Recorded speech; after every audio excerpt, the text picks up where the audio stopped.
Hey family, welcome back to my video. Today we will see what if Harry Potter got forbidden spell from Severus Snape, Part 1. Before we start, I would like to extend my sincere thanks to the original author of this story for granting us permission to use it in our YouTube video. Your generosity is greatly appreciated. The author's creation and the original story's link in the descriptions, please do check that first. Now enjoy the video. Dudley Dursley's second bedroom, currently occupied by his much unwarranted cousin, had never looked more unlived in than it did this summer. Indeed, there lay a trunk in the corner of the room, sprawled open to reveal its full contents of careless jumbles of magical textbooks, nibbled-on quills, scrunched-up papers, and, of course, tattered old clothing and wizard robes. It had barely been touched since its arrival here exactly 3 weeks ago. The state of the trunk pretty much summed up the entire room, a careless mess, yet barely lived in. Aside from the few apple cores and sweets wrappers that littered the floor, a fat stack of newspapers decorated the brittle dresser. These were far from ordinary Muggle papers. Speaking of Muggle politics and AC advertisements, as most of their pictures and illustrations moved. The latest paper was dated July 17, 1996, which had arrived this morning. This paper, like all others, had brought grim news. It spoke of the collapse of the Millennium Bridge, the culprits, of course, being the Death Eaters. A paper a little ways below it bore news of the newly instated Minister of Magic Rufus Scrimgeour, who had been head of the Auror department up until recently. Seemed like an authentic bloke. At least his lion-like mane looked imposing, as opposed to the green bowler hat Fudge had been so fond of. But what did any of that matter? Harry sat on the lumpy mattress with his head bent low, his elbows resting on his knees. His body shook with trembles that rocked his body, his entire form covered in goosebumps. It wasn't from the temperature outside, oh no. The summer evening outside was quite warm, after all, the last golden shafts of sunlight slowly fading from the old, laminated floor. How could he have been so stupid? How had things escalated to such a degree? He clutched the letter with Dumbledore's familiar slanted cursive in his hand, his fingers wrinkling the parchment. Even now, if Harry would reread it for the umpteenth time, he would hear the disappointment in the old wizard's words, though they were mere ink on paper. He'd been sitting in the old room for the past 15 minutes, and yet it felt like a lifetime had passed since his uncle had latched his door shut, all 7 different locks on the door clicking into place. He was in a state of numb shock of sorts, the kind where your mind struggled to comprehend anything. What just happened? It had all started with him telling the Dursleys about a change of plans that morning, and the next thing he'd known, he and his aunt and uncle were having a screaming match over the topic of Harry's, well, overall existence, pretty much. Along with the Daily Prophet that morning, the Gryffindor had received a letter from the Weasleys, letting him know that Charlie had been terribly injured while conducting research on a Chinese fireball, and the whole Weasley clan had decided to visit him for 2 weeks in Romania. Harry had sympathized, of course, but that little turn of events meant that his initial date of going to the Burrow had been moved by a whole fortnight. And when one lived with the Dursleys, a single day could easily feel like a year. Thus, Harry had gone to inform his aunt and uncle that he was stuck with them for another 14 days, or so he'd thought. Well, things had only escalated from there. Why should we be burdened with you for longer than NEC? Useless lump of rubbish, you are, boy. Good for nothing, just like your mother and father. That stupid murderer of a godfather of yours had to go and get himself killed. You're like a plague from which people never cease to die. Shut up. Shut up about Sirius and my parents. You know nothing. Harry involuntarily shuddered at the mere snippets of the whole conundrum that replayed in his head. But that wasn't even the worst of it. Only after Vernon had forcefully shoved him into Dudley's spare room and locked the door had he heard his aunt shrieking from downstairs, "You're not living with us any longer, the grief that comes with you. Vernon and I are leaving early for child services." And left they had, only to return in the evening with emancipation papers.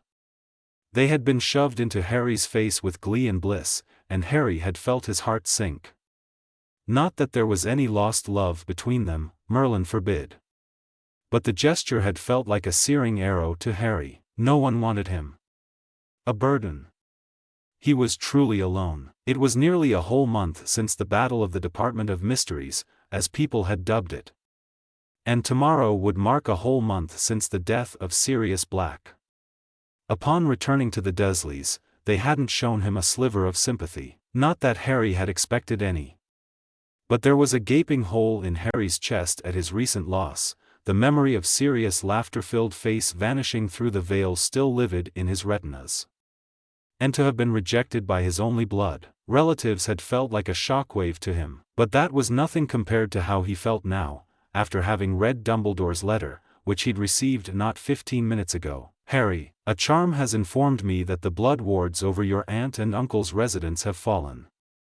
I know not what happened, but I implore you not to leave the premise and stay put. I want you to trust me. Albus Percival Wulfric Brian Dumbledore. The blood wards. His mother's blood wards. The result of her sacrifice for Harry, her son, whom she'd loved unconditionally, gone. Just like that.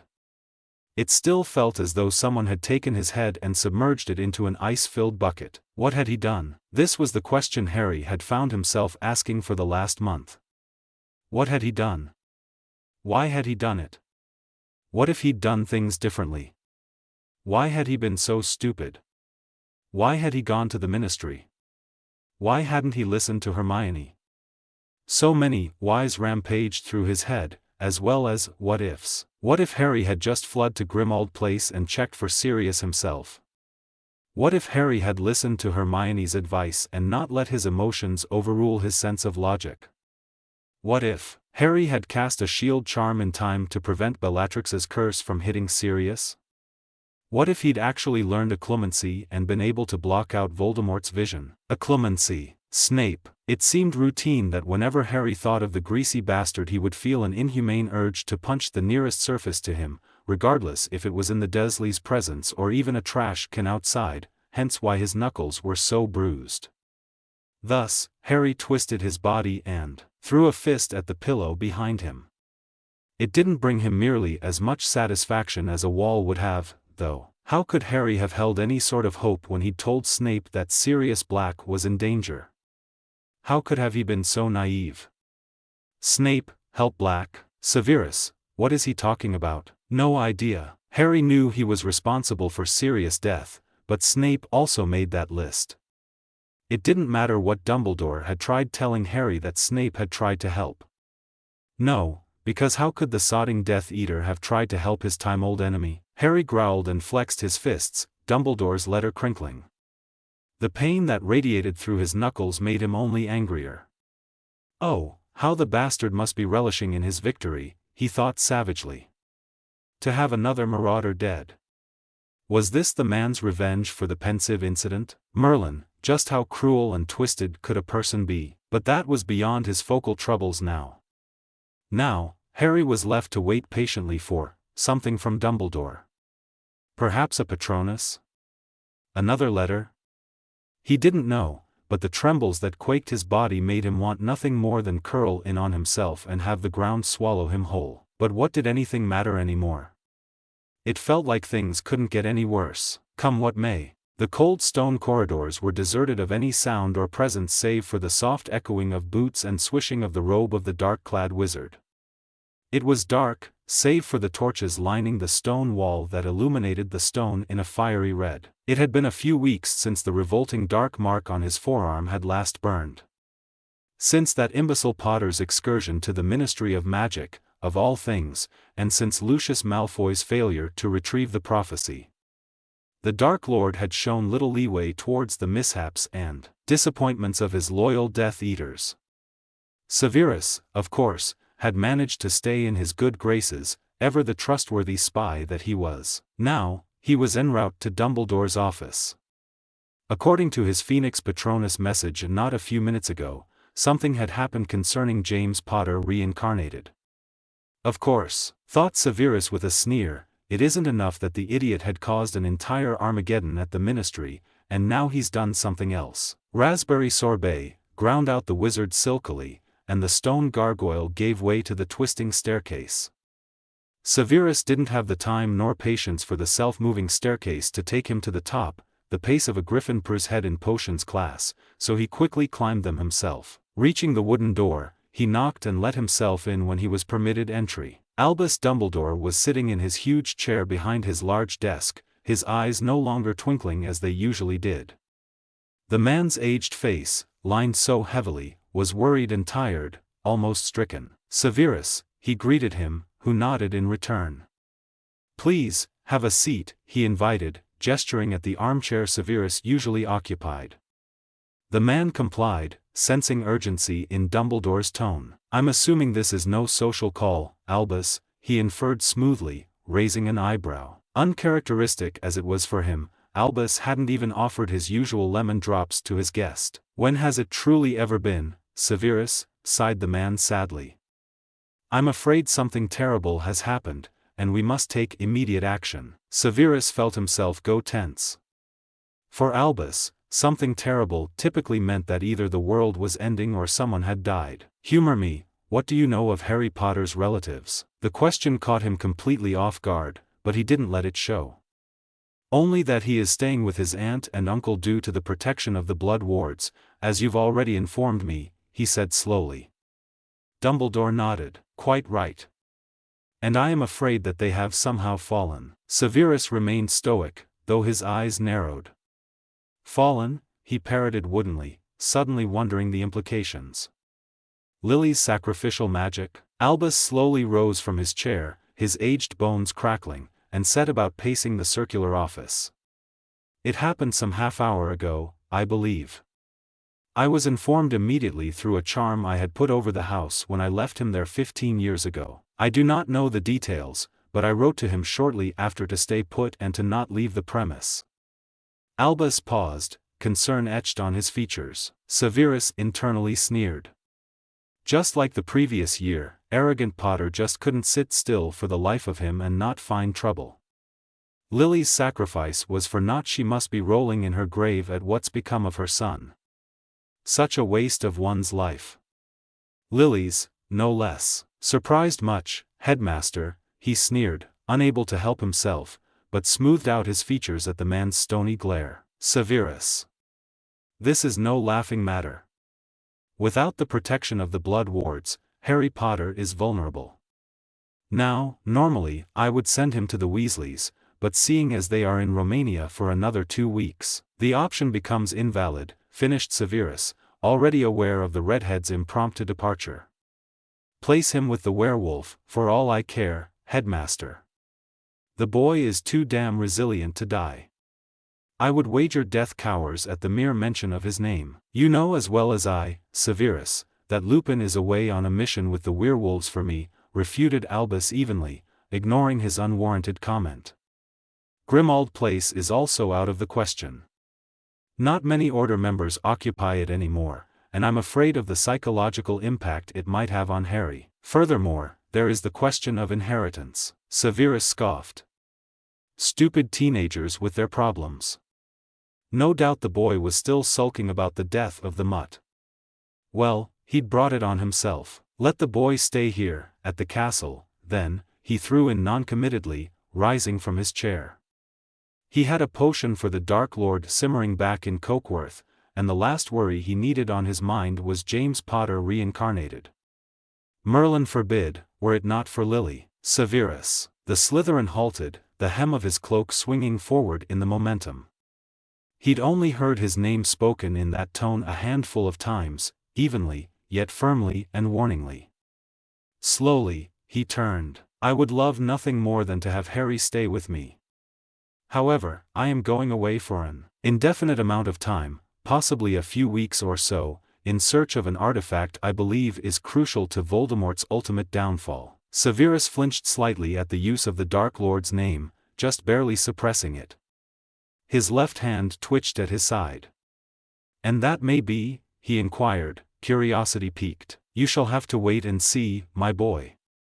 After all, best not preach something, else it won't come to fruition." "Very well, what is my part in this, Albus?" Severus deadpanned, crossing his arms across his chest. He had a sense of forbidding in his gut, but it was faint. Still, when it came to Albus Dumbledore, nothing could be put past impossible. Severus, what I am about to ask of you may be one of the most important things I ever have and will. He walked around his desk to sit behind it again, steepling his fingers.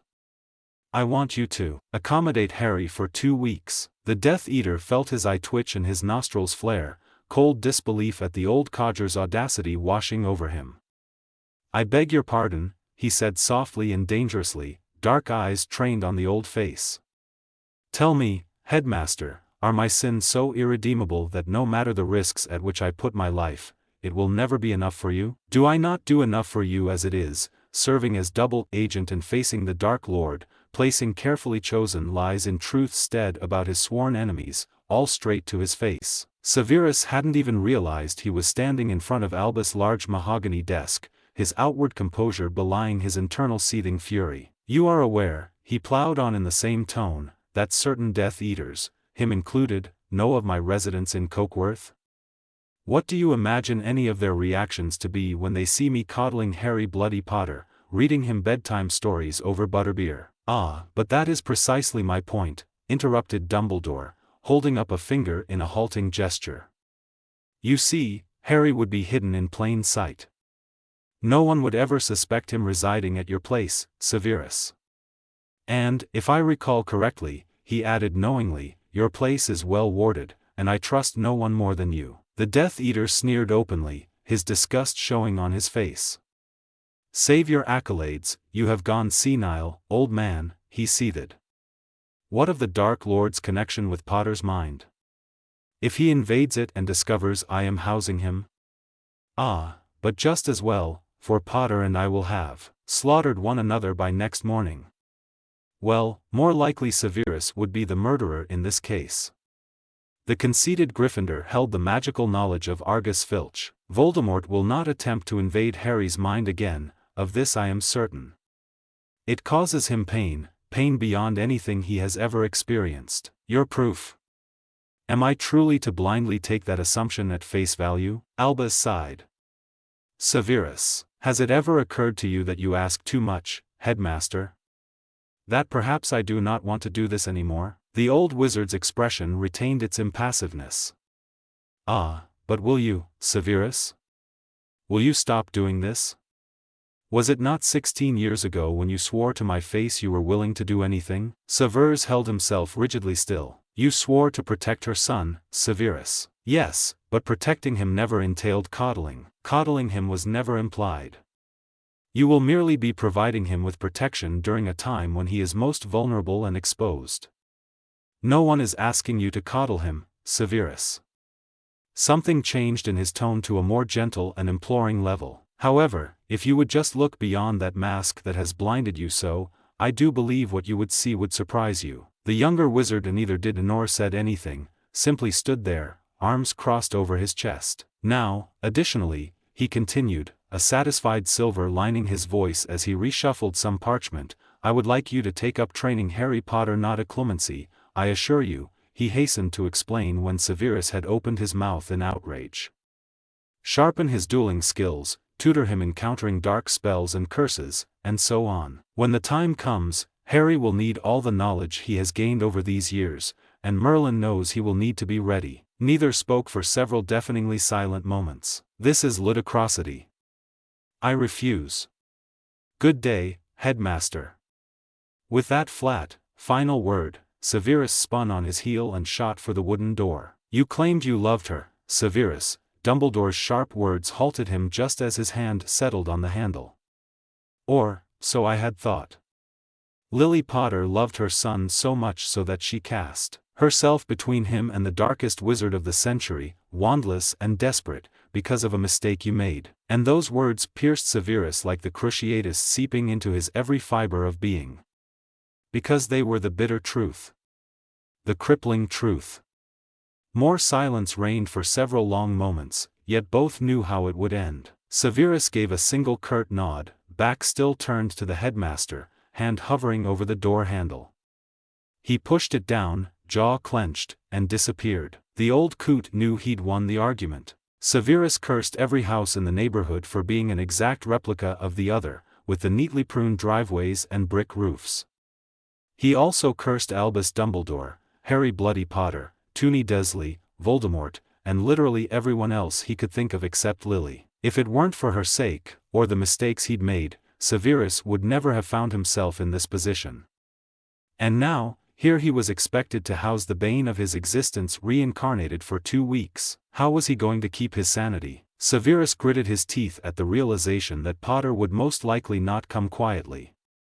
Being the spoiled prince he was, no doubt his relatives had not abided by his wishes satisfactorily and hence set off a temper tantrum from the boy. Just like his father, the wizard hadn't seen Toonie since summer after his 4th year, the last summer he and Lily had still been friends. And while the sense of the word witch was no insult in the wizarding world, in the muggle world it certainly was, and Petunia Dursley had always been a testament of it. Now, after decades, he would be seeing her again. Child and husband too, perhaps. There was almost this morbid curiosity driving him to see what had become of her horseish face and sour personality. After what seemed like a lifetime, Severus finally came up at number 4 Privet Drive. He scrunched up his nose at the petunias growing in the many flower beds typical of the narcissistic woman. Locating the doorbell, he rang it with his long finger, a sneer already in place and his arms crossed over his chest. The man hadn't bothered changing into muggle clothing. What was the point? After all, if Toonie had retained her aversion for anything wizarding, well, this encounter would just be all the more fun. Mummy! Someone's at the door. Severus winced at the bellowing voice. For a moment he'd thought his eardrums would burst. Though he was still outside, the volume had far more than made up for it. Moments later, the door was swung open to reveal a bony woman with a neat perm, a long floral print skirt and blouse that could rival Albus' night robe in color, and horseish face. Hell? She fell mute abruptly, her eyes narrowing and then suddenly widening with realization. "You!" she shrieked at the top of her lungs, pointing a finger at him and revulsion twisting her features. "What you? Most articulate of you, Toonie. How long has it been?" "It would appear not all flowers age with beauty," he sneered, his sharp gaze scrutinizing her pointedly top to bottom. "Shush! What are you doing here, Snape? What do you want?" His lip curled at her like milk curdling from acid. "I assure you, my presence here is not of a want. However, I do believe you have the answer to that question." Petunia crossed her arms. "I haven't the slightest idea," she snapped. "Now, leave or I will ring the police." Severus could have laughed. Could have. Enough of this. The blood wards have fallen, as you must surely be aware. Bloody wards? What bloody wards are you talking about? Wait, isn't that reason that freak has to burden us every summer? Freak? You're a freak, Lily. Unforeseen ribbons of hot red slithered through his veins, something so impotent and dangerous prickling his skin. He took a menacing step forward, rotating his hand to wandlessly close the door and brandishing his piece of ebony wood at her chest. Toonie's eyes fell on it almost immediately, a squeak escaping her thin lips. But at precisely that moment, a massive man the size of an elephant emerged from one of the rooms. It seemed to take him a moment to put 2 and 2 together at the sight of a wand being pointed at his wife. "What the ruddy hell is going on here?" he bellowed. By now, an obese teen was sticking his head out from another room, and Severus knew he heard a small creak coming from upstairs. Severus trained his wand on the brute instead. "My, how courteous of you, Toonie," he drawled sarcastically. "Fortunately, I have no desire to linger. Go fetch Potter, tell him to pack. He's leaving with me." But the Dursleys' reaction was far from one Severus had been expecting. Both seemed a bit caught off guard at first, but they next shared a triumphant look and nodded vehemently. "Have at him. He's all yours," exclaimed Dursley SNR, splaying his hands for emphasis. "We've already emancipated him anyway." "You what?" Severus snarled in disbelief. And here lay the reason behind the blood ward's failure. So all this was Toonie's cause? Lily's sacrificial magic was non-existent anymore because of them. "Have you any idea of the implications of what you've done?" he hissed acidically, jabbing his wand at the woman's forehead. She squeaked, her husband clearly too fearful to interfere. "You would have done the same." The boy's more trouble than he's worth, and that's an understatement. I couldn't care less if the boy had pissed on your flower beds, Petunia. Your lack of professional approach in this situation was deplorable and inexcusable. You have failed. Well, he's no longer our problem, is he? Remarked the fat oaf gratefully, wiping a sheen of sweat from his forehead. Take him and the grief he brings wherever, for all we care. At precisely that moment, Severus' dark gaze wandered up to the top of the stairs, from where a pair of those painfully familiar emerald-green eyes were staring at him. The man couldn't help the loathing that laced his words that he next spoke. Potter. Go pack your bags, we're leaving. You have 5 minutes, or else. Harry couldn't believe his eyes. Surely, he should get a new glasses prescription soon. Because there was no way in hell that was Snape standing in the narrow corridor downstairs, holding his aunt and uncle at one point. No. He must be dreaming. Yes, this must be another one of his nightmares. And how the hell did Snape and Petunia know each other? Potter. Do not make me repeat myself, snapped the overgrown bat, and Harry had to give himself a mental shake. His initial shock was slowly ebbing away as his mind began to accept that this was, in fact, reality, and scorching hatred and fury was quickly replacing it. What happened next, Harry didn't know, only that he was down the stairs in the blink of an eye and his fist was colliding with the man's ugly nose. The force of the blow sent the bastard colliding into the wall behind him. Potter, picking himself up from the floor and cradling his bleeding nose in his free hand, his tunnel-like eyes were flashing lividly at Harry, his greasy hair a mess. Harry didn't care. The only thing he was aware of was that the man responsible for his godfather's death was standing before him, and Merlin did it feel good to have finally done that. Boy! What the ruddy hell are you doing here? Out! Get out! Shrieked Petunia, forcibly showing Severus out the door. Enough! The Death Eater hissed so softly and dangerously that its effect on the crowd was more effective than a bellow would have been. Severus gave his wand a single lazy flick, which sent the wife, son, and husband into a nearby room. Then, the door to it was replaced by a wall, behind which he could still hear the muffled screams and the pounding of fists. Finally, his eyes settled on the little brat.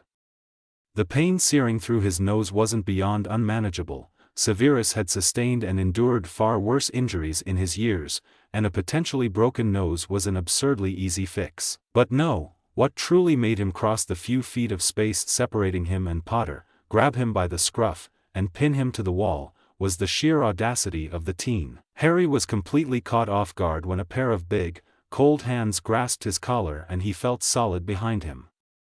The man's bloodied face was a mere inch away from his own, and Harry had a fleeting thought of spitting in it. He remained silent, however, gritting his teeth and clenching his fists. If you are not back here in 5 minutes, Potter, warned Snape smoothly, voice barely a decibel above a whisper, the consequences will be most severe. Like hell, Snape. What gave you the impression I would go with a Death Eater like you? Something dangerous flashed in the man's cold eyes, colder than steel in winter, and his hold on Harry tightened ever so slightly. Harry felt like squirming, but he forced himself not to show any vulnerability. Why, you insolent, little for your information, Potter, he spat, had I meant you harm, you would be long since twitching on the floor under curses you could never begin to imagine the complexity of. Believe me when I say I have far better things to do with my time than to accommodate you for the next fortnight. What? Cried Harry, dread settling in his stomach. No. No, surely not. Dumbledore would never. Professor Dumbledore is precisely the brilliant mind behind this whole orchestration, Potter, he drawled with a wicked smirk. I assure you, you do not want to get on my even worse side this early on. I can also assure you that teenager limbs are rare yet invaluable potion ingredients to come by. Harry had known Dumbledore would most likely send someone to fetch him, but he hadn't imagined something like this. He glared at the hated face for all he was worth, and Snape drew back with a look of revulsion on his face. His grip on Harry relented, finally allowing his heels to hit the floor. Consider yourself lucky I have not retaliated for your physical assault on a professor. Now. Get. The boy stumbled a bit, still keeping his wary gaze on the man, who now resembled a statue. Finally, Harry spun on his heel and raced upstairs with his mind reeling. Back in his room, the locks on which he'd broken earlier, Harry slumped against the door and held a hand up to his forehead. This couldn't be happening. Snape, of all people, the bloody bastard Dumbledore, expected Harry to live with Snape for an entire fortnight? Perhaps old age had finally caught up with the old man. Hedwig screeched in her cage, and Harry could have sworn she was giving him a sympathetic look. Sluggishly, Harry dragged himself up from the floor and walked over to her cage. "Sorry, girl. I would say things are going to be all right, but sugarcoating has never worked, has it?" Sighing heavily, the team began chucking whatever clothes could still be salvaged, which limited his options by 90%, and pried off the loose floorboards to retrieve his invaluables. All this conveniently fit into his leather school satchel, which had been charmed expandable by Hermione last year. With Hedwig's cage and trunk in hand and satchel swung over his shoulder, Harry closed the door on the cell-like room and trudged downstairs without a second glance back. At this point, he wasn't sure where was better, with the Dursleys or Snape. In the foyer, the muffled screams of the Dursleys could still be heard, and Snape, his face now clean of blood, was tapping his ebony wand against his arm impatiently. His eyes fell on Harry, narrowing. "Cutting it close, Potter." 4 minutes, 56 seconds. Harry didn't reply to that, and Snape raised a deadpan eyebrow. "Is that really everything?" No. "I have my broom and school things in the cub." Realization suddenly dawned on Harry, his eyes widening in horror at what he'd just nearly let slip. Absolutely not. Snape could not know about the cupboard, of all things. No doubt the man would tell it as a bedtime story to his Slytherins once school resumed. "Go on," prompted Snape with a vague gesture of his wand. "You were saying—" "Never mind. I'll get it myself." "You can wait outside, if you'd like, sir," insisted Harry as politely as possible, though unbothered by how artificial it sounded. This seemed to be a mistake, as interest sparked in the man's dark eyes. "My patience is thinning, Potter. Get your things," he growled silkily. The two wizards maintained eye contact for a few tense moments, the silence only broken by the panicked cries of the Dursleys. Does that mean Snape removed all the doors and windows there? But Harry knew he was playing a losing game, so, begrudgingly, he acquiesced. Besides, it had just occurred to him that he wouldn't be able to get anything out of there alone because the cupboard was locked. Stupid Dursleys and their phobias. Potter stopped just short of the small door, which had about 5 locks on it, evidently of different security, and Severus halted a few steps behind.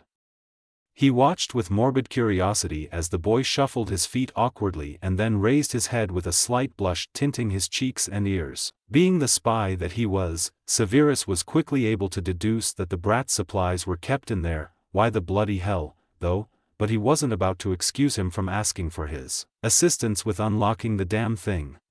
Professor," said the boy with his jaw clenched. "It's locked." "Could you?" Severus shook his head, starting to enjoy himself. "Your lack of manners would astound me, Potter, but considering who your father was," he spat the word, trailing off. The boy's fists clenched at his sides, but his composure was rather impressive. "Please," he smirked. Yes.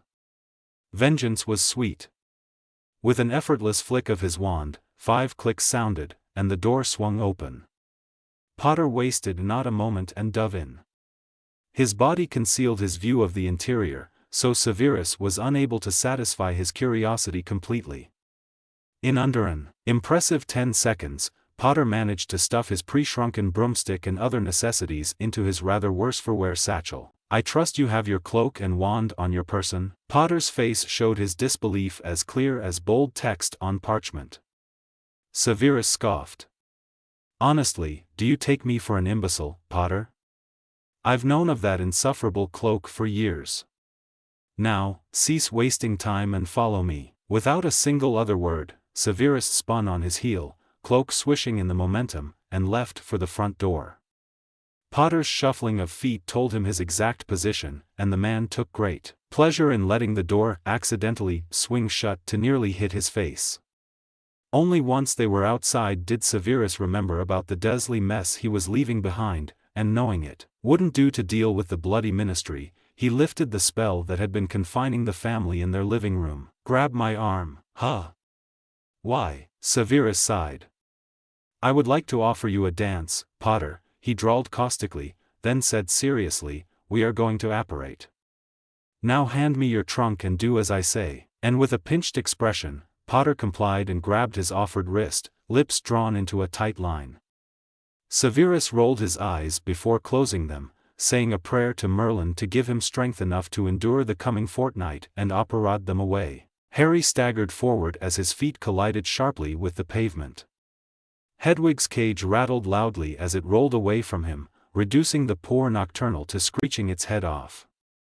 Harry's stomach felt like there was a Gryffindor squirming around in it. The world spun around him, vision of darkness and a feeble orange streetlight, and he wasn't able to suppress the dry retching that shook his body. He couldn't remember the last thing he'd eaten, but for once was thankful for his empty stomach. "If you are quite finished with your theatrics," drawled the silky baritone voice overhead.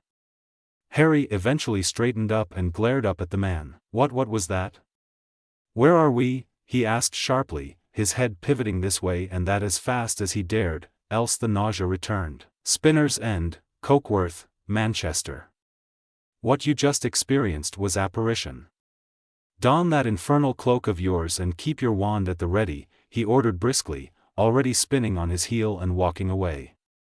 "And for Merlin's sake, shut that bloody bird of yours up," he snapped additionally over his shoulder, setting his trunk down. Harry scrambled for his trunk and Hedwig. "Sorry, girl." He retrieved the invisibility cloak out of his satchel, swinging it over his shoulders impeccably, and hastened to catch up with the man's large strides.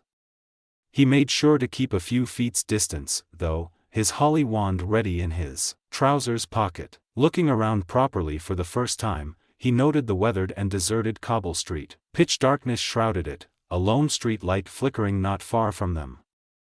Ugly, run-down, red brick houses stretched the length of the pavement, some of their windows covered in cobwebs or boarded up. No sound could be heard, save for the eerie whistling of the wind. Despite himself, Harry felt a shiver run through him. Of all places he'd ever been to and things he'd seen, this neighborhood by far reminded him of the graveyard from fourth year the most. Snape guided them through rows of the brick houses, occasionally pausing behind corners in caution. Harry would often stumble over the uneven cobblestone. It was hard not to with both hands occupied and balancing the slippery cloak on himself to prevent from slipping off. Eventually, they seemed to have arrived. This house was no different from the rest, flat roof, 2-story, and built from exposed, ugly red brick. It looked quite unkempt, actually, the window panes frosted in a sheet of grime. Severus ascended the few front steps to the door, allowing himself a second to draw breath, before raising his wand and muttering a series of complex incantations. Potter was just behind him, just a few feet. Good. The brat had better keep his distance from him. At last, the old door swung open. Severus jerked his head for Potter to follow him inside. Merlin knew the boy hadn't inherited Lily's intellect. Harry tentatively followed the man inside, his hold on his belongings tightening. The door closed behind them with a thud and they were suddenly enveloped in a blanket of darkness. Harry jumped when a deep voice murmured, "Lumos," beside him. For some reason, whatever Harry had been expecting, most likely shackles hanging from the ceiling in a cave-like prison cell, it wasn't this. They found themselves standing in a small, old-fashioned sitting room done in murky tones, consisting of a fireplace, couch, and 2 armchairs. The walls were completely covered with bookshelves from floor to ceiling, dusty and weathered, as if no one had touched them in ages. Harry felt a sudden urge to sneeze-cough at the musty air. On their left-hand side was a narrow stairwell leading up to the second story, and ahead of them was a small kitchen alcove. "Potter," snapped Snape, startling him out of his skin. "Sit," he ordered, pointing at the nearest armchair with his finger. He had already switched on the table lamps flanking the couch. Harry set down the cage and trunk and lowered the cloak from around his shoulders, folding it with excess neatness over and over until the fabric was too thick. The Gryffindor slowly rounded the furniture and awkwardly perched himself on the very edge of it. Snape towered over him like the overgrown bat that he was, and Harry hated the intimidating feeling it brought him. Snape began to pace the length of the room, hands clasped neatly behind his back. "Allow me to make a few things abundantly clear, Mr. Potter," he drawled smoothly in his dangerous tone. "Your burdensome presence here is most unwanted. However, due to certain circumstances you are well aware of, it would appear the headmaster has tasked me with accommodating you for the next fortnight. Furthermore, we are to start your training as soon as possible, preferably on the morrow." Harry's hands automatically clutched either armrest, dread pooling in his stomach. "Wait, what? No way. I'm not doing that occlumency thing again," Dumbledore said. "Professor Dumbledore wishes you to partake in magic training, as in spellcasting and defense against the dark arts," cut in Severus smoothly, himself feeling fortunate the dreadful lessons were behind them, thank Merlin. "We shall review the details tomorrow," he dismissed, pinching the bridge of his nose at the boy's inquisitive expression. "Now, it is late. Seeing as I wish not to endure your company any longer than is necessary, I shall see you to where you will be staying. Come." His conclusion was curt as he spun on his heel for the stairs. Harry quickly rose, gritting his teeth as he did so. On his way he bent down to pick up Hedwig and trunk, and followed Snape up the narrow, groaning staircase. The second story consisted of a similarly narrow corridor that housed only 3 doors. Snape unlocked the first one on their right and jerked his head at Harry to enter. He did, only to find a room slightly bigger than Dudley's second bedroom. The wallpaper was a simple grayish-brown, peeling in several places, and there was a moth-eaten curtained window. As far as the furniture went, the room offered a small 4-poster bed, a plain dresser, night table, writing desk, and wardrobe, and that was about it. Severus' lip curled as he observed the Potter brat taking in the sight. This was his childhood bedroom, a room he'd locked up for good since having inherited this residence. He despised the place, mainly for the dark days it served to remind him of. But now, it was reopened, and something about James Potter reincarnated staying in it felt both vindictive and revolting to him. It was like 2 painful reminders of his unsavory past and mistakes melded into one. "Not up to your standards," he drawled acerbically. Potter's expression, for once, was blank, though there was undoubtful curiosity in those green eyes, Lily's eyes that seemed to be searching his face and the room for answers. Eventually, the boy shook his head. "No. The lavatory is the second door on the right, and my room is the only one on the left. Provided that you value your life and all 10 of your fingers, I strongly advise you against even so much as looking in its direction unless death is literally on your doorstep. Am I perfectly clear?" Yes, sir." Harry knew he shouldn't do it, but the urge was too strong, and the opportunity right there. "There's no need to call me sir, Professor." Snape took a menacing step forward, his face tumultuous. "Why, you insolent, little..." And purely on reflex, Harry took several steps back, just barely quelling his instinct to raise a shielding hand to cover his face, and accidentally bumping into the bedside table. Snape faltered in his steps, confusion overcoming his features before they quickly morphed back into stoicism. Silence stretched for a moment, not even Hedwig screeching, and at last, Snape spun on his heel and left, his dark cloak swishing behind him as he shut the door not all too softly. Harry sagged to the floor in relief and exhaustion, cradling his head in one hand. This was going to be a long 2 weeks. Chapter End Notes. What did you think? Don't count this as Chapter 1, it's only the prologue. Please share your thoughts. Ch1, Initiation. Chapter Notes. A few things I forgot to mention in the prologue. I'm writing movie Snape, not book Snape. Because let's be honest, book Snape was a git and jerk while movie Snape was such a sympathetic work of art. In terms of this FIC being canon compliant, I'm warning you now that not everything is going to follow canon. I'm changing just a few things, really just making some tweaks. I don't even know how to explain this properly, but there won't be too much divergence. Also, I'm doing a book-movie canon combo kind of thing. See the end of the chapter for more notes. July 18, 1996. Harry had been up since before the crack of dawn, sitting on the edge of the bed as he was now, bent forward with his hands clamped between his bouncing knees. A strip of Gryffindor gold colored his socks, issued from the narrow gap between the drawn curtains. He'd wagered it was somewhere well past 7, but he wasn't sure. And he couldn't cast a tempest either, lest he wished to relive the whole underage magic ordeal. The boy could feel his eyes drooping shut, but his lids bore images he was loath to see. Images of his latest nightmare, his fears. He was no stranger to this phenomenon though. Harry hadn't been able to sleep normally since the Ministry fiasco, the veil and Bellatrix's laugh haunting him. But something else, something new, had kept Harry awake all night in addition to his nightmare. Something he had felt from the moment he first stepped foot into this room. Something dark lingered here, and it wasn't anything physical. No, it was engraved into the walls, the threadbare rug, and space under the desk. A tainted atmosphere. It reminded Harry of how his cupboard felt back at the Dursleys, a prison stained in splotches of something unsavory and inexplicable. But maybe that was just his sleep-deprived mind. Paranoia? A combination? Lately, it was hard to tell. Sometimes, Harry thought he would lose his mind from these continuous nightmares, jumbled thoughts, and endless nights. Sirius falling through the veil. No. Cedric's dead body, eyes empty and unfeeling. No, no, stop that. Voldemort's gruesome body as he emerged from the cauldron. Enough. Don't go there. Pettigrew amputating his own arm, the agonizing cries that followed after. Why? Another involuntary shudder passed through Harry, rocking his back. It was always the same vivid scenes that would visit him nightly, persecuting him.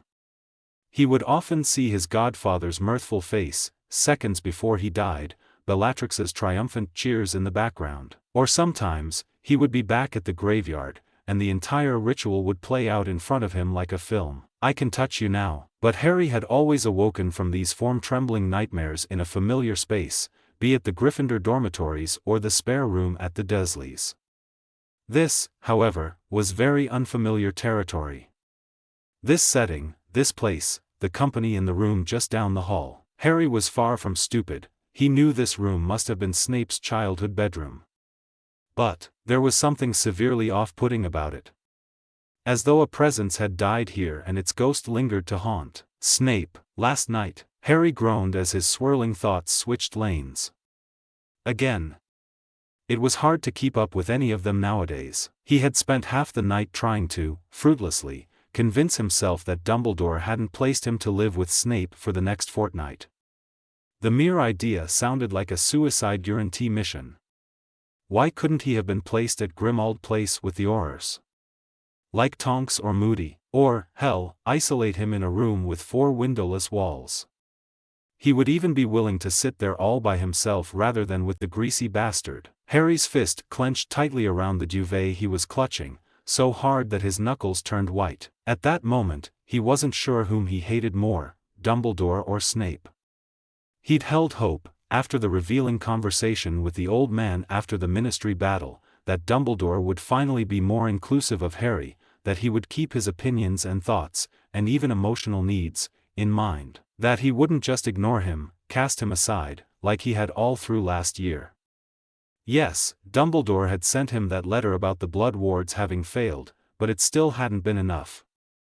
Harry had had so many questions upon receiving the missive, and yet, just like bloody last year, he'd been forced to stay put and not leave the premise. Don't be naive, you blithering idiot. Nothing ever changes around here, he told himself bitterly, gnashing his teeth. Voldemort was back, Sirius was dead, Dumbledore had let him down again, and he was imprisoned for a fortnight with Snape. When he thought back to what he'd done yesterday, well, to physically attack a teacher, and Snape, of all people. Okay, objectively speaking, Harry wouldn't blame the man if he despised him even more now. In fact, Harry was almost expecting some kind of penalty for it. He could almost hear third-year Hermione's outraged voice going, "You've attacked a teacher. But, Merlin, the bastard had deserved that satisfying punch, and Harry hardly held any regrets over it. For a minute, he'd been sure Snape would torture him, being the Death Eater that he was. But he hadn't. He'd snarled in his face, but he hadn't. Strange. Probably afraid of responsibility. Oh, but he surely hadn't forgotten about it.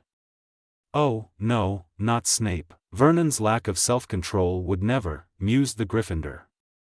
The fat oaf had come within a hair's length of backhanding Harry several times over the last few weeks alone, and that's considering that Harry had scarcely done anything to set them off. Vernon. Dursleys. Petunia. How exactly did Petunia and Snape know each other? The concept itself was baffling to Harry. Of all people in the world, it had to be the two of them. How? What did this mean? Petunia wasn't a witch, after all, so the possibility of her having gone to Hogwarts with Snape was rendered invalid. So Harry really wasn't sure what to make of this. Not that he would ask Snape, Merlin forbid. The man would no doubt sneer into his face and dismiss him with a, "Do not stick your nose where it doesn't belong, Potter." Another groan escaped Harry as he buried his head in his hands. He knew he should have restrained his tongue last night, but the witty remark had simply rolled off it. Ron and the twins would be proud. And when Snape had started to advance on him, he'd flinched and nearly shielded himself with his hand. Snape's tunnel-like eyes had told Harry he'd more than noticed it. There was no denying this fact. The fucking embarrassment. Oh, no doubt the git was just itching to tell it as a bedtime story to his precious Slytherins. And now, Harry was to face the man again. But how? When? Where? And why? Couldn't he just stay locked up in this room until the fortnight was up? Wistful thinking, Harry. At the rate your luck's going, you shouldn't even daydream it. Well, at least Voldy's wonderful visions were yet to visit him since the Ministry incident.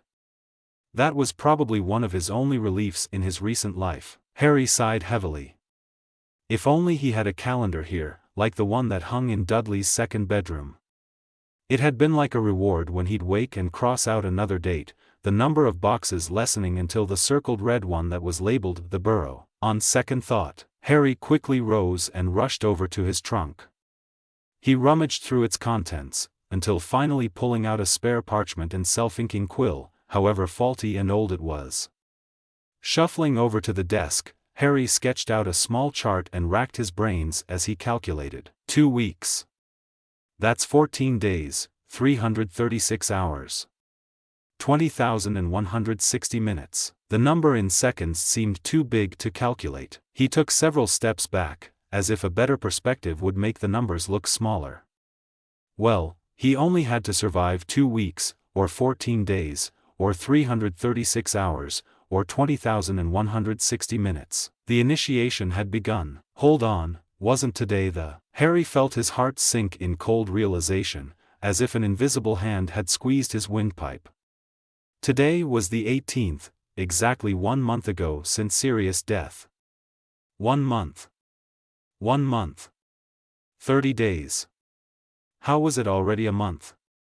It felt like it was just yesterday. A hollow ache reappeared in Harry's chest, but it felt like it had always been there. Now the pain was just more acute. Sighing, Harry ran a hand through his unruly hair and glanced at the door. He knew he couldn't stay up here all day, as much as he wanted to, and lingering on these thoughts would lead him nowhere. No, they would not change the past. And he was a Gryffindor, after all. He wasn't some coward to hide away from the world or his professor, however debatable that title even was at this point. So, squaring his shoulders, Harry pocketed his wand, threw on his trainers, and padded over to the door. Fortunately, he'd showered last night, marking it the first time in a few days, as the Dursley were loath to waste water on him. He pressed his ear against the wood, listening for any signs of life, and startled when he thought he heard kitchen noise from below. How the hell did he get there so quietly? I was listening the entire time. Stupid vampire, overgrown bat, muttered Harry. Since waking, Harry had also been intensely straining his ears for any sound of movement outside the locked door. Though his logical half of the brain told him that, were Snape evil, he would have already killed or tortured him. Still, Harry didn't trust Snape. Despite Dumbledore's insistent vouching for the Death Eater, Harry was pretty set on his suspicions. And he wasn't taking any chances.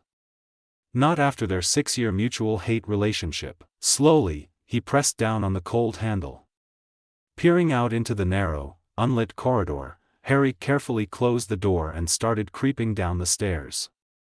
His idea of covertness shattered into shambles when the stairs moaned and groaned beneath his feet like hippogriffs in agony. Wincing with cringe, Harry abandoned the thought and descended the rest of the way normally.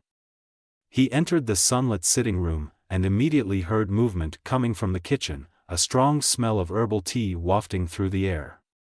Steeling himself, Harry willed his feet to comply with his brain. It was only at the threshold of the small alcove kitchen when the spine-chilling reality fully sank in. He was alone. With Snape. And he had no one to call for help. Who else knew he was here? Did the Weasleys even know? Well? Do not dawdle there like an idiot, Potter. Your presence here is enough as it is. I certainly don't need it looming over my head, snapped Snape, sitting at a small, round dining table and cradling a steaming mug in his hands. He set it down and folded his arms neatly in front of him, his dark gaze set on the Gryffindor. The man was wearing his usual black suit, save for the cloak, though Harry wasn't sure what else he had been expecting. Moving hesitantly but attempting a blank expression, Harry occupied the only chair left without a word, sitting down right across Snape. In his lap, he fidgeted with his fingers, but bravely returned the wizard's glare. He wasn't about to cower before this bastard. Merlin knew he didn't deserve the satisfaction. Severus was not having a good morning. With the knowledge that Harry Bloody Potter was occupying the room just down the corridor from his, he had only managed a few hours of sleep. How could he have slept, with the symbol of his worst mistakes and wrongdoings snoring away like his late swine of a father? Insomnia had plagued his night, and thus he had dedicated the better part of it to brewing the Dark Lord's potion in his basement lab. The art had always managed to ease his worries, if only slightly, but they had all but returned when he'd heard the stairs creaking when he had just sat down to have his tea. And there he was, in all his glory. The boy who lived. Pampered Prince Potter. James Potter reincarnated, the son of Lily Potter, who had sacrificed her life for him. His lip curled. This was going to be an exceedingly long fortnight. We shall review some rules and conditions of your stay here, Mr. Potter, and I expect you to listen, and listen well. I do not speak for the sake of hearing my own voice, is that clear? Potter nodded, a little too insolently for his liking. A verbal answer, he drummed his fingers. Yes, sir. Severus set aside his tea. First and foremost, you have not come here to lounge about like you had at your relatives'. Professor Dumbledore has personally requested that I take up tutoring you in defense and magic in general, as your skills and knowledge equate to those of Argus Filch. The boy's face was absurdly easy to read, like an open children's book. Severus could see the hatred simmering in him. It gave him immense satisfaction, but that victorious feeling ebbed away as those eyes, Lily's eyes, were also projecting that animosity directly at him, the kind that spoke for all the wrongs he'd committed, the mistakes he'd made. And at that moment, he wasn't sure whether he hated Potter or himself more. Clearly, you are allowed to use your wand, but only within the wards instated around my property. Not that I should ever find you outside it. Magic signatures cannot be traced here. Furthermore, for absolutely no reason are you ever allowed to leave their safety. Absolutely. Understood? Yes. Sir, it goes without saying that my lab, room, and study are off limits, unless I give you my express permission to access them. Else the consequences will be. He paused, allowing a thoughtful look to cross his face, most unpleasant. Of course, this was a slight exaggeration. Yes, Potter was at his mercy, but Severus would never dare let any harm befall him. Still, the brat needn't know that. Further on that matter, he continued in his no-nonsense tone, I expect you to keep the room you are accommodating in pristine shape. On that note, you will not prowl about my house at ungodly hours, and will not so much as look at anything that does not belong to you." And here, the Slytherin smirked sinisterly. The ancient Arabs were quite infamous for their punishment policy. Theft would often result in the amputation of one's fingers, if not entire hands or arms. The wary look Potter donned was worth it. Now, he steepled his fingers. "In terms of meals, I am no nursemaid. The Hogwarts house elves provide 3 meals per day. Whether or not you miss them is solely your concern. Breakfast is at 8, lunch at 1, and dinner at 6. The boy nodded tensely. "Right." Severus took a moment to consider his next words. "Another matter is that of my duties. You are, undoubtedly, aware of them?" Harry nodded in confirmation again, picking at his cuticle skin under the table. Oh, yes, he was aware of the greasy bastard's subterfuge, whichever side he was truly on. But there was no way of knowing for sure. If the wizard was a master of clumens and legilimens, no doubt lying straight to Dumbledore's face must be a piece of cake for him. "Then you are also aware that I may be called away at any point in time," Snape inferred evenly, drawing out the last few words with a perched eyebrow. Harry gritted his teeth. "I won't burn down your house, if that's what your concern is. Though judging by the state of this place, a nice fire would be doing it a favor." But Harry kept that thought to himself and quickly threw in a, "Sir." "Ah, but you see, Mr. Potter, that is precisely my concern. I find it hard not to be after having watched your Gryffindor backside attract trouble like screws to a magnet for the last 6 years, he hissed silkily. Something in Harry seemed to flare at this. "It's not like I seek out trouble. I never ask for it, not that you would." "Oh. And, I suppose, going after the stone in your first year was a testament of that?" Snape replied smoothly. "Or the year following that, when you broke about 100 school rules? Third? Fourth? Last year?" "It was a matter of circumstance," defended Harry, pressing his palms flat on the table. "And I don't have to prove anything to you." The older wizard's face darkened. "Respect, Potter. I am still your professor, regardless of the time of year," he reminded quite dangerously and swiped a hand through the air impatiently. Harry caught himself mid-flinch. Enough with this pointless exchange of retorts. "You've overslept breakfast, but I will allow a one-time exception, given you weren't aware of the schedule." In all honesty, Potter or not, the brat looked positively starved, his face gaunter than at the end of term last year. Severus himself was thin, had always been, but that was a completely different story. And he wasn't one to starve children. Merlin knew hungry teenagers were worse than werewolves sometimes. No doubt the little idiot is still sulking over the damned mutt's death.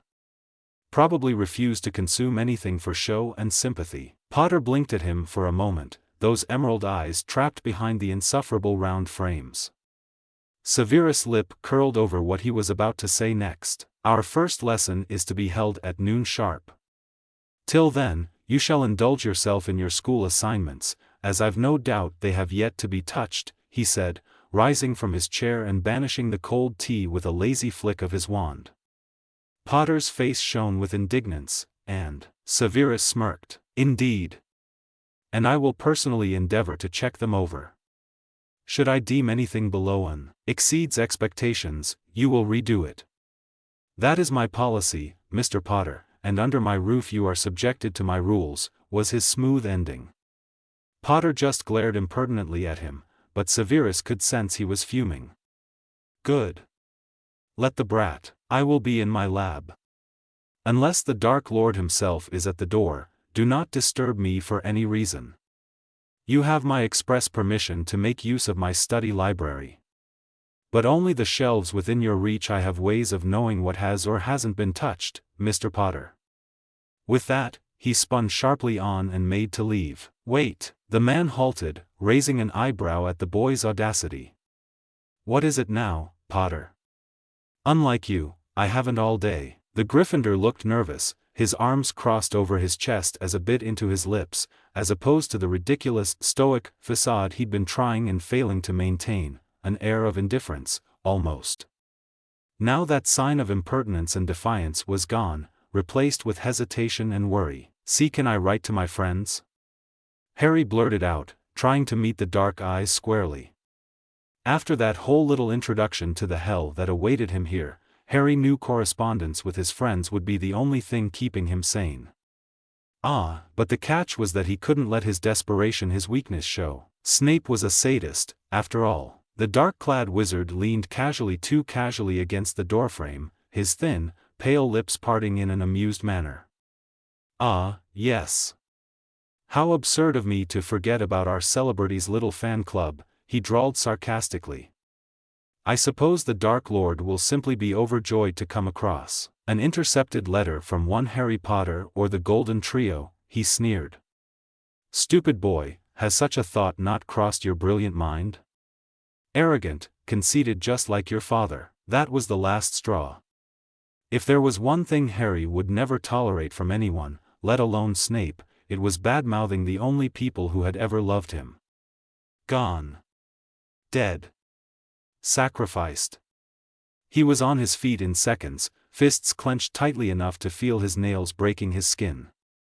My father was not arrogant. He was tenfold the man you could ever be. Of course, Harry vividly remembered the memories he'd seen in Snape's pensieve. The fact that his father had been a bully, attacking Snape just for his mere existence, still left a bitter aftertaste on his tongue. He supposed it was much clearer now why Snape hated both him and James Potter with such a burning passion, but it did not serve as an excuse for the greasy git to insult his father's memory. He simply had no right. He'd already taken away Harry's last chance at having a father, a family. Someone who loved him unconditionally. Severus felt his face contort with bitter disgust.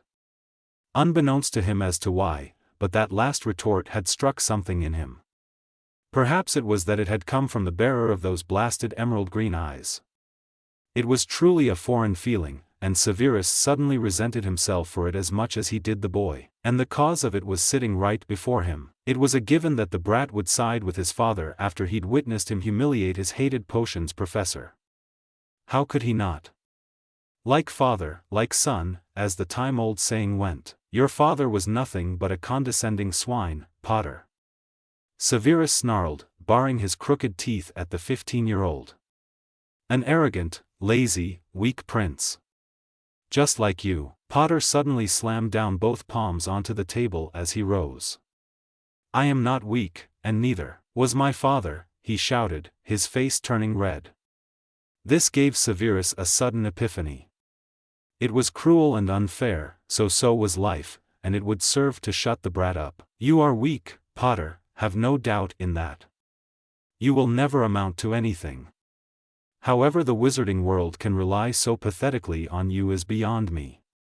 Just like your father, you bask in your unearned fame and glory, putting yourself before others in return for what they've sacrificed in your name. Shut. The black mutt was a fine testament of this, wouldn't you agree? He plowed on silkily, tone-ridden with disgust. Shut up, roared Harry.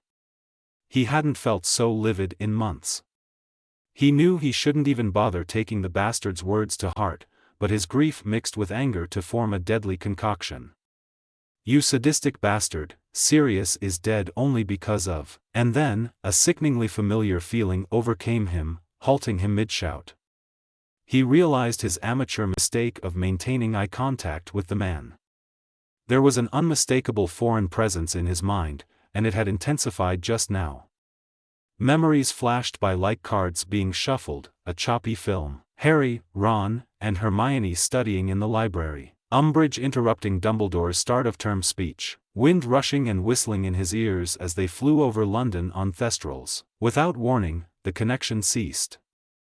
Harry ended up panting with cold sweat on all fours on the dusty floor.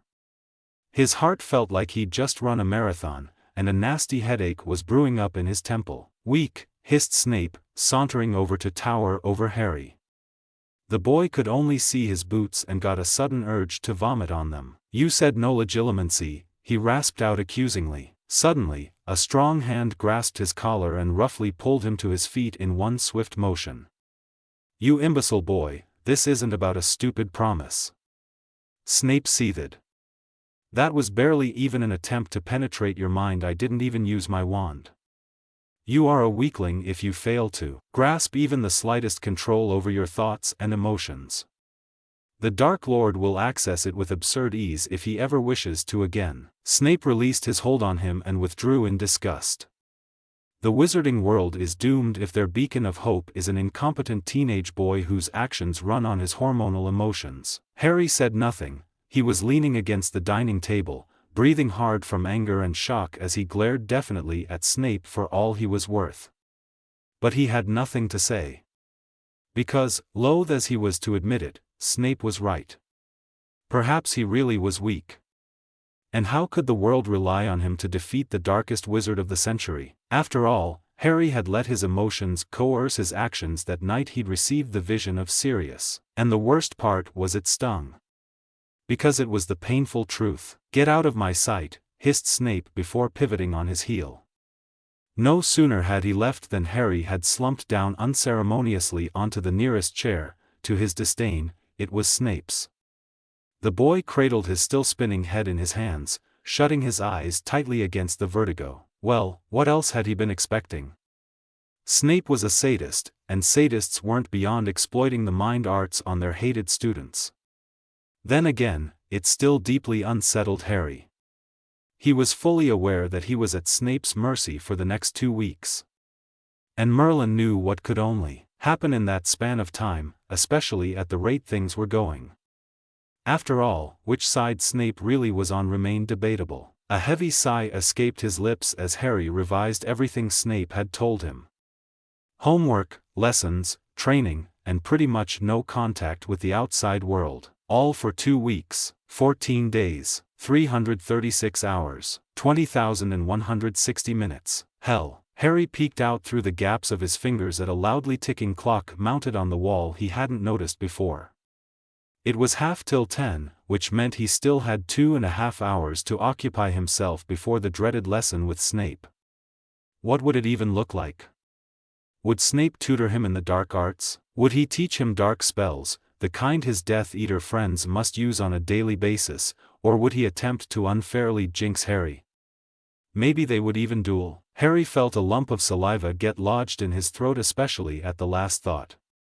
Merlin knows what would become of him by the end of this coming fortnight, let alone today. Stop thinking rubbish, Harry chastised himself. Snape won't do anything like that to you, else he will have Dumbledore to face. But Snape could get creative. The Gryffindor groaned as he tiredly rubbed at his suddenly stinging eyes, removing his round frames from his face.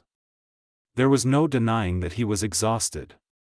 Mentally, physically, and emotionally. It felt as if there was a cloud of dense gray fog constantly looming over his head, which felt like an overloaded rubbish bin. On top of everything, there were all the other troubles that continued to plague his mind, like the sodding prophecy and the unsettling thought of all the recent Death Eater activity. Who would be next? As the frosting on top, now he had Snape to deal with. For 2 weeks, but then he would be able to go to the burrow. He would be greeted with smiles, not scowls, patted on the back, not sneered at, hugged and embraced and not roughly hoisted off the floor by the scruff. Harry longed for that moment.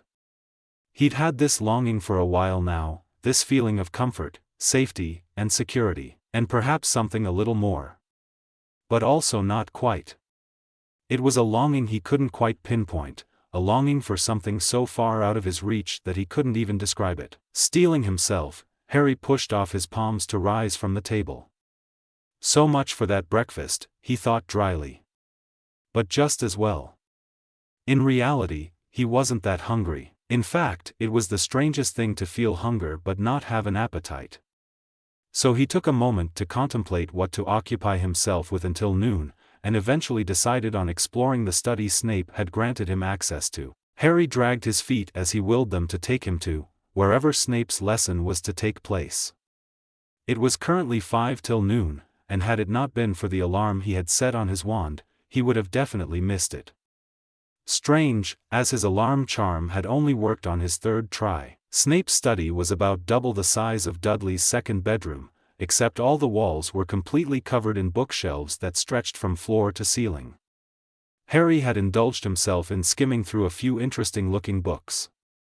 Like Practical Jinx Jumping, A Wizard's Guide to Evading Hexes and Wizard Against Shadow, Practical Protections for Every Wizard to Master. Now, he had initially gone to the study to look up books on herbology for his herbology essay on some weird, rare herb he'd forgotten the name of. But as he'd been pursuing the rows and rows of books, it was the last title that had had him sink into one of the armchairs there and read through the first chapter. He'd first tried to comprehend the theory, and had been really tempted to cast the Silentium Locus spell, which was essentially an improved version of Silencio. While Silencio could only be used to silence people, this spell could silence entire spaces, like rooms or small areas. Harry still didn't know if he had cast the spell correctly when he'd practiced it, as there hadn't really been a way to test it. But he thought he'd understood the theory decently enough. And he was sure he'd aced the wand movement, too. He would definitely need the spell if he didn't wish to wake the Death Eater in the other room with his nightmares. The thought alone made Harry shudder. Muting his voice with Silencio just wouldn't cut it, as he tended to twitch and shift around a lot, sometimes even catching the furniture with his flailing limbs. Entering the small kitchen through the sitting room, Harry found a scowling Snape leaning against the glass door leading to the backyard, arms crossed over his chest. Harry noticed his long fingers, which were drumming impatiently against his arms, were covered in what looked like potion stains. "Cutting it close, Potter," he clipped. Harry gave him no reply. All that time in the study had also given him an ample amount of time to decide to try not to react to the greasy git's provocations, though it would take monumental efforts. The Gryffindor knew he had to control his tongue and temper. Nothing fruitful would coax him from bickering with Snape. Snape's cold eyes raked over him scrutinizingly before he stalked outside. Harry promptly followed, butterflies fluttering in his stomach. His hand automatically flew to his back jeans pocket where his wand was safely stowed. It was a small reassurance and quite frankly, his only. The backyard was no bigger than two of Dudley's second bedrooms, enclosed by a tall stone wall. There also stood a single tree in one of the far corners, and a few flower beds with various peculiar-looking plants that Harry figured weren't your everyday roses and tomatoes were lined up against the wall. Aside from that, everything else was parched grass. He and the potions master stood some 7 feet apart. Only now noticing that the man's hand was armed, Harry clumsily fumbled for his own wand, shifting himself into more of a battle stance. Snape just looked vindicatively amused. Severus smirked at the little fool. "Tell me, Potter, were I an enemy, what would your first act be? Defense or offense?" Potter bit his lip, taking a moment to think an amateur's mistake. "Wrong, Potter. That answer should be on the tip of your tongue, the front of your thick head, at all times. Were I an enemy, you wouldn't have more than half a second to think," he hissed, shaking his head in disappointment. Harry mouthed something at him indignantly in disbelief. "What but?" "No buts, Potter. Consider yourself either dead or twitching under the crucia. Expelliarmus." The red jet of light soared straight for the Death Eater, but to Harry's shock and amazement, Snape gave his wand a mere lazy flick and the disarming spell bounced right off his shield. The next thing Harry knew, his own wand was flying out of his grip and landing on the glass close to him. But Harry wasn't able to retrieve his weapon. Because in the next moment, he felt his body stiffen and fall to the ground with a thud, face up. The scorching hot sun beat down on his face, blinding his vision. Miraculously, his glasses had stayed on through the fall. Harry was silently fuming, unable to move a muscle or utter a word as a dark figure eclipsed the sun. "A rather pathetic attempt of yours, I must admit," drawled Snape lazily. "You are so predictable, Potter," he then sneered. "The most rudimentary disarming spell? A first year could have come up with something more creative." Harry continued to glare, and the man rotated his hand. Harry felt his lips regain mobility. How did you know which spell you were going to cast and when? You forget that your mind is like an open children's book." Harry's stomach suddenly lurched, his blood running cold. "Get the fuck out of my head, Snape," was his turn to hiss. Snape's face contorted into an ugly expression and he gave his wand a wave. Harry breathed his relief when he felt his limbs comply with his command again, but it was Snape who hoisted him up to his feet, all but dragging him by the arm. "Mind your language, boy.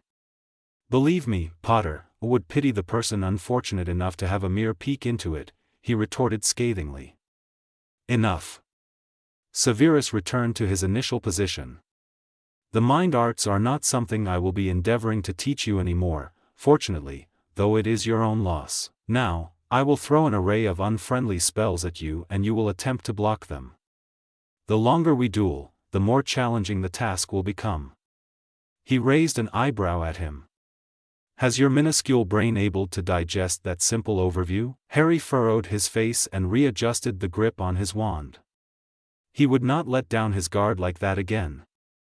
A small part of him wondered briefly what unfriendly spells were entailed in Snape's context, but refrained from inquiring. Without warning, Snape fired a nonverbal spell at him. In the span of a millisecond, Harry dropped to the prickly ground to dodge it. Letting instinct take over, he quickly cast Protego just in time to block another jet of light. But when his shield weirdly flickered, he nearly lost his footing. Snape didn't stop there. A new projectile flew at him literally every few seconds. Harry had since scrambled to his feet and was obusing Protego, which he started to notice was failing him more and more every time he cast it. As promised, Snape's barrage of attacks increased in difficulty. Sweat was pouring off Harry in buckets, he could feel his stamina slowing and weakening, his moves growing sluggier. Harry suddenly staggered back as a stinging jinx grazed his shoulder. Sudden rage and frustration washed over him. "Petrificus totalis," he shouted, but the Death Eater blocked it with evident absurd ease. At least now their roles were reversed and he was on the offensive. Harry fired off every spell, charm, or curse he had mastered over his 5 years of wizarding school. Snape barely moved, though, blocking off the projectiles with smooth, effortless movements. "The hell is wrong with my wand? All my spells are getting weaker and weaker. And what's even the point of dueling Snape?" he thought fervently, his limbs aching, "if whatever I send at him is impotent? What chance do I? Until you have learned self-discipline and how to close off your mind, Potter, your survival chances are all but non-existent," called Snape. Harry glared again and blocked off another nonverbal curse. "Concentrate. Do not let your mind wander. Try to predict my next move." The duel continued for another 10 minutes, not another word exchanged between the two wizards. Harry's moves were all the more sluggier now, and at another light blue jet, he staggered backward and fell ungracefully onto the grass. Salty sweat dripped down his face, stinging his eyes, skin, and bitten lips, which felt as though someone was prickling them with needles. His chest was heaving with lack of breath, and his whole body ached, feeling as though 100 hippogriffs had trampled over it. "Deplorable, Potter," sneered a voice overhead. Harry didn't even bother to get up yet. What did it matter? And, yes, perhaps his performance was deplorable, but how could it not have been when he was literally dueling a fully grown and experienced wizard and Death Eater like Snape? Still, Harry couldn't help but feel ashamed of himself. He'd established the DA, and here he was, weak and pathetic. Adequately assessed your skill and competency level. Suffice to say, a fortnight won't be nearly enough to rectify a thick and empty head such as yours, Snape was saying condescendingly. "Yeah? Well, maybe it's just the way of the teacher, eh?" Harry couldn't help but retort, glaring up at the man. His hands were fisted around painful tufts of prickling grass, though he was barely aware of it. Snape's lip curled and his hand suddenly lunged for Harry's tattered shirt to pull him up. For such a thin man, his hold on him was surprisingly strong. Harry staggered slightly and forcefully shoved himself away from the man. "Yes. Clearly, your incompetence in magic is due to 5 years of magical education at the world's best and most renowned school of witchcraft and wizardry, which most definitely have not been wasted on you. Or maybe it's due to the fact that we haven't had normal defense lessons since Professor Lupin," suggested Harry. His argument was weak, he knew, but he really didn't know how else to refute. "All excuses for slacking off," hissed Snape. How you and those imbeciles managed to escape the Death Eaters last month is simply beyond me. Well, clearly, we did. Get out of my sight, Potter." Harry threw him a challenging glare, his head tilted cockily as he asked, "But isn't it lunchtime, sir?" He didn't actually mean it, but he was desperate for something to ire him with. But the overgrown bat was already halfway across the lawn, not giving any indication of having heard him. When he entered the house again, Harry simply slumped tiredly against the trunk of the tree and angrily kicked at a poor grass tuft. His toes caught on a pebble, so now that also hurt. He was angry at himself for his failure, for goading Snape and reacting to his typical sarcasm and provocations. He was angry at Snape for being so antagonistic and for everything he'd done. He was angry at Dumbledore for dumping him with his most hated professor. Why was it that everyone seemed to hate him? Every year, a new Dada teacher would try to kill him. In second year, he had been hated for allegedly being Slytherin's heir. In fourth year, even his best mate had turned away from him.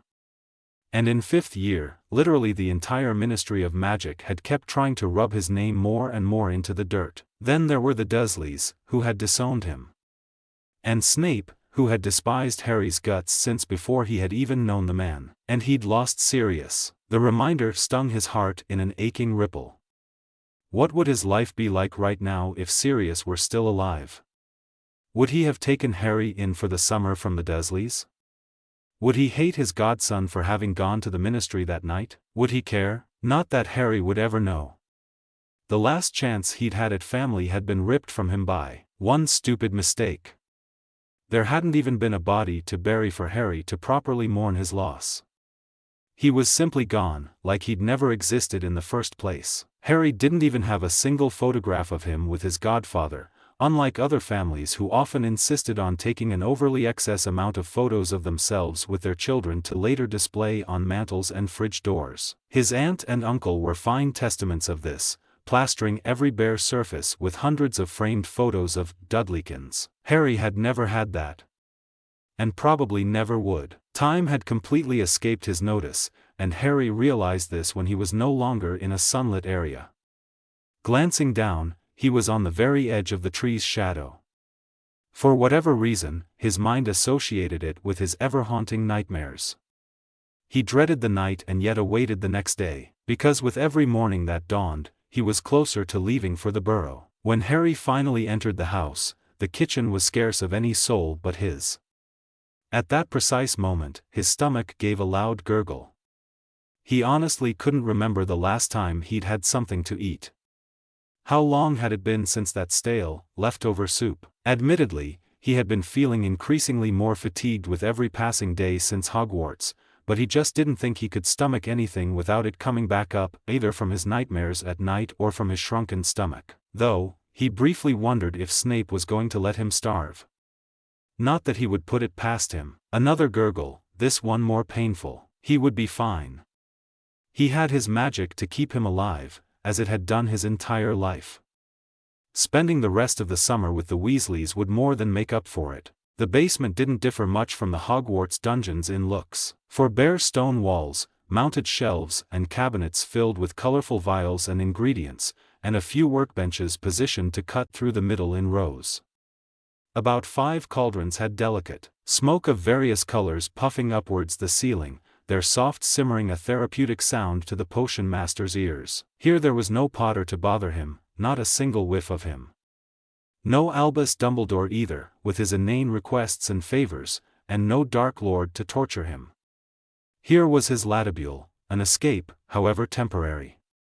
Potions making was a precise and delicate art, one could not afford to let their mind wander. Perhaps Severus' proficiency in it was a contributing factor to his mastery of mastery in the mind arts, and it was precisely then that his thoughts hypocritically strayed to his current predicament. Merlin knew where he was. The man allowed himself a heavy sigh and leaned against a workbench, closing his tired eyes. Apparently, that was a mistake, for Lily's vibrant emerald green eyes reappeared again, as though they had been engraved into his retinas. He didn't know how he was going to endure their sight for another, almost 13 days now.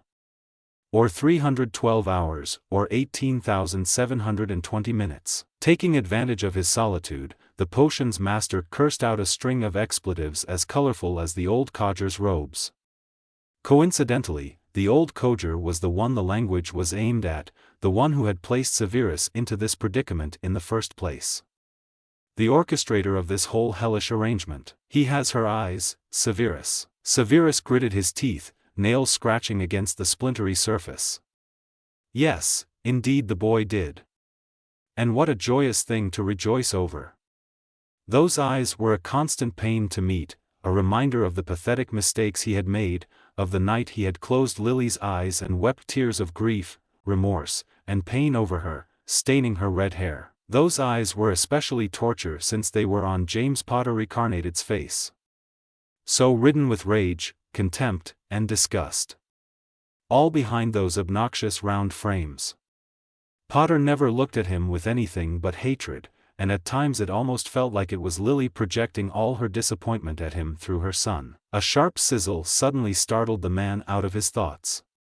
Swearing again, he rushed over to Cauldron 2, picked up the bronze ladle, and began stirring 13 times clockwise and then 6 times in a cross. Once that stage was complete, he flicked his wand over his shoulder to summon something and deftly sifted through the yellow trout scales for the best ones. 1, 3, 10, he counted, and felt his muscles lose some of their earlier tension. The potion he was working on was one of the Dark Lord's request, a cruel torture device meant to determine the victim's blood status. For pure bloods, it would do nothing. For half-bloods, it would make it feel as though invisible hands were strangling them, but would ultimately let them live. Muggleborns would perish after suffering the torture, however. It was moments like this when Severus felt deep self-hatred and contrition, knowing he would be responsible for more lost innocent lives, that he was the one behind such a vile, forbidden concoction. It revolted him beyond expression, hearing their tortured screams and cries of agony whenever a victim was brought in to be played with by the Death Eaters.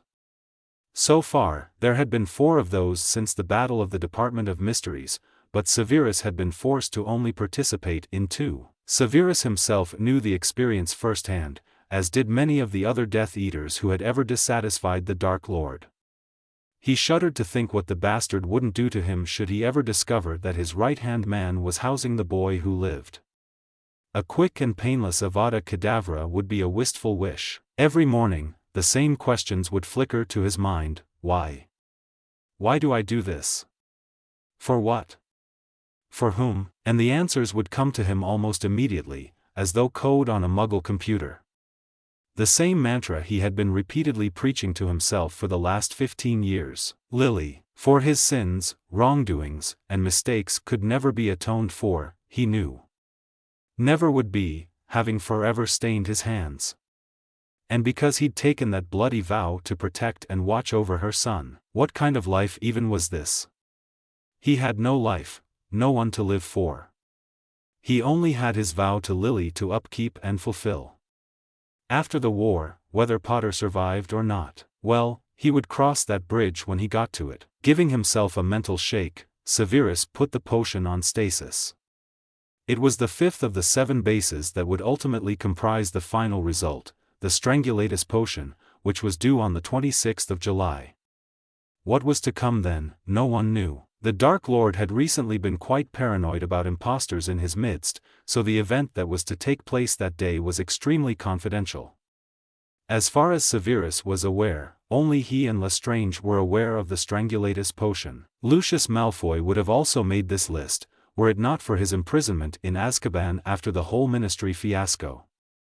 Him, alongside a few others who were caught that night. Naturally, Severus had informed Dumbledore and the Order of this, but all had collectively agreed that they would need to tread extremely carefully. If Severus was one of the scarce few who was privy to such information, that meant that the Dark Lord would immediately suspect him of treachery if the whole Order and Ministry showed up to crash his plans.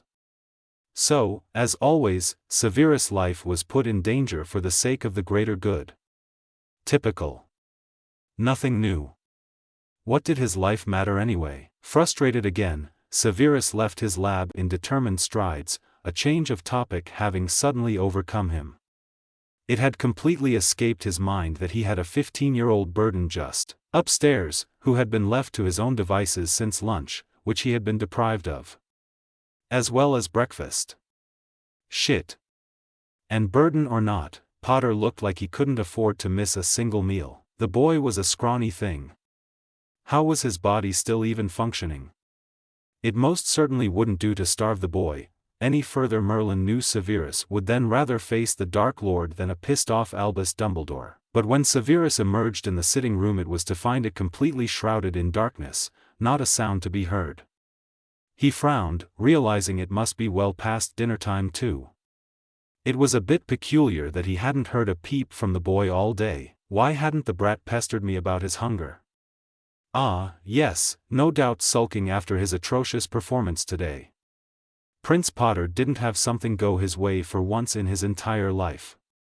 Or, he's simply playing for my non-existent sympathy. Deciding it was best to check on the brat, Severus began climbing the stairs. Perhaps this one time he would make an exception, as he himself hadn't had anything to eat yet either.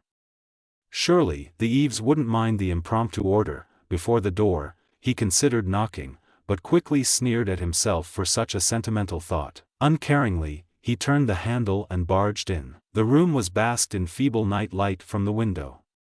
On the bed, neat and made, lay the owner of the mop of dark chestnut hair resembling a sea urchin. The boy was sprawled out on his stomach, the round frames lopsided on his slumbering face, and a few books and parchment were scattered around him. Severus spotted the heading Gluctory root and its usage in magical fertilizers. No doubt to keep up appearances of productivity. This was satisfactory enough for Severus to sneer condescendingly down at the prone form and deem it acceptable to leave him be. He wasn't dead, and so long as the boy was breathing, well, he could wait until breakfast. Not Severus' problem. Without a glance back, Severus turned and shut the door behind him. Just 13 more days as of tomorrow. 312 hours, 18,720 minutes. Chapter and notes. Thank you so much for all the comments on the prologue. I am so surprised that so many of you have already read it. FYI, my Tumblr is darsfanfic7, for anyone interested in any fan art I sometimes post there. Already have some there, so go ahead and check that out. Laughing face. Not sure when I'm next uploading cause this month is going to be absurdly hectic for me cause of grades and stuff. It's most convenient for me to post on the weekends, but I can't give you a weekly guarantee for chapters. So, again, I strongly recommend subscribing to this story if you're interested in it. As always, please share your thoughts and ask away all and any questions you may have. I'll be delighted to answer them.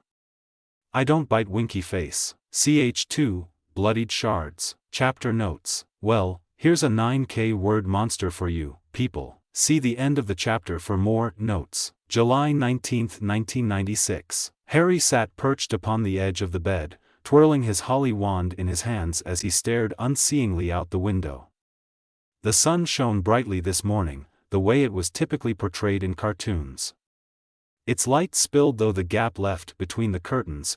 It illuminated the dancing little particles of dust in the air to make it look like specks of magic. Harry's thoughts were elsewhere. Clearly, your incompetence in magic is due to 5 years of magical education at the world's best and most renowned school of witchcraft and wizardry, which most definitely have not been wasted on you. A fortnight won't be nearly enough to rectify a thick and empty head such as yours. Deplorable, Potter. An incompetent teenage boy. Weak, pathetic, predictable. He knew he shouldn't take those words to heart, most of all coming from the greasy bastard.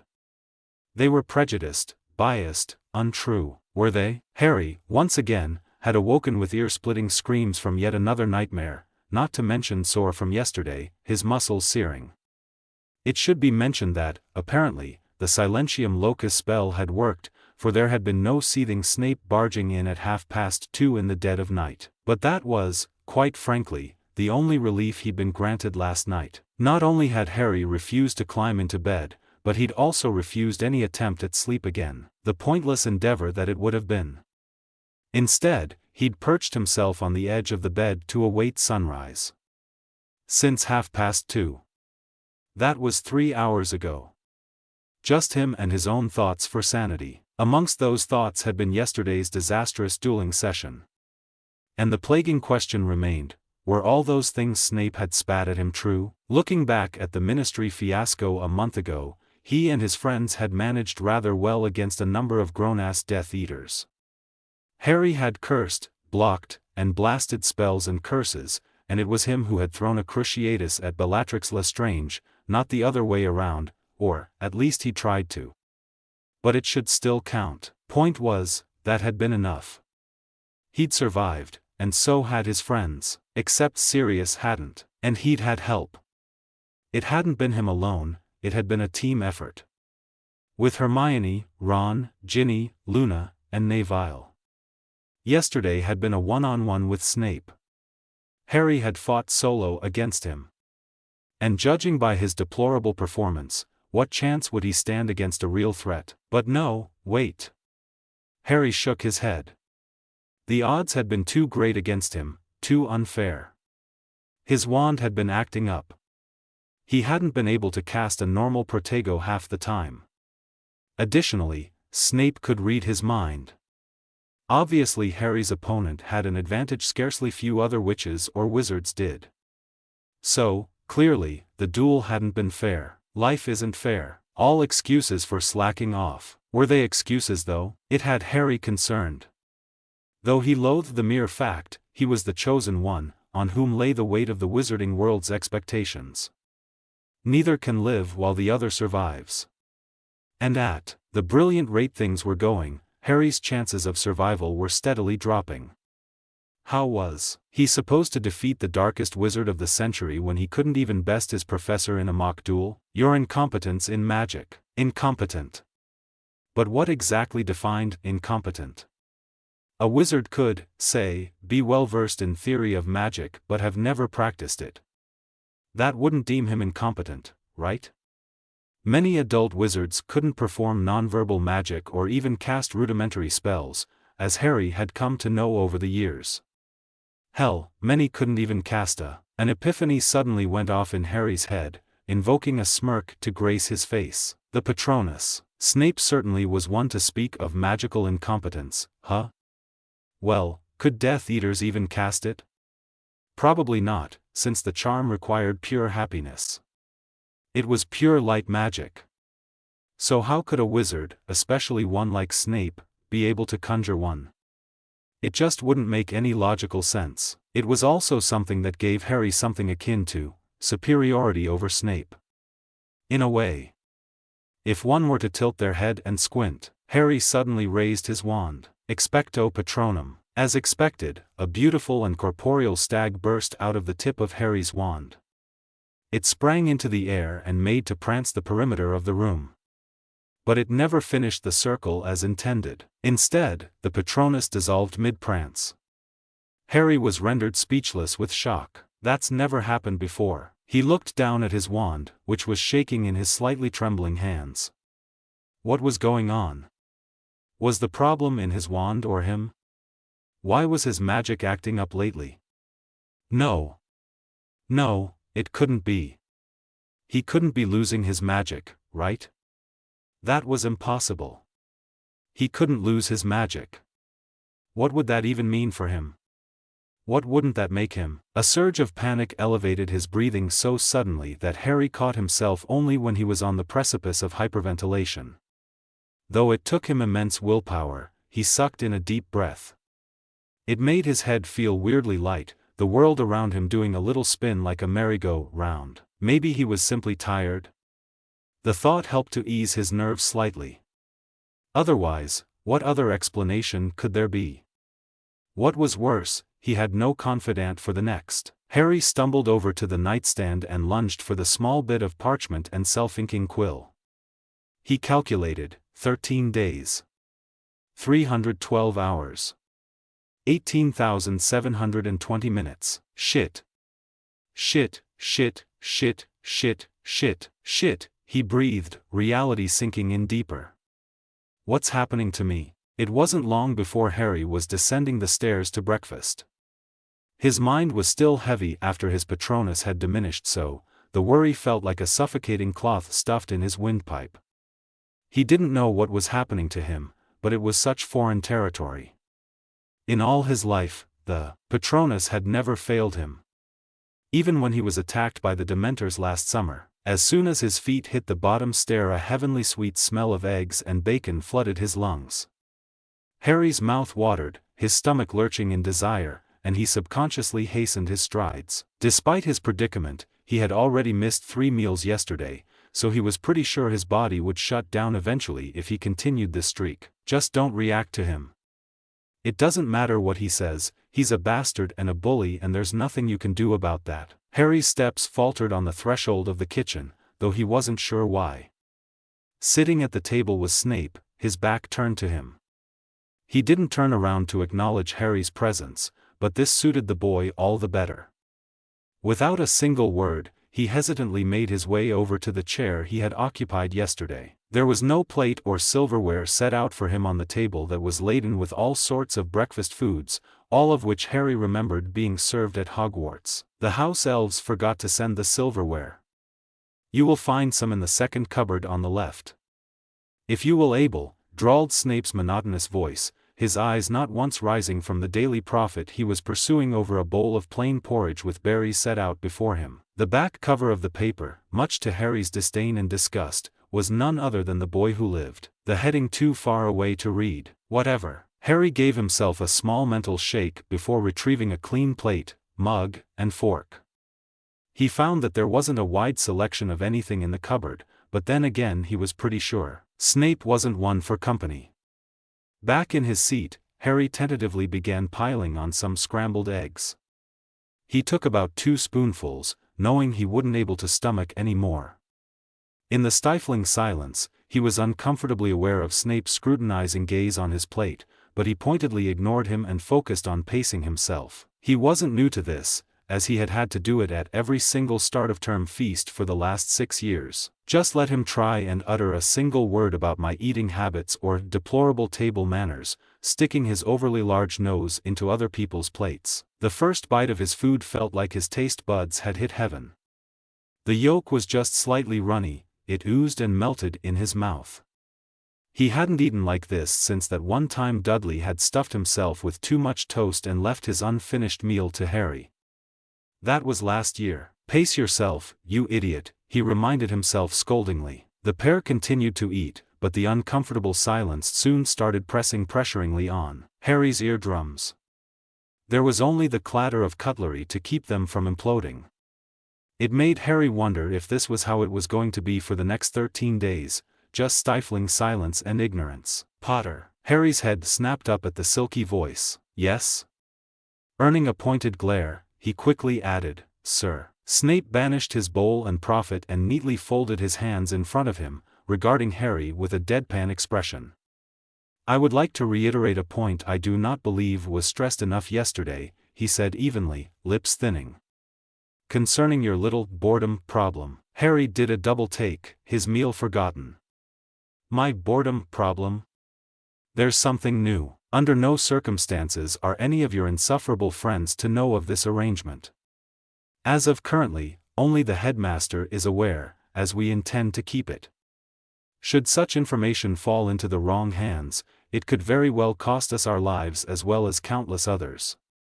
Even when school resumes, no one can know. He drew out the last few words for articulation, his sharp gaze pinning Harry like lasers. Though the Gryffindor had been expecting something of the sort, the information still hit him as though Buckbeak had back-hoofed him in the gut. It was official now, he was confined here, in this hellhole, for the next 13 days. No one knew except the headmaster, and no one would ever know either. Could Harry really be blamed for feeling like Dumbledore was keeping him in the shadows again? He clenched his fists tightly in his lap, the heels of his trainers digging hard into the floorboards. Right.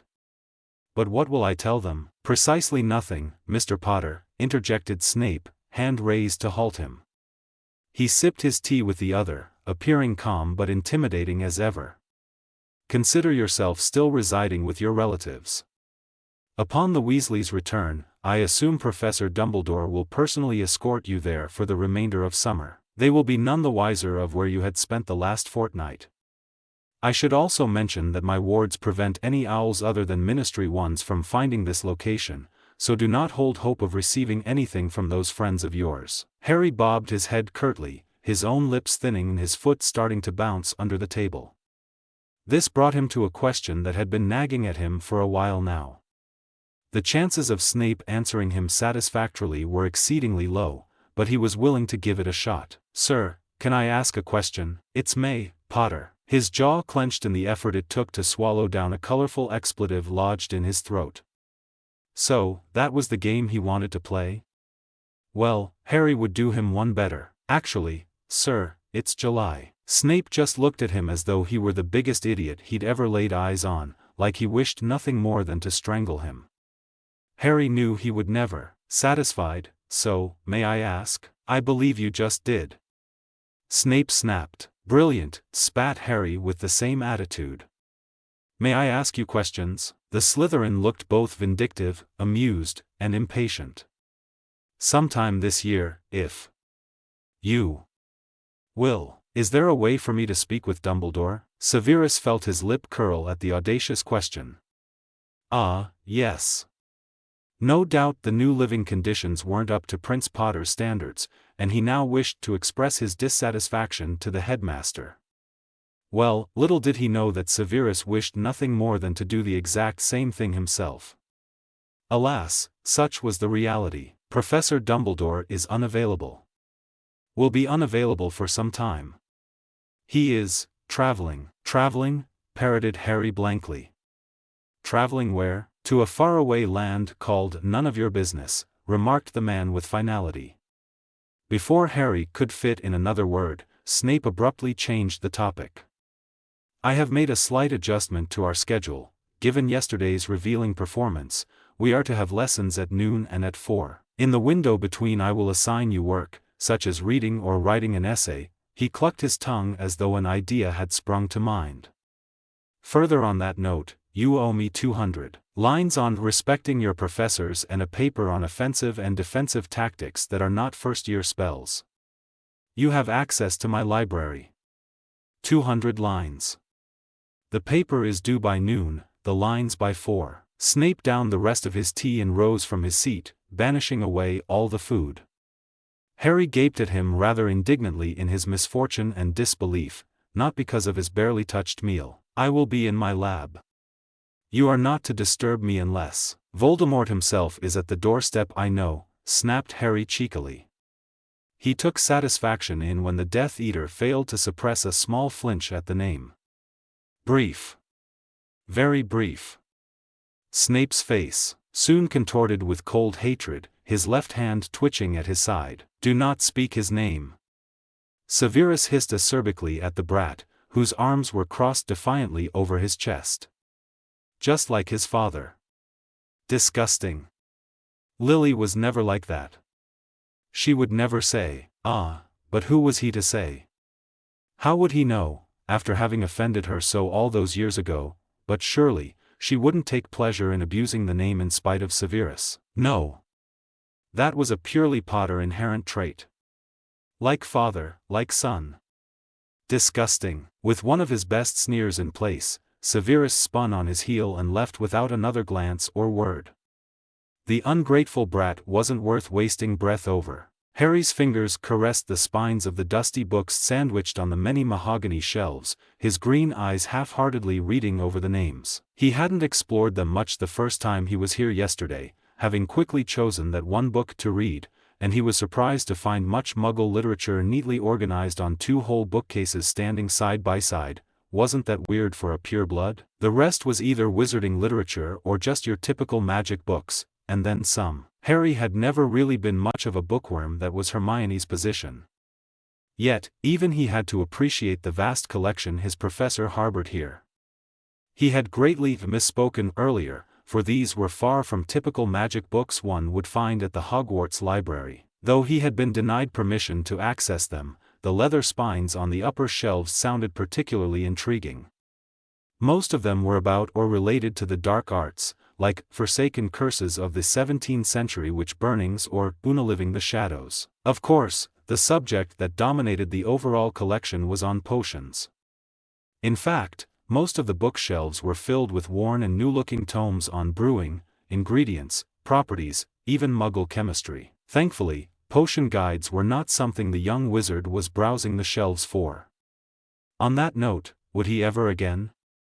He was certain he had barely scraped and exceeds expectations on his potions OWL, and seeing as the minimum requirement for Snape's damned newt level potions class was an outstanding. So now, Harry could pretty much kiss his dream of becoming an Auror goodbye. But did he still wish to be an Auror, really?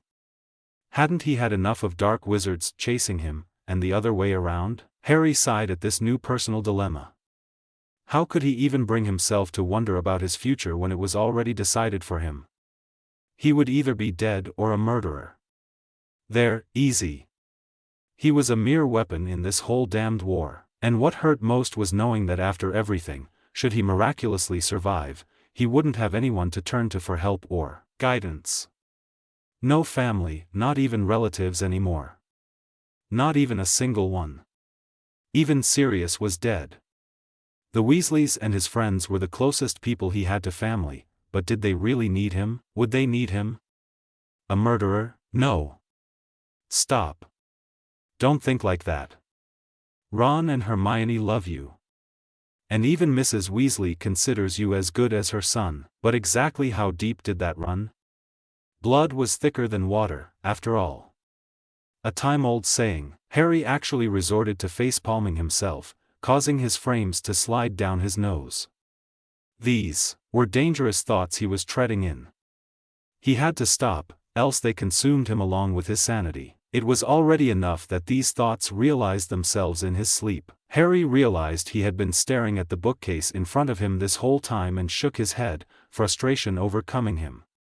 It took him a few minutes to locate a promising-looking book, Advanced Compilation of Defensive and Offensive Strategies. Harry quickly skimmed through the glossary, shrugged his mouth, and retreated back up to his room. He still couldn't believe the greasy git had actually assigned him work.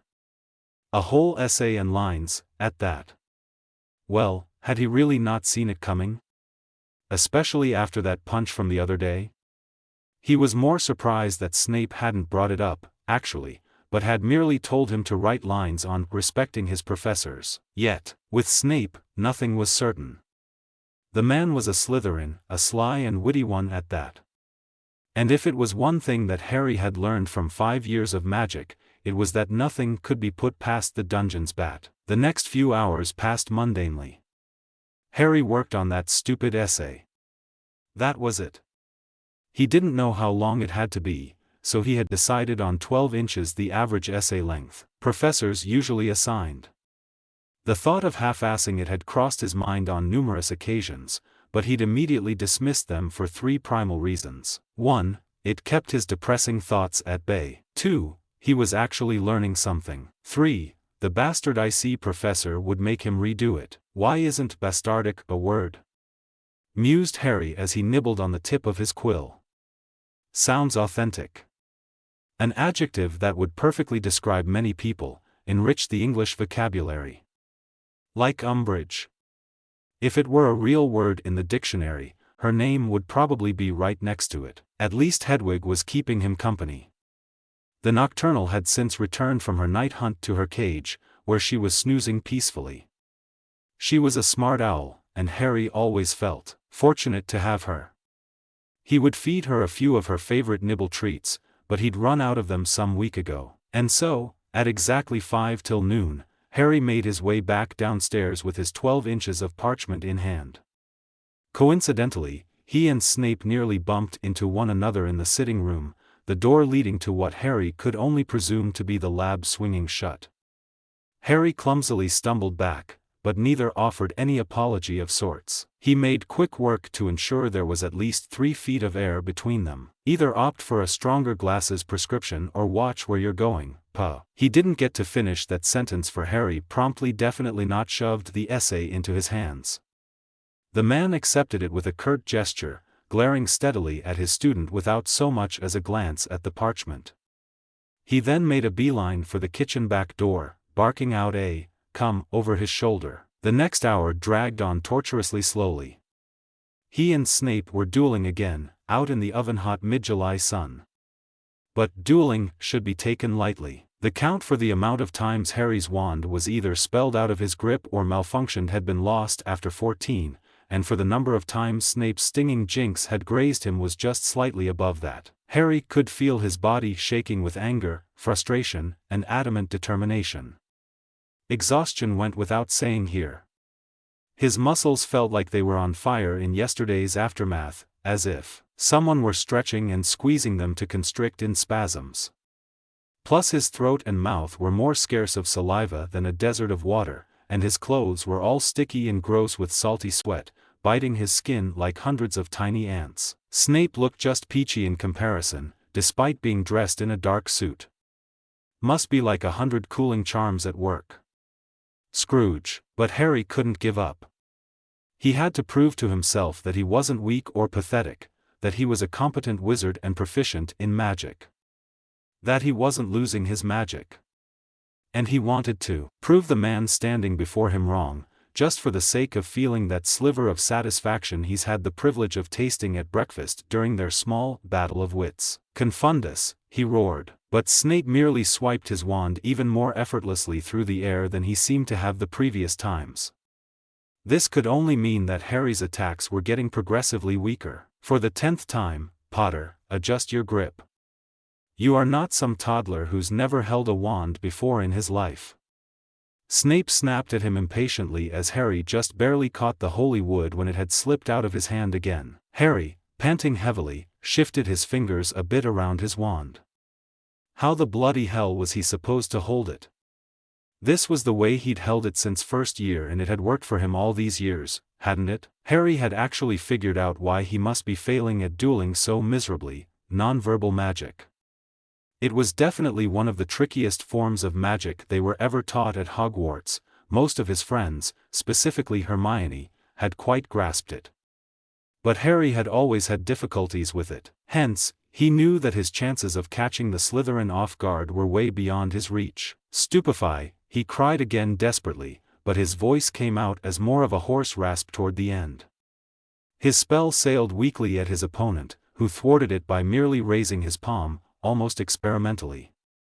The serious/grim look on his face was enough to even make Harry's stomach churn uncomfortably. Something was wrong, and even Snape had noticed it. No, we shall reconvene at 4. You've exhausted yours. Expelliarmus. Severus automatically cast a reducto with his wand, rebounding the feeble attempt back at Potter, whose own wand sailed out of his hand and landed in the grass. Do you lack the brain capacity to understand when a lesson has concluded, Mr. Potter? Severus inquired silkily, danger and warning lining his tone.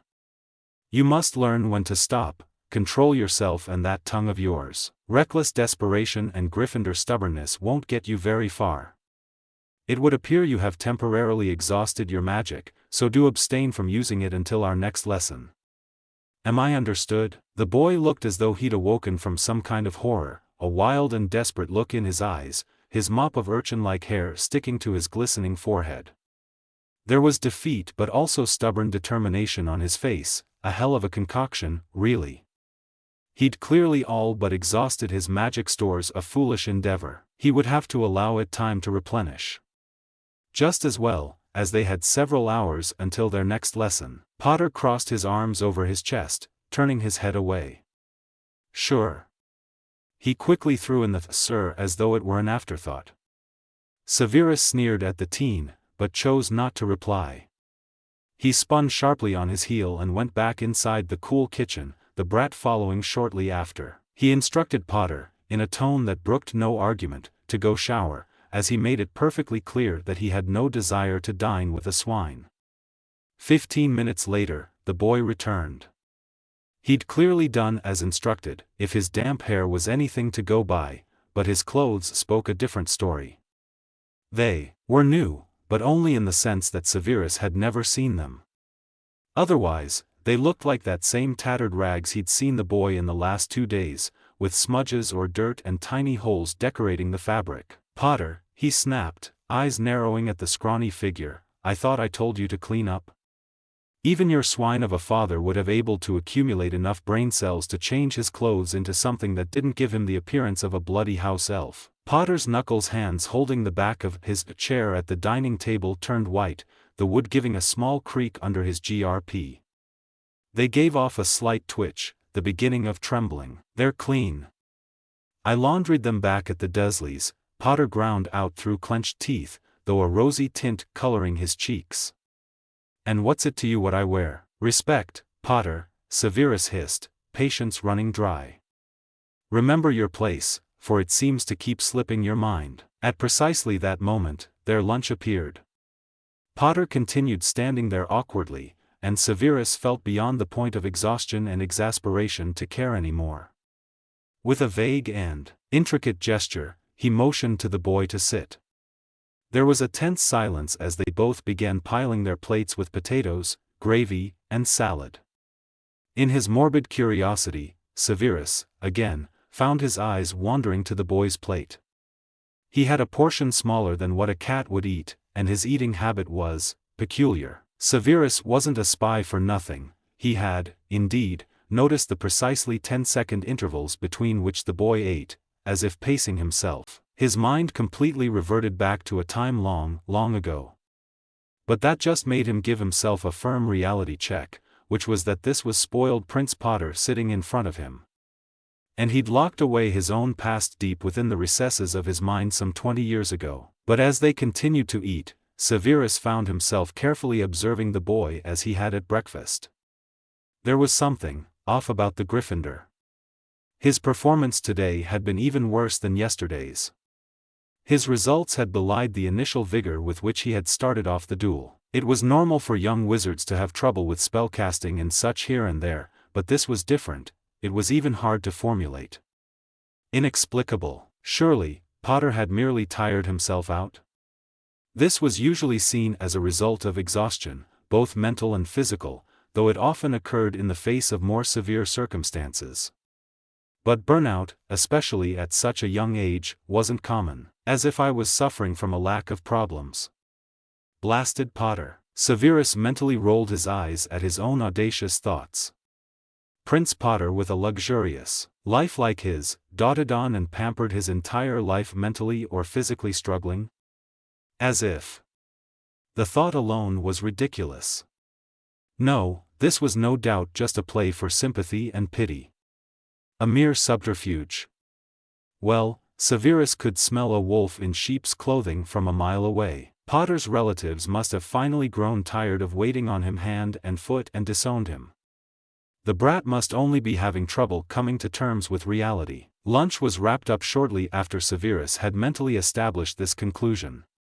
Just as Potter was making to leave, he snapped his fingers for his undivided attention. "I expect 3 feet of parchment on a thorough analysis of your abysmal performance today and ways it can be rectified. 2.5 hours will more than suffice lest you go lounging about like some useless slug.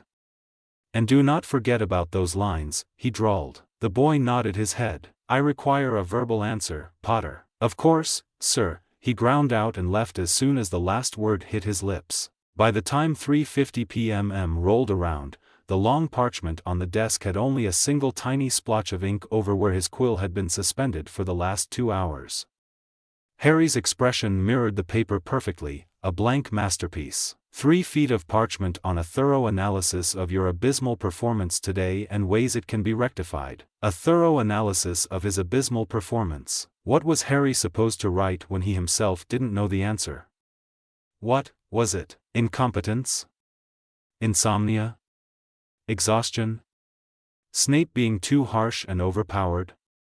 The depressing paths his thoughts would persistently take? How every night he would wake from nightmares, screaming bloody murder and holding himself to calm. Today's performance, as Snape had dubbed it, had seriously freaked Harry out. And it hadn't even fully set in until after lunch, when Harry had gone back upstairs, sat down with a clean roll of parchment and quill, and pressed the nib to paper. Nothing had been forthcoming, only ruminations. Now that the severity of his situation had fully sunk in, Harry felt a shiver trickle down his spine. His magic was somehow fading. The digression from yesterday was indubitable. The fact alone that his Patronus had faded of its own accord earlier was a clear indicator. Harry hadn't even realized that his heart was pounding in his ears until the pressure was almost deafening. His chest felt weird, as if he might suffocate from anxiety. But he couldn't help it. How was he to keep calm when his magic was fading? Something was wrong with him, Harry could feel it. What was he without his magic? He wouldn't even be accepted back for his 6th year as a squib. And Voldemort would kill him with absurd ease, just as Snape had always said, unless some absurd, sheer, dumb luck would save him. Or was he just overreacting? Snape had said Harry had exhausted himself, but he hadn't been that exhausted yesterday.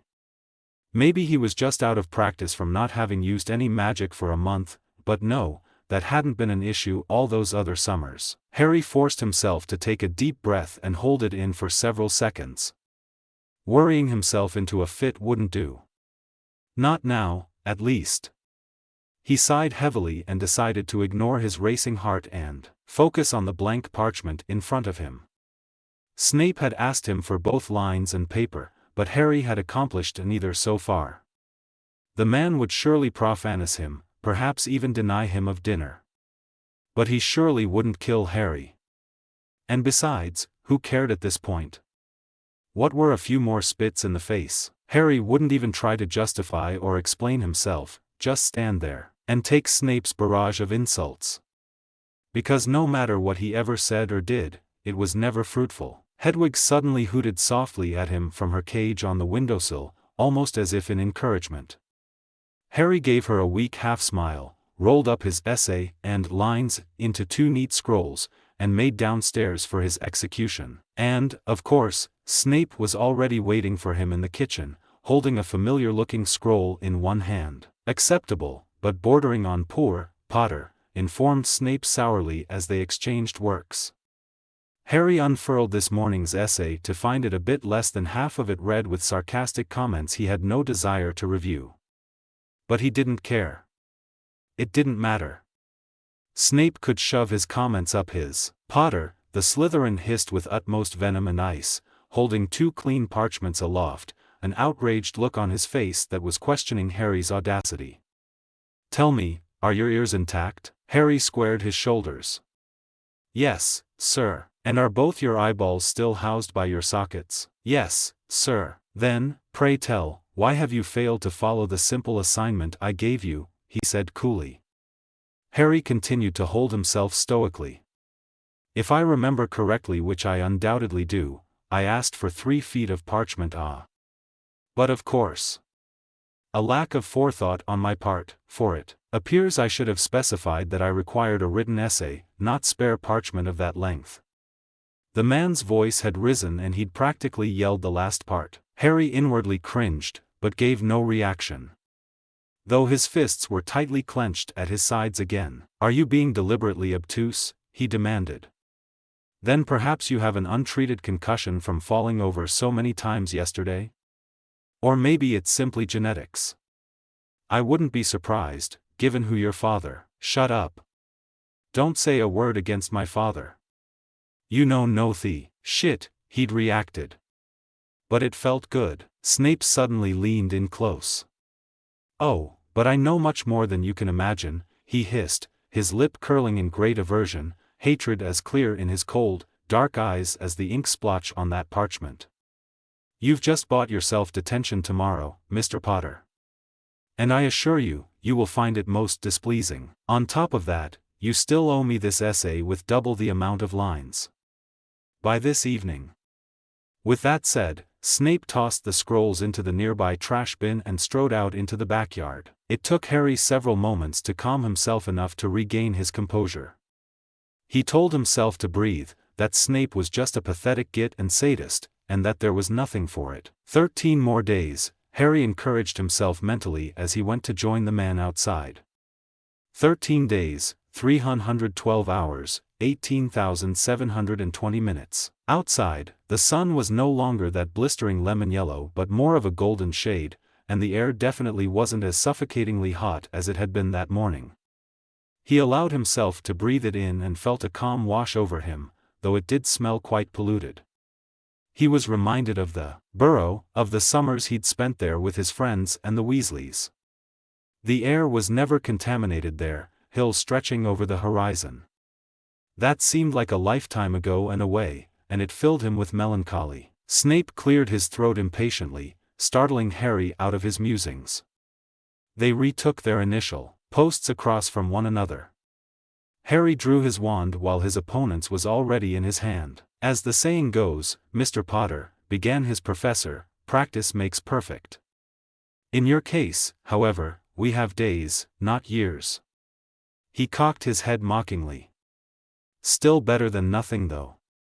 Thus, we shall attempt to duel again. Do not hold back, attack with everything you've got save for anything that would land you in Azkaban. He said this in a tone that suggested he was explaining something rudimentary to a 5-year-old. The wizard brought his wand up. Prepare yourself, and the duel commenced. Snape immediately fired off a nonverbal spell at Harry, who just barely sidestepped it and countered with a quiet impedimenta. Snape easily blocked it and sent 2 more beams of light at him, one purple, one blue. The Gryffindor's shield successfully blocked the purple one, but faltered on the other. The blue spell turned out to be some sort of stinging jinx, because it grazed Harry's knee with sharp pain. Harry stumbled back with a contained growl. Petrificus totalis. Protego. Impedimenta. Rictum sempra. Stupefy. But every spell his holy wand produced kept growing weaker and weaker, and it felt as though they were seeping energy from him. This bolstered Harry's growing anxiety, a pile of boulders forming in the pit of his stomach. His heart began to beat faster and his fear and determination morphed into desperation. It didn't matter what he tried to cast, his spells seemed like nothing but weak, pathetic jets of light. Snape responded to Harry's Petrificus totalis with another unidentifiable spell that rebounded it back at him. Harry dove out of its way just barely. In the blink of an eye, he noticed Snape's brows were deeply furrowed in confusion and concern. Not for Harry, Merlin forbid, but the same concerned expression he'd worn when Harry had spoken Parseltongue in 2nd year, during Lockhart's mock duel. The man was barely even moving his ebony wand anymore to block off Harry's attacks. Potter, that's enough. Stupefy. Harry roared, overcome with pure desperation. But mere sparks shot out of his wand. No. Expelliarmus. This time, his spell came stronger, enough to reach Snape, who blocked it off again, starting to look outraged. Inexplicable fear began to grip at Harry like a Dementor's rotting hand strangling his lungs and windpipe. His breaths came in hard, the summer air stinging the stitch in his side. He raised his wand again, but in the next moment, Snape murmured an Expelliarmus that sent Harry's wand sailing into his hand across the yard. Harry bent over with one hand on his knee, the other gripping the tree trunk beside him to keep him on both his feet. Hey! Give me back my wand, he panted out. You have no right. Silence, you thick-headed dunderhead, hissed Snape as he approached Harry, an inscrutable expression on his lined face. You will find that I have every right, Potter, as this was a duel. You have my congratulations, you've once again surpassed your own record of incompetence by exhausting your magic resources. Snape was absolutely seething, the venom in his voice told as much. His words hit Harry like a blow to the gut. He shook his head in anger and denial. No, I can. You can't do anything, Potter, that is precisely my point. With you it's one thing after another. He cut across him coldly and regarded him with disgust. Like father, like son. Your precious father was also an incompetent show-off, an exceedingly conceited and arrogant prick, when in reality he couldn't do a thing right for the life of him. Snape spat. He didn't dare to approach me one-on-one, lest he was accompanied by his precious mutt, rat, and werewolf, knowing he wasn't competent enough. Harry's vision clouded with red and his fists clenched so tightly he could feel his nails drawing blood from his palms. Oh, really, Professor, he sneered the title with venom, straightening up and glaring. You're sure one to talk of incompetence when it was my father who saved your life in the Shrieking Shack. Snape's face turned tumultuous, his fingers flexing at his sides. So, you know. He was saving his own skin through me, the saint that he was. You continue to operate under the false misconceptions he'd painted in his prime. The sneer on his face deepened, lip curling, and he took a step back. He was nothing but a pathetic fool, and it would appear that the apple really doesn't fall far from the tree. Roughly, he shoved the holy wand back into Harry's hands and spun around to head back inside, before Harry even had time to open his mouth to retort to his face. Oh, but Harry wasn't letting him have the last word. He was positively shaking with rage at this point, and all thoughts of consequences were absent. At least he could cast the Patronus. "As can I," Severus stilled at these words.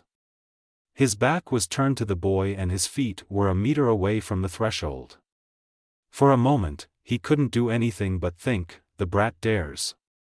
Slowly, he turned to face the insolent boy, who just continued to stand there with a satisfied glare. "Yeah, that's right, Snape. You're a Death Eater. Death Eaters can't cast the Patronus, can they?"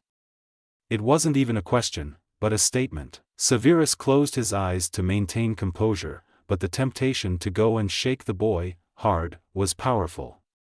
How dare the brat make such brash assumptions? As if he knew, as if anyone knew. Ah, but, of course.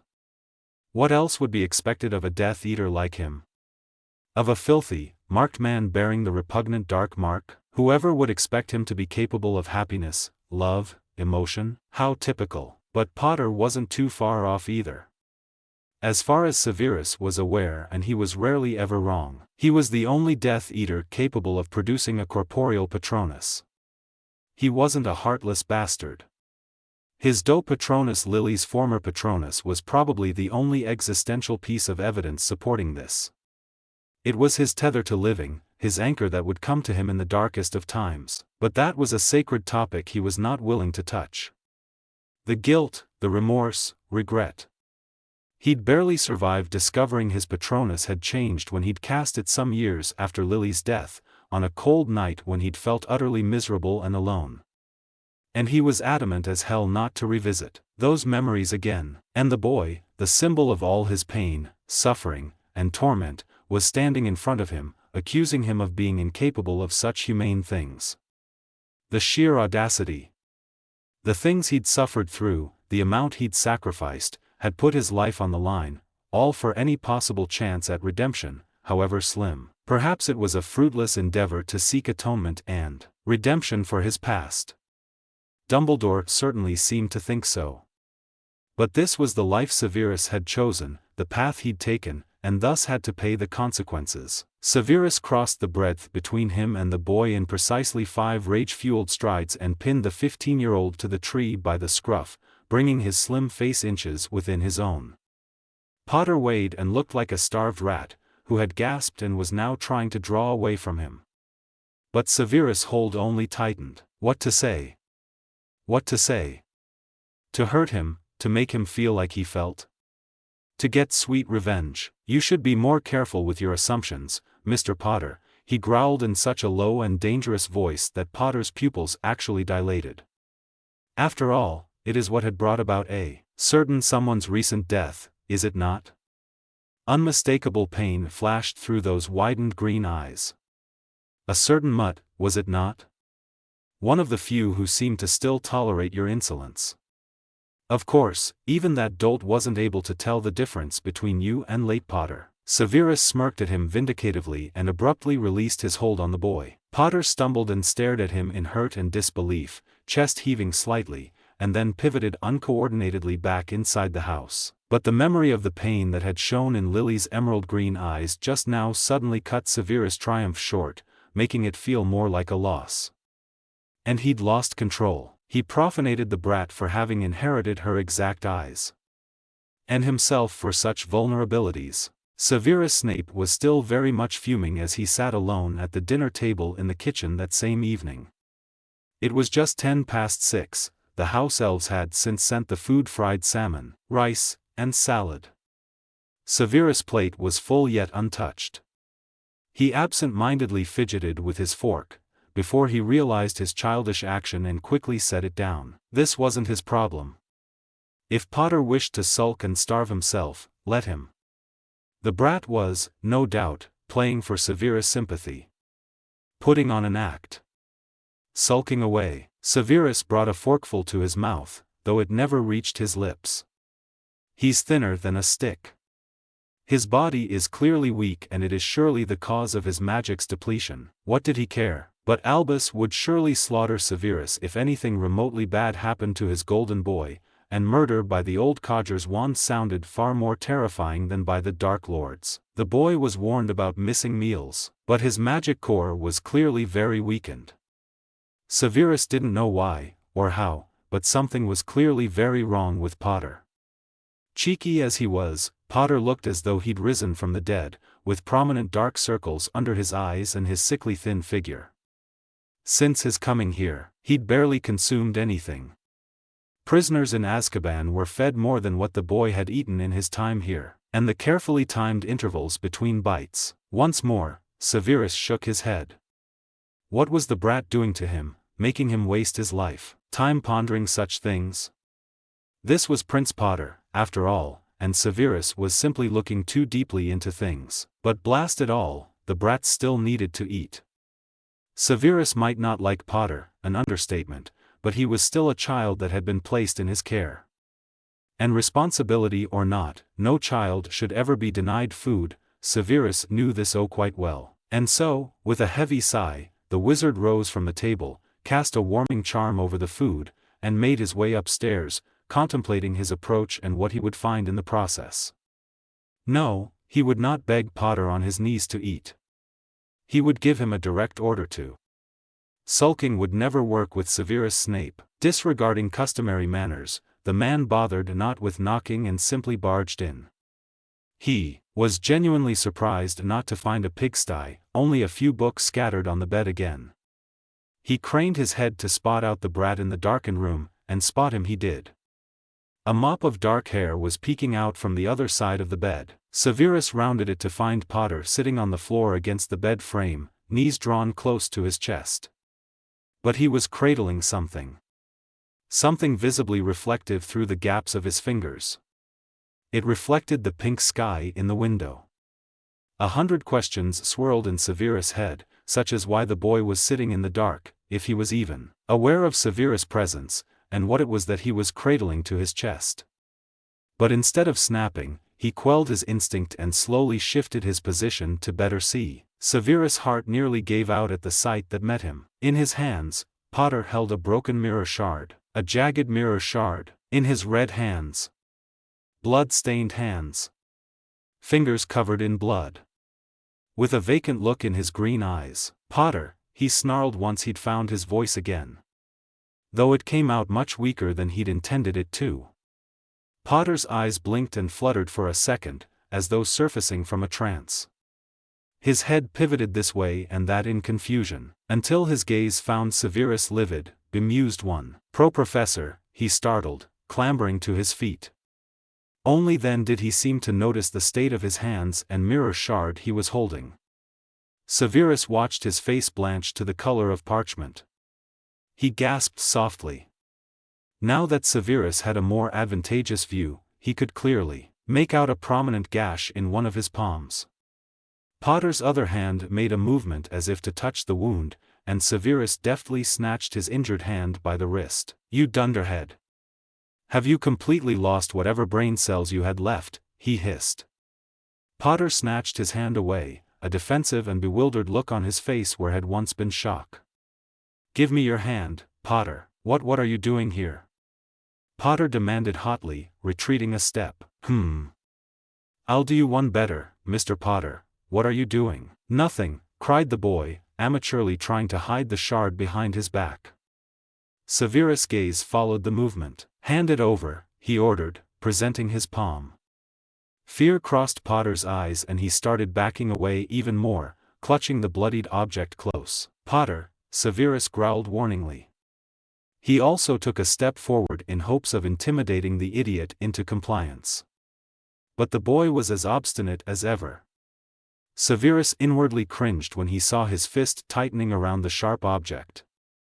A few droplets of blood trickled onto the laminate. Severus forced himself to quell his temper a bit. "Potter, you're bleeding," he bit out as though explaining it to a toddler. "Stop it with this horseplay and get over here." "Now." "No." It's mine. You have no right. You will be surprised by the sheer number of things within my rights, Potter. Now hand the glass over and let me heal you before you bleed to death. No. It's all right. I can heal it myself. You don't have to concern yourself, sir, said Potter, his voice slightly hoarse and shaky. Was there anything you wanted, sir? For several dumb moments, Severus felt dumbstruck at the teen's words. It's all right? The boy was bleeding, just standing there before him, and was clutching onto a hazardous object, and it was all right. How had the idiot even acquired the stupid shard in the first place? Had he found it here, or had he always had it? Did it hold some sentimental value? For Merlin's sake, it's a piece of rubbish. Severus' patience was thinning dangerously. He would have long since accio-ed the shard were it not for the risk of injuring Potter further. Potter, this is my last warning. Hand the bloody thing over. Potter kept shaking his head obstinately. It's just a scratch. The man's jaw almost dropped. Either you are more blind than I thought or you take me for an imbecile, Potter, but that is far from a scratch. Now get over here. Potter gave no indication of relenting, he'd just hit the wall he'd been backing up to. Severus internally signed but willed himself to seek composure and think rationally. The wound on Potter Shand was bleeding more profusely, and unless Severus wished to waste healing potions or permit an infection, he had to heal it now. But the boy was unrelenting still, and he wasn't about to brawl with a 15-year-old for a piece of rubbish. Sadly, this didn't leave him with many options. It was times like this that made him wonder if his vow was worth all it was subjecting him to endure. Compelling his tone to adopt a more impassive and somewhat calmer manner, he took a small, visible, deep breath and folded his hands neatly in front of him. Very well, Mr. Potter, let us come to a compromise, then. You will permit me to heal your hand, but I shall not confiscate the mirror. Are you amenable? If not, there's always plan B. Potter hesitated, reluctance written on his face. Really, sir, it's all right. I can fix it myself. Yes, of course. Because you are ever so clearly capable of casting even the simplest of spells, he snapped impatiently, words laced with exasperation. The boy clenched his fists again but clearly held in a wince from the action. His eyes were still wide. He stole a glance down at the bloodied mess he was making, the floorboards beneath him decorated with inky black splotches in the unlit room. He then looked over at the Slytherin, but his gaze bore much reluctance and distrust. They seemed to be searching for integrity in Severus. Severus held himself perfectly statuesquely. But finally, his internal battle must have settled in the older wizard's favor, for he slowly began approaching him. Grudgingly, he also relocated the shard into his other hand. Hold out your hand, palm up. Fortunately, Potter compiled and presented the injury.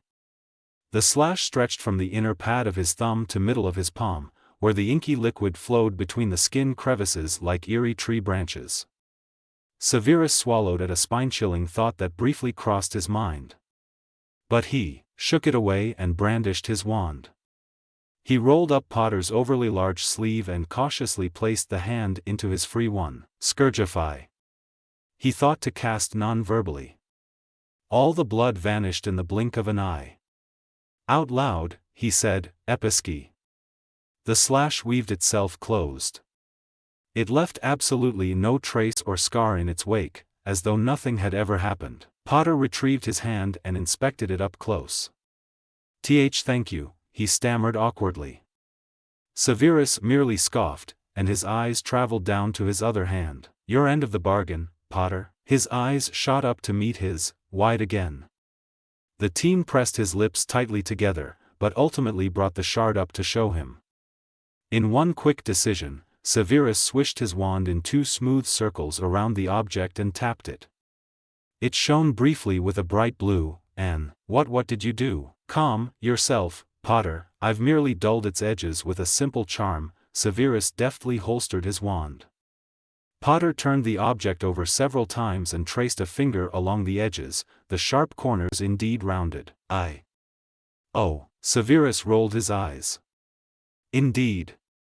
Quite worth the fuss, wasn't it? He remarked sarcastically. His face suddenly turned grim and serious again.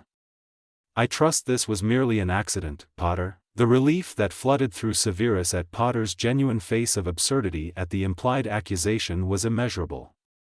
I'm not bloody suicidal. One can only guess, remarked Snape.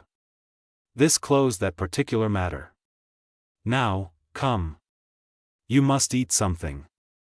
He spun around to leave, expecting the teen to follow, but heard no footsteps apart from his own. Potter, that was not an invitation. I'm not hungry. Potter's head was bent low. His voice sounded no better, weak and barely above a whisper. The Slytherin pinched the bridge of his nose. I care not if you are sulking or wallowing in self-pity, Potter. You must eat. I said I am not hungry, he insisted more strongly. Sir. Well, Severus would not beg. He scrunched up his nose. At least refrain from killing yourself in the meantime, then, he said coolly.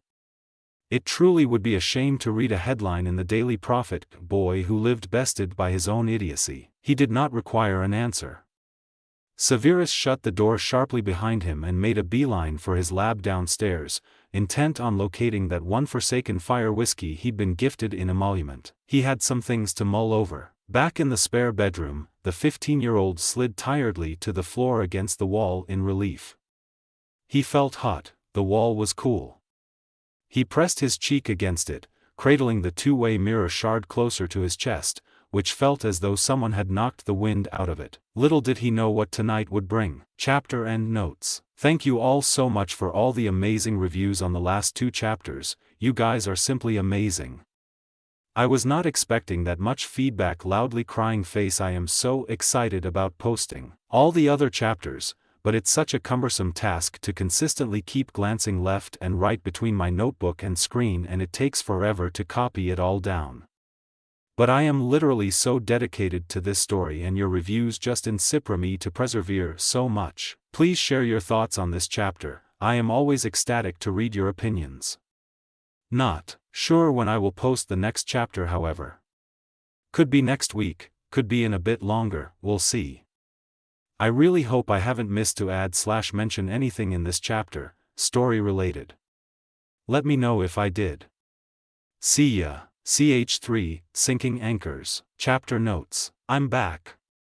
Last chapter was a monster, but this one is a 12K word beast. Wheezes in old grandpa voice. Huh. Took absolutely forever to write and edit. Enjoy. See the end of the chapter for more notes. July 20th, 1996. His surroundings seemed to stretch on endlessly into the horizon, a gray blur. Emptiness, as there appeared to be no floor or ceiling, yet he could feel solid beneath him. The place sent chills along his arms, legs, neck, and creeped down his spine. The boy's heart felt like a drum as it hammered in irrational fear, as though awaiting the storm that the calm promised. There was nothing to bear witness to here, but Harry knew this setting from before. It was so familiar, as if he'd visited this place 100 times before, and yet had always been obliviated of it. And suddenly, Harry was falling through darkness. It started closing in on him from the corners of his eyes, threatening to swallow, until he landed in a Victorian sitting room, darkened and dusty. Looking around in a frenzy, all the furniture, too, looked blurred, except for the wall before him. A massive tapestry of what appeared to be a family tree hung over it. That could have been us, Harry, said a sad, familiar voice behind Harry. He swiveled his head around and felt his heart lodge itself in his throat. Serious, he croaked out, voice raspy and hoarse in his disbelief. But Harry didn't care. The Gryffindor's chest swelled with grief, sadness, and joy at the sight and voice of his late godfather, his stomach jolting painfully. He tried to reach out, the warmth that was radiating off his godfather so close, but his hand passed right through the man's arm. We could have been a family, Harry. A proper family, Sirius whispered longingly, still gazing at the tapestry. And you killed me. Well, let me die, really. But the line between the two is blurry, and then his eyes turned to meet Harry's. Why, Harry's vocabulary eluded him. He opened his mouth to say something, anything. And yet, the words seemed stuck in his windpipe. You have no one to blame but yourself. A new voice commented this out of nowhere. Sure enough, on his right stood Remus, his kind, scarred features bathed in something that struck a knife deep into Harry's gut. Disappointment. Remus too swear. You killed my best friend, Harry, he continued in a voice that was steadily growing. I thought you were better than this. And after the lengths to which we've all gone for your sake, this is your repayment? I was wrong, you are nothing like your parents. No. No, please. I'll do better, Harry pleaded weakly. Somewhere in the distance, or was it in his ears? He thought he could hear a sickeningly familiar voice cackling in laughter. Do better, barked Sirius suddenly, true anger showing through now. Better isn't good enough, Harry. This is war, there is no room for mistakes. You've made one, and now I'm dead. He all but beloved, him and the other marauder now circling Harry like wolves taking in the sight of their prey. Remus sneered, as if Harry were a slug. And now look at you, emancipated by your last living relatives, your parents' sacrifice was all for naught. And what are you left with? No home, no family. You are a burden, utterly alone because everyone you have ever cared for is dead. His godfather continued to rant, but the cruel words were drowned out in Harry's ears, replaced with a ringing that was sure to make his head implode. And shortly, he could make out delighted squeals of laughter in the distance again. He knew them oh so frightfully well that he felt sickened to his stomach and his mouth ran drier than a desert. And suddenly, he could hear Sirius again. Stop it, he whispered pleadingly, embracing himself for comfort. He couldn't take it, the torturous reminders. Stop it. Please. Sirius, I was wrong. I was so wrong, and dumb, and I actually had a family, Potter. Cedric Diggory's voice appeared out of nowhere, cold and accusing. Harry turned around to look. The boy was still donned in his Triwizard Tournament uniform, which was covered in tears and dirt.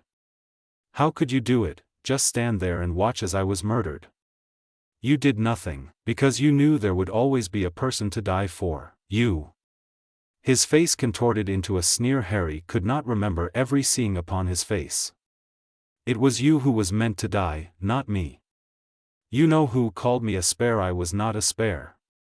I had a mom, dad, girlfriend, friends, family. Who did you have? Who do you have? Those words hit Harry hard, like a heavy load of bricks in the face. A painful lump appeared in his throat. Bellatrix's laughter echoed again, sending rage, grief, and fury through the Gryffindor. I never meant for you to die, any of you to die, Harry whispered in a thinned voice, his head hung in crippling shame and remorse. I swear, I didn't know the cup was a port key, I would have never offered it to you. But he couldn't go on, for his voice cracked horribly. The laughter rang again. Harry flinched. Oh, you blame Lestrange, Harry, do you? Inquired his godfather completely out of the blue, coldness in his usually warm tone. She's a Death Eater, murder is expected from her. But from you, if only you hadn't gone that night. He trailed off wistfully and repeated his earlier words. We could have been a family. That's what you've always wanted, isn't it? Harry was powerless to stop the disgusting wet tracks that trailed down his face. He clenched his teeth together, baring them, to contain the painful sob within. Those words, the harsh truths, spoken not even with anger or fury but just sadness and disappointment. They had shot Harry's heart like a hot-tipped arrow. He couldn't say anything, for the lump still constricting his throat. All Harry could do was stand there, receiving whatever words of punishment he deserved. I'm sorry. I never meant for any of you to die. It's all my fault, I know. I was dumb and stupid and an idiot. His voice cracked again as his whole body began to tremble from the cold that started seeping through his bones, his hands shaking. I just want. I know I don't deserve it, but all I want is, well, Potter, it may be a foreign concept to you, but your self-proclaimed prince title instigates little effect on us. No. No. No, Harry didn't dare to look up, only bit harder into his trembling lip. Always wanting something, and yet contributing nothing for its cause. Just like your wretched father, you seem to fall under the misconception that you live in a utopian world. He too was exceedingly arrogant as well as delusional. "Shut up," screamed Harry at Snape through cascading tears. "I never thought I lived in a utopian world, my life's always been anything but insolence." Snape sneered. "Ungrateful," said Remus. "A failure. Disgusting." The torrent of jeers and profanities came all at once, the words as if knitting with one another to wrap around Harry's heart to strangle it further. They threatened to drive Harry insane. It felt like his brain was about to implode at any moment, and his torment's escape through tears wasn't enough. Lestrange's laughter continued to cackle like a whip in the distance. And finally, the setting shifted. Where Harry found himself now was the atrium of the Ministry of Magic. "Oh, Harry Potter," Cat called a female voice, giddiness evident in it made her sound like a little girl having spotted a sweet treat. She was nowhere and everywhere simultaneously. Before Harry could so much as reach for his wand, she cried, "Crucio!" In the next second the boy was writhing on the cold marble floor, though no sound emerged through his clenched jaw. Every nerve, muscle, and organ screamed in him, but he did not, for he did not deserve to scream or beg for mercy. Scorching magma replaced the blood running through his veins, and his muscles felt like they were being stretched, his bones crushing into fine powder all the while not. It just might tear him open at any moment. Suddenly, the torture stopped. Harry lay panting on his stomach, barely having the strength to keep his eyes open. Just enough to see Remus, Cedric, Snape, and Sirius watching him impassively, uncaringly. Almost satisfactorily.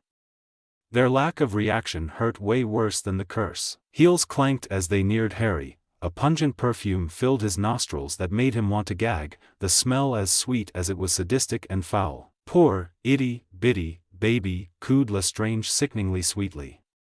The sharp tip of her boot tapped under his chin to tilt his head up.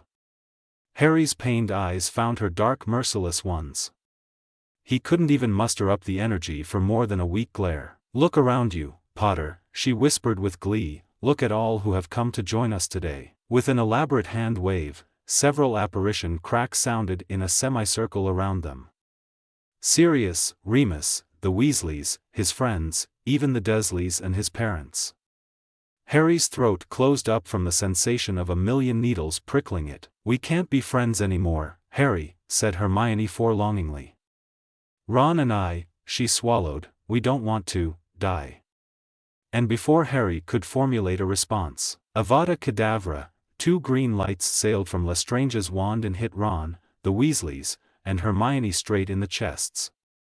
Their bodies thudded to the ground. "No!" roared Harry, his vision so blurred with tears he could barely see the prone bodies. "You're no good to anyone, see, boy," sneered Uncle Vernon as though nothing had happened, his walrus mustache twitching. "What, did you truly expect family from us? For your kind?" Aunt Petunia chimed in. "Nasty little thing you've always been. Such a burden my sister left upon our shoulders. You only ever endangered our lives, you wretched black cat." 2M sore. But the same green projectile hit the three Dursleys, and Harry's chest suffered another painful pang of shattering loss. Tears continued to flow freely down his cheeks like saltwater streams. He just wanted this nightmare to end. "Harry." Now spoke Dumbledore, his eyes no longer harboring that characteristic twinkle. The wise, old wizard looked twice his real age, face deeply lined with sorrow and regret. "My boy, I truly have no words. I had hoped you wouldn't turn out like him, like Tom Riddle. He, too, was a misguided young man. Disturbed. Intrigued by darkness. A murderer, Harry. And it truly is saddening to see his unfortunate ways have inspired you so." Harry could not think of anything to say. Shame and regret threatened to overwhelm him, and he wished the damn ground would just swallow him. Or for the green light to take him, just like he knew it was about to take Dumbledore. Harry was a coward, a pathetic coward, because as a testament of this, he shut his eyes just as he heard the newest curse cried and whistling overhead in the old man's direction. "Uhu! Only a few left," giggled Lestrange excitedly, her heels clicking loudly by Harry's ears as she hopped up and down. Indeed, only Remus, Sirius, and his parents remained. Harry felt entirely drained. He knew what was to come, the cruel and unjust fate that was about to meet those 4 people he loved with his whole heart. And he could do nothing about it. A sob ripped itself out of his throat, and he couldn't even muster up the energy to prop himself up. "First I lost Lily and James," began Remus, "and then I lost Sirius to Azkaban and thought Pettigrew dead. Then I lost Sirius again, for real that time. And all because of your foolishness. Remus, please. I'm so sorry. Don't leave Em." The marauder laughed so coldly and uncharacteristically that he didn't even sound like the Remus Harry remembered. "Leave you? Harry, I've already left. Haven't you ever wondered why I have not written to you in weeks? I can't stand the mere thought of you." Harry felt his already fragile heart shatter, his worst fears confirmed. So he nodded, for that was all he could do. He did not deserve to refute, only to accept the bitter truth.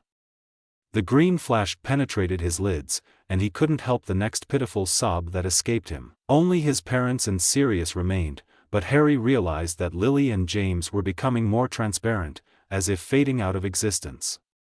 Maybe they would not say anything. Maybe because Harry had never even had a chance with them. A real chance.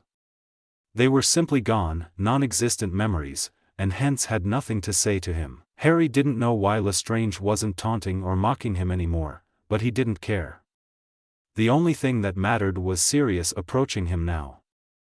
Harry forced himself to meet the eyes that had once been full of mirth and warmth as the man knelt at his side. He was looking down at him with empty coldness, such that could freeze hell over. "You've brought this all on yourself, Harry," he whispered, causing more tears to spill from Harry's eyes. "You have failed at befriending your aunt and uncle, you have failed at us becoming a family, don't you see? You are simply unlovable and bring death and misery upon anyone who dares to care for you, or the other way around." He choked on his saliva mixed with salt water and snot. "No. Please, stop it." Harry knew that whatever closing statement Sirius was about to deliver, it would end him. And his godfather did proceed to deliver the final blow. "You are forever alone, Harry Potter, and you've no one to blame but yourself." And with that final flash of green light, the nightmare ended abruptly. As though electrocuted, Harry shot upright before he was even fully awake. His chest was heaving like a high striker puck being consecutively struck, heart hammering so loudly in his ears it made it hard to discern it from the blood pulsating in them. The next thing the boy realized was the trembling that shook his scrawny frame. It was untamable, and he felt cold all over with the disgusting sweat that was soaking his shirt and bed cover. For a moment, Harry twisted his head this way and that to check his surroundings. Pale moonlight spilled through the uncurtained window, providing just enough light for his blurred vision to make out the room. Snape's room. Spinner's End. His breath hitched as he exhaled in slight relief, but his shaking didn't cease. The blurred darkness began closing in from the corners of his eyes with formidable pressure. Harry's hand seemed to reach for the nightstand for his glasses of its own accord, but panic bit into him when it couldn't grope them out. He was sure he had put them there. Just before bed, his head going into overdrive, the Gryffindor fumbled with the bed covers before snaking a hand behind himself under his pillow to retrieve his wand of holly. "Lumos," he whispered, voice hoarse and unstable. Further fear and panic lodged itself in his throat when the spell malfunctioned and flickered ephemerally. He tried again, and again, until the Lumos was finally stable upon the tip of his wand. Now that the room was moderately lit, Harry peered over the edge of the bed to search out his glasses.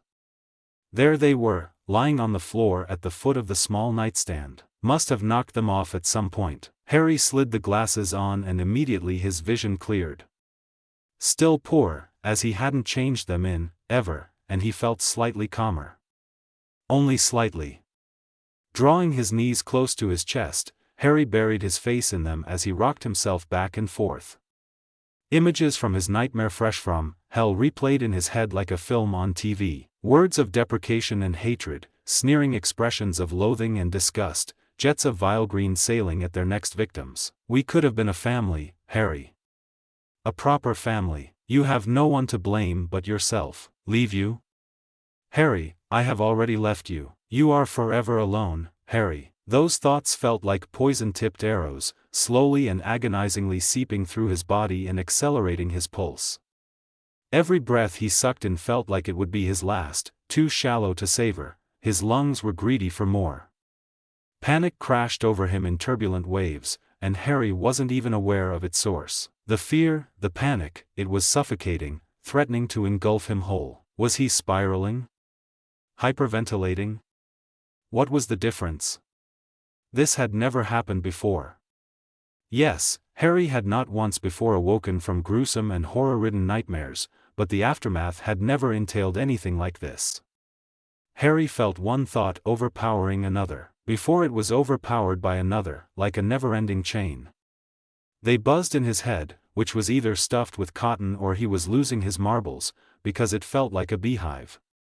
He was a prisoner held captive in it, and the boy was helpless to even comprehend what was happening to him, let alone put an end to it. His hands, Harry noticed, were shaking like a psycho's, and his breathing had become so shallow that his head felt feather-light.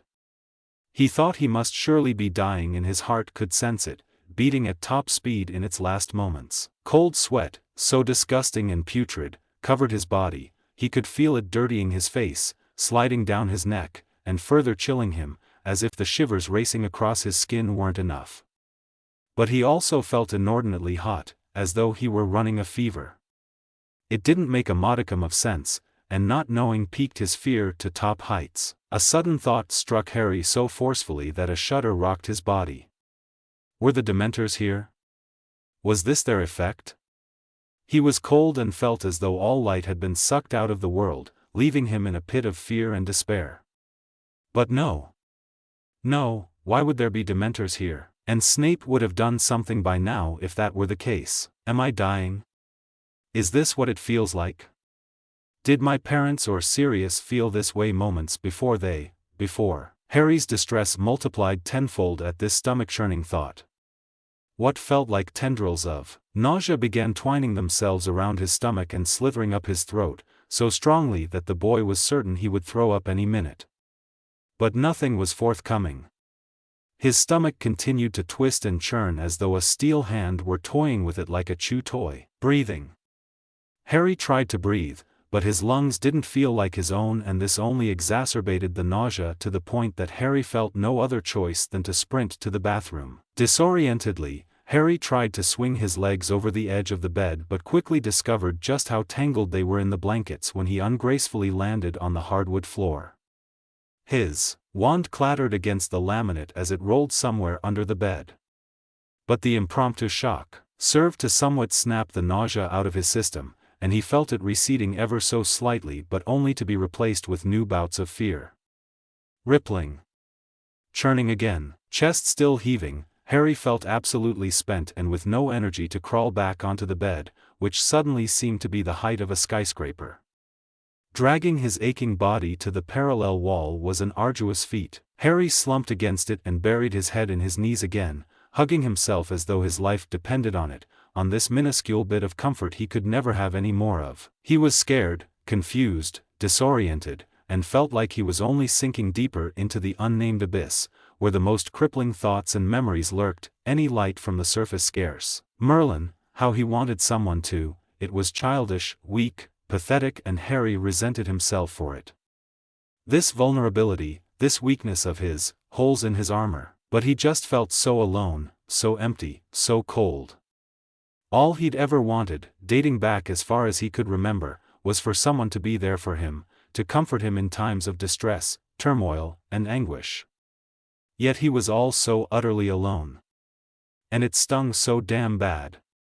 He wanted something. He knew what he wanted, his very soul was screaming for it, longing, yearning, but what stung most was knowing it was something he could never have.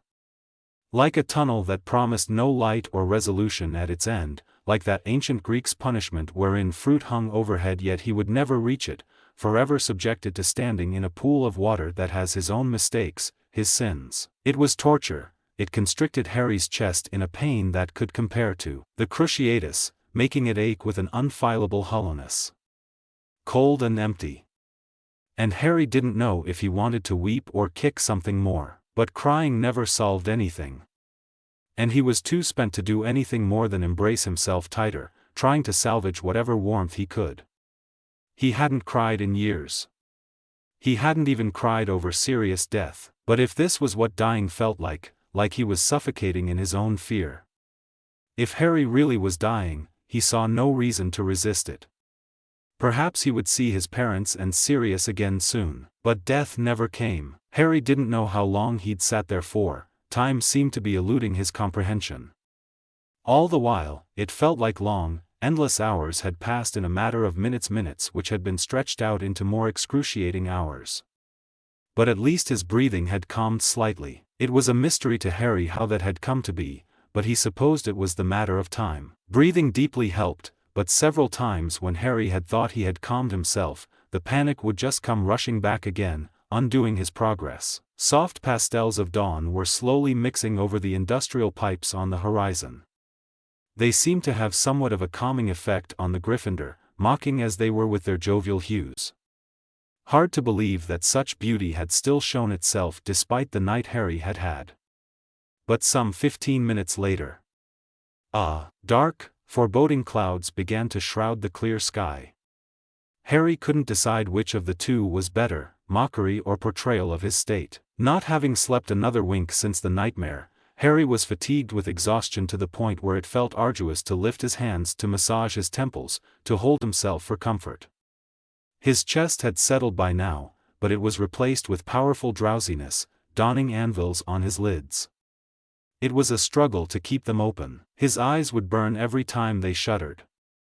And he was cold. So cold. And the floor felt no better than if he were sitting on asphalt. But Harry couldn't let sleep reclaim him. Those same images were still fresh, engraved onto his retinas like permanent tattoos, dark imprints on parchment. No, he could not afford it. Darkness meant harm. With dawn came light, as Harry had grown to know since his first nightmare occurrences.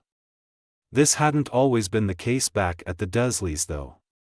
Oftentimes, the darkness of the crammed cupboard had welcomed him from the outside, which had borne his so-called relatives. But no more. Now, darkness meant fear. Sodding, cold, pathetic fear. But what was even the point of dawn's light when it became shrouded with dark, oppressing clouds? God, he was just so tired of everything. Of feeling, of suffering, of caring, of surviving as opposed to living.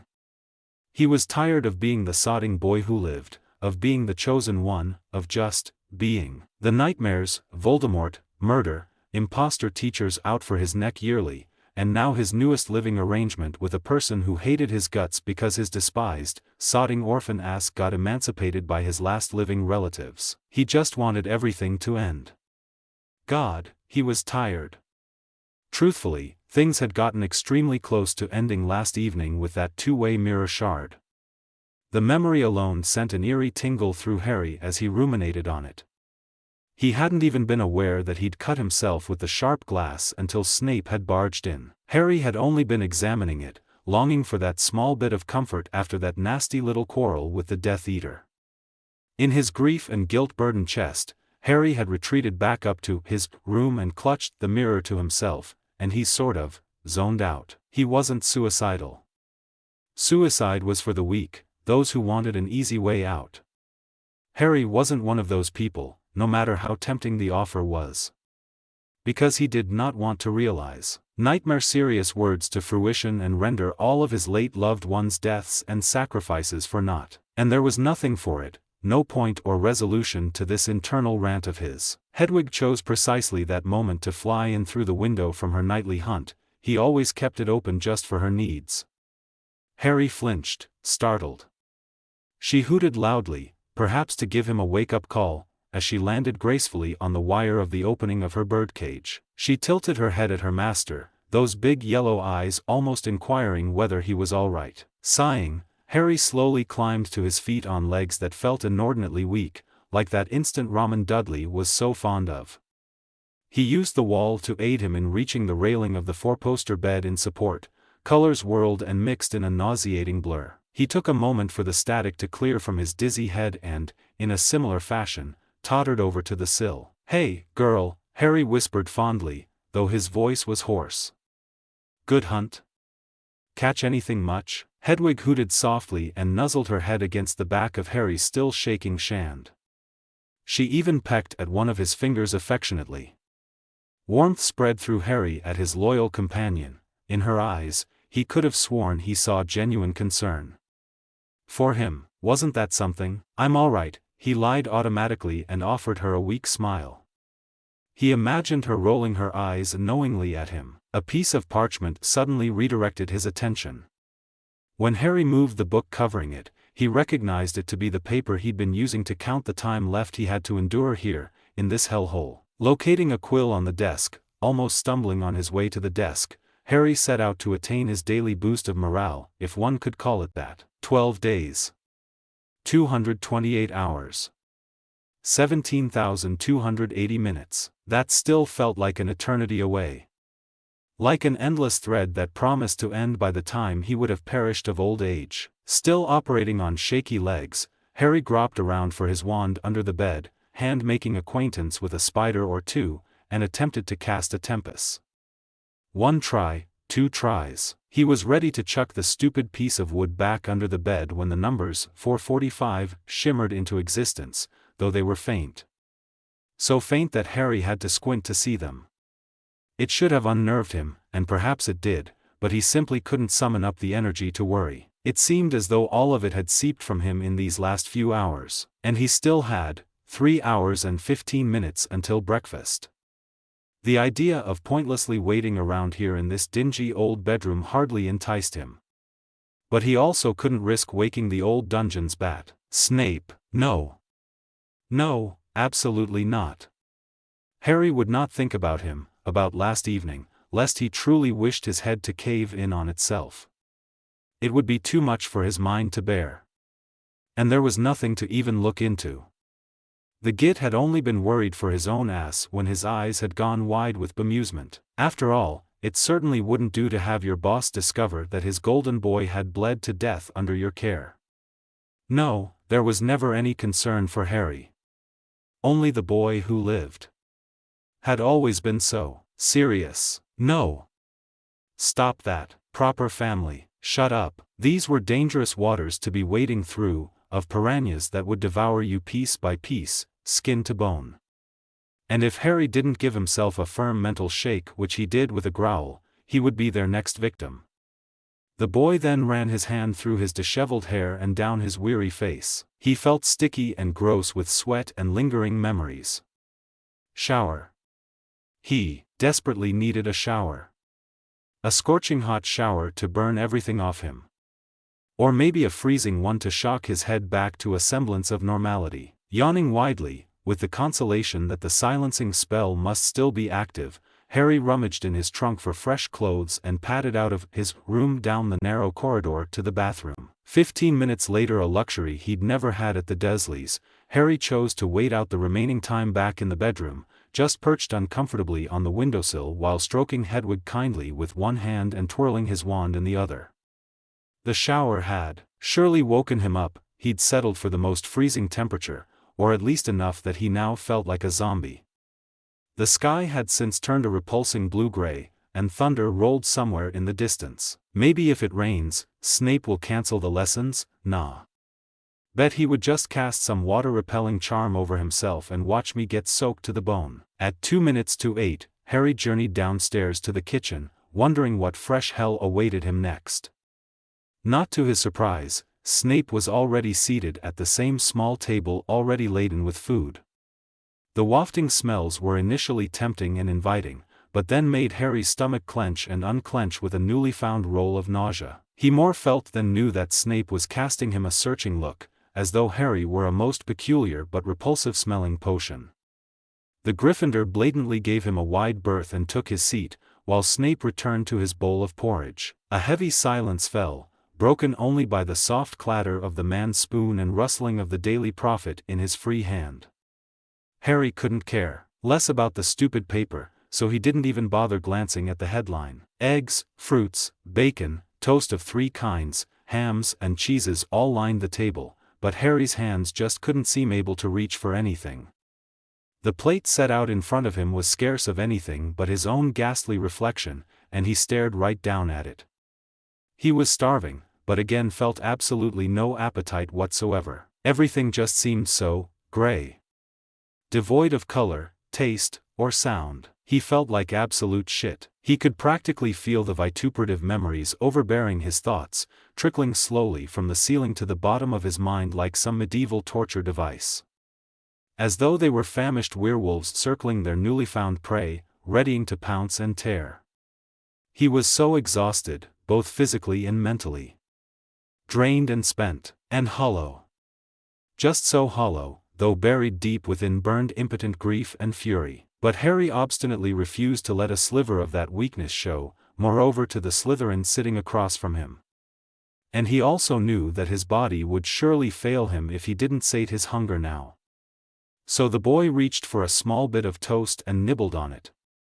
It tasted like grass, but he forced himself to swallow. He then settled for the pitcher of black coffee set in the middle of the table, his only salvation for the days ahead. Severus couldn't help but scowl into his bowl as he spooned another bite. He'd spent half the night down in the lab again, further progressing the Dark Lord's potion to completion.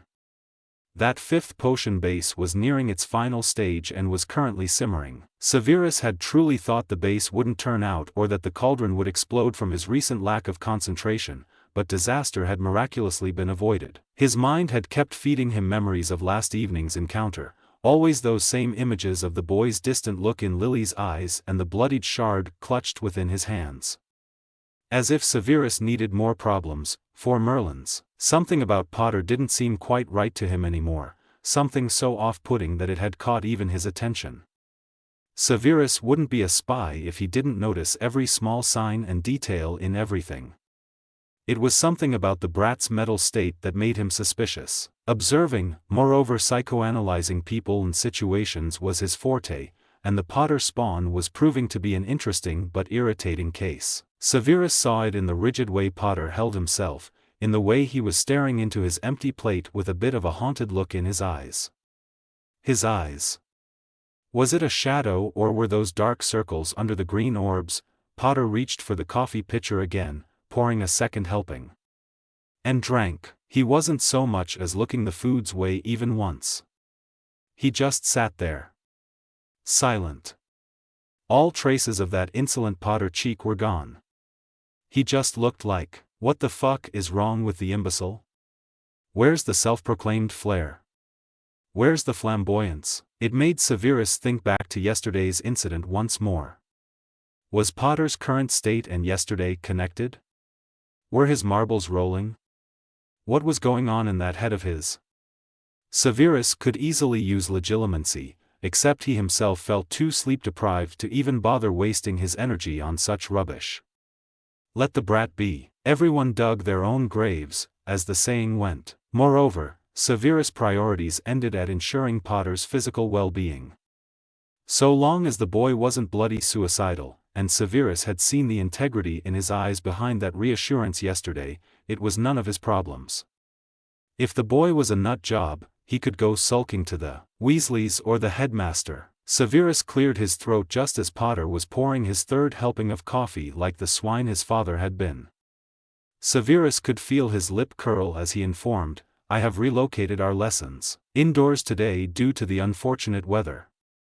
I expect a 2-foot essay on the differences between light and dark magic with an accent on all 3 unforgivables and the controversies behind them." His voice had, satisfyingly, shattered the silence and caused Potter to choke on that brown sludge.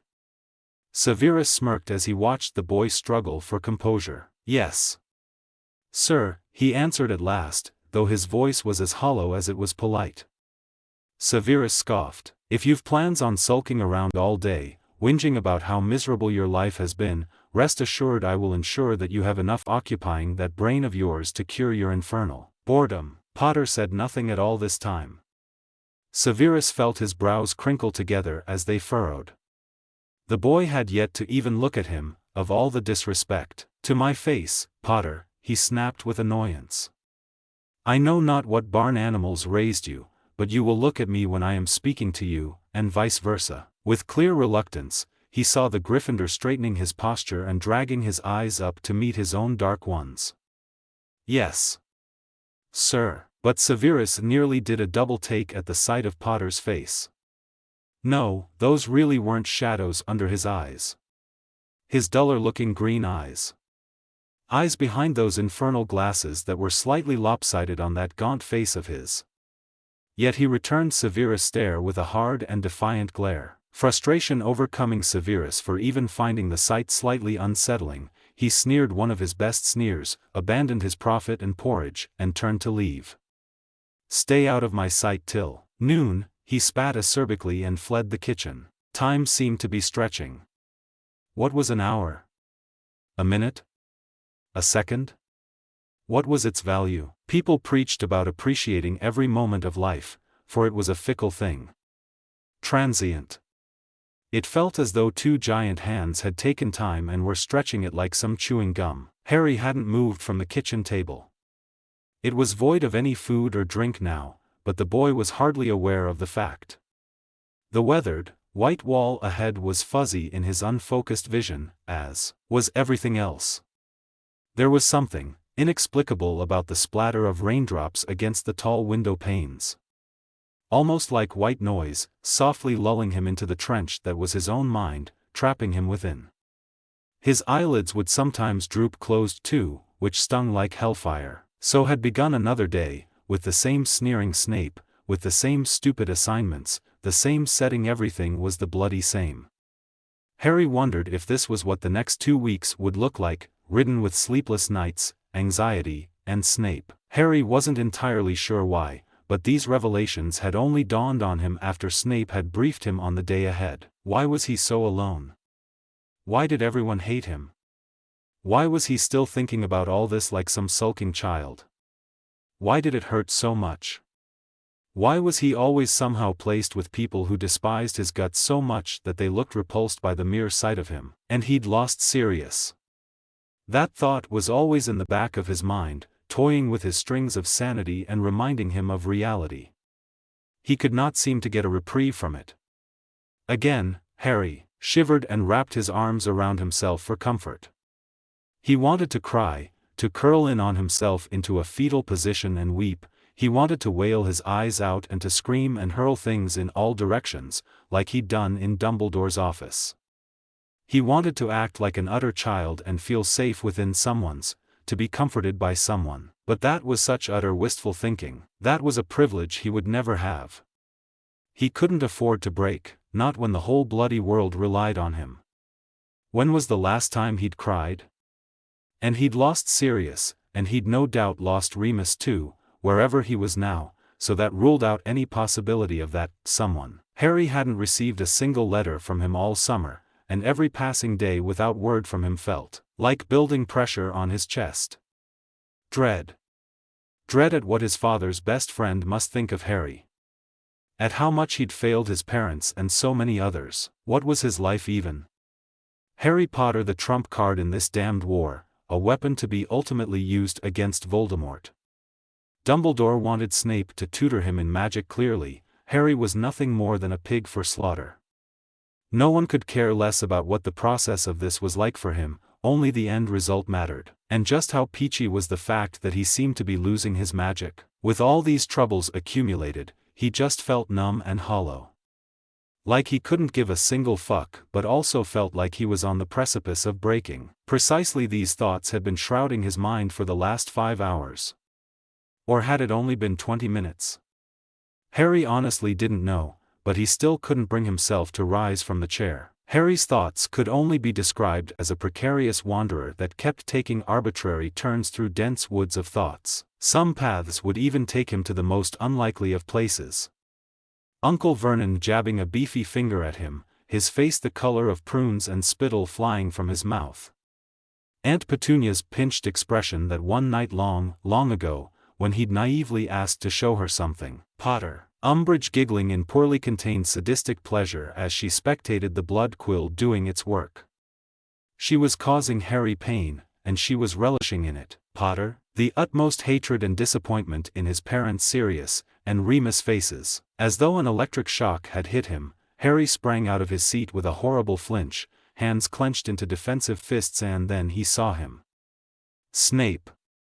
Brows raised and mouth parted in what seemed like confusion, and then anger. Productive as usual, Potter, he sneered. Sulking around all morning after all, EY. Consider yourself privileged.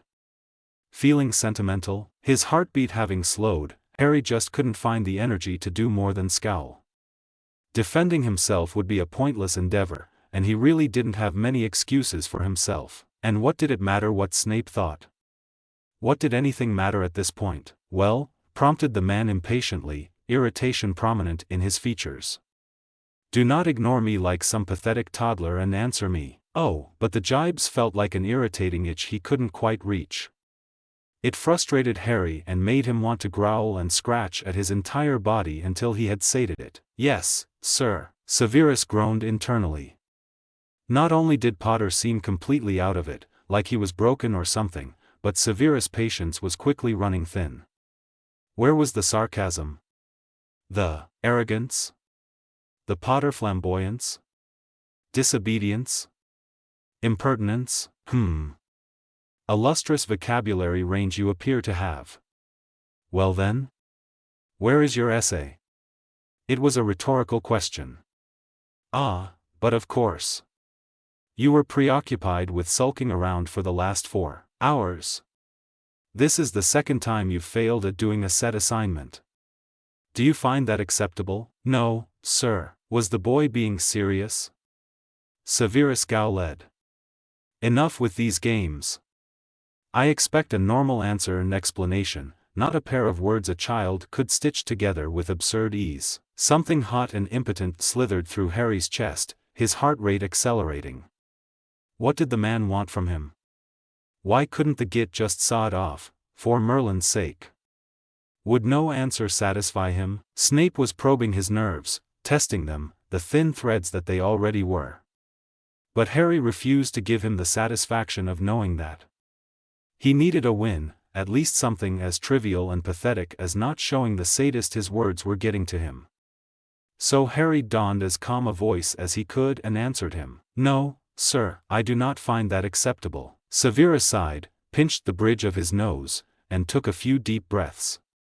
Potter was impossible to deal with, and he really didn't wish to prolong this any more than necessary.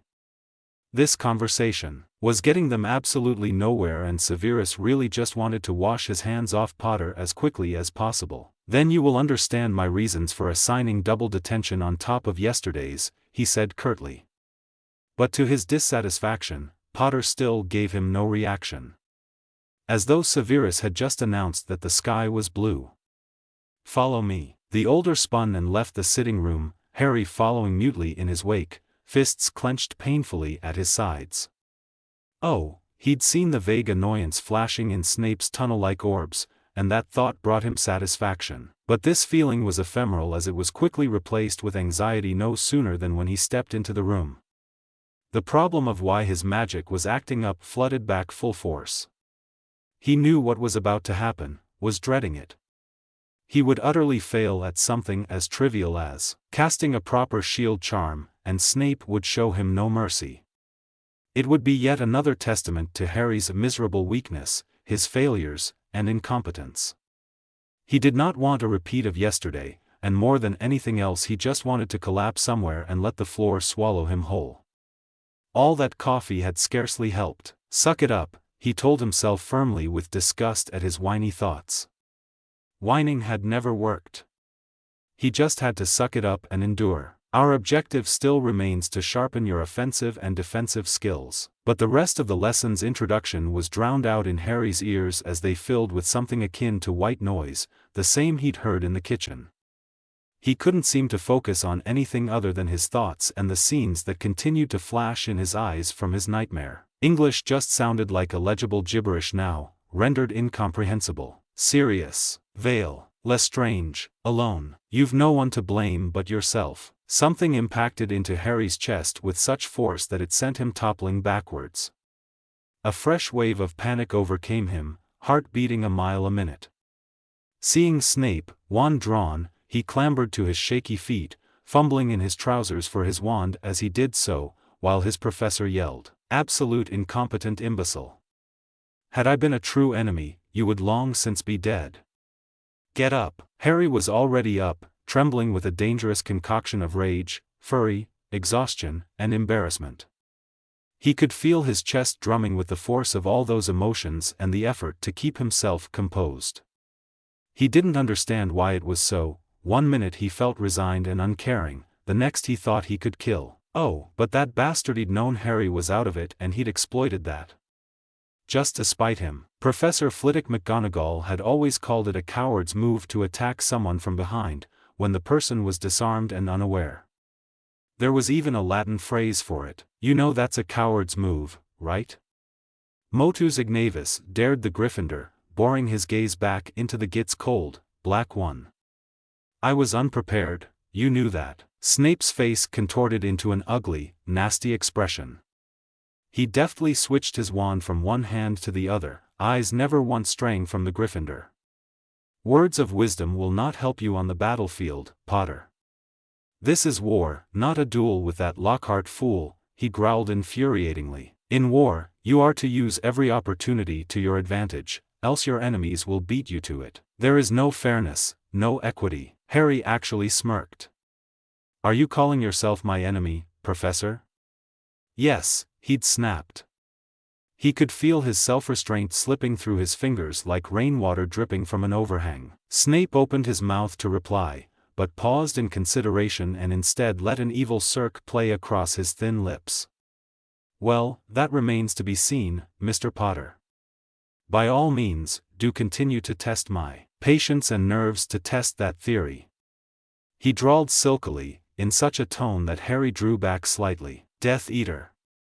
Death Eater. Death Eater. But Harry returned the glare he was being sent with a leveled, steady one. Enough of this horseplay. Wand at the ready. The next 40 minutes dragged on painfully slowly. Potter tripped, limped, and cast abominably with the grace of Argus Filch. Severus' initial ire was slowly starting to diminish, replaced with something close to concern. Potter spawn or not, this was still a teenager, and all signs were pointing to a concerning diagnosis. The brilliant green eyes bore impotent emotion, ranging from desperation to fury. Potter was struggling immensely, his movements sluggish and discoordinated as if his body wasn't keeping up with his brain. He truly looked like he'd been run over by a herd of hippogriffs, his clothes looking like rags and his hair disheveled and matted with sweat. Potter's magic, if possible, had only deteriorated. Severus had assumed yesterday that the boy simply required rest to replenish it, but clearly he'd been wrong again. In all of Severus' teaching career, he'd never happened upon a student with such a prominent magic digression. Severus realized this was maybe connected to the boy's strange detached behavior. Was he ill? Or was it something mental? Either of those seemed most plausible to be the culprit. Magic cores never deteriorated otherwise, moreover if one of the parents was a pureblood, like James Bloody Potter. Enough, Potter, ordered Severus sternly. Potter swayed on his feet, looking as if a gust of wind could knock him over.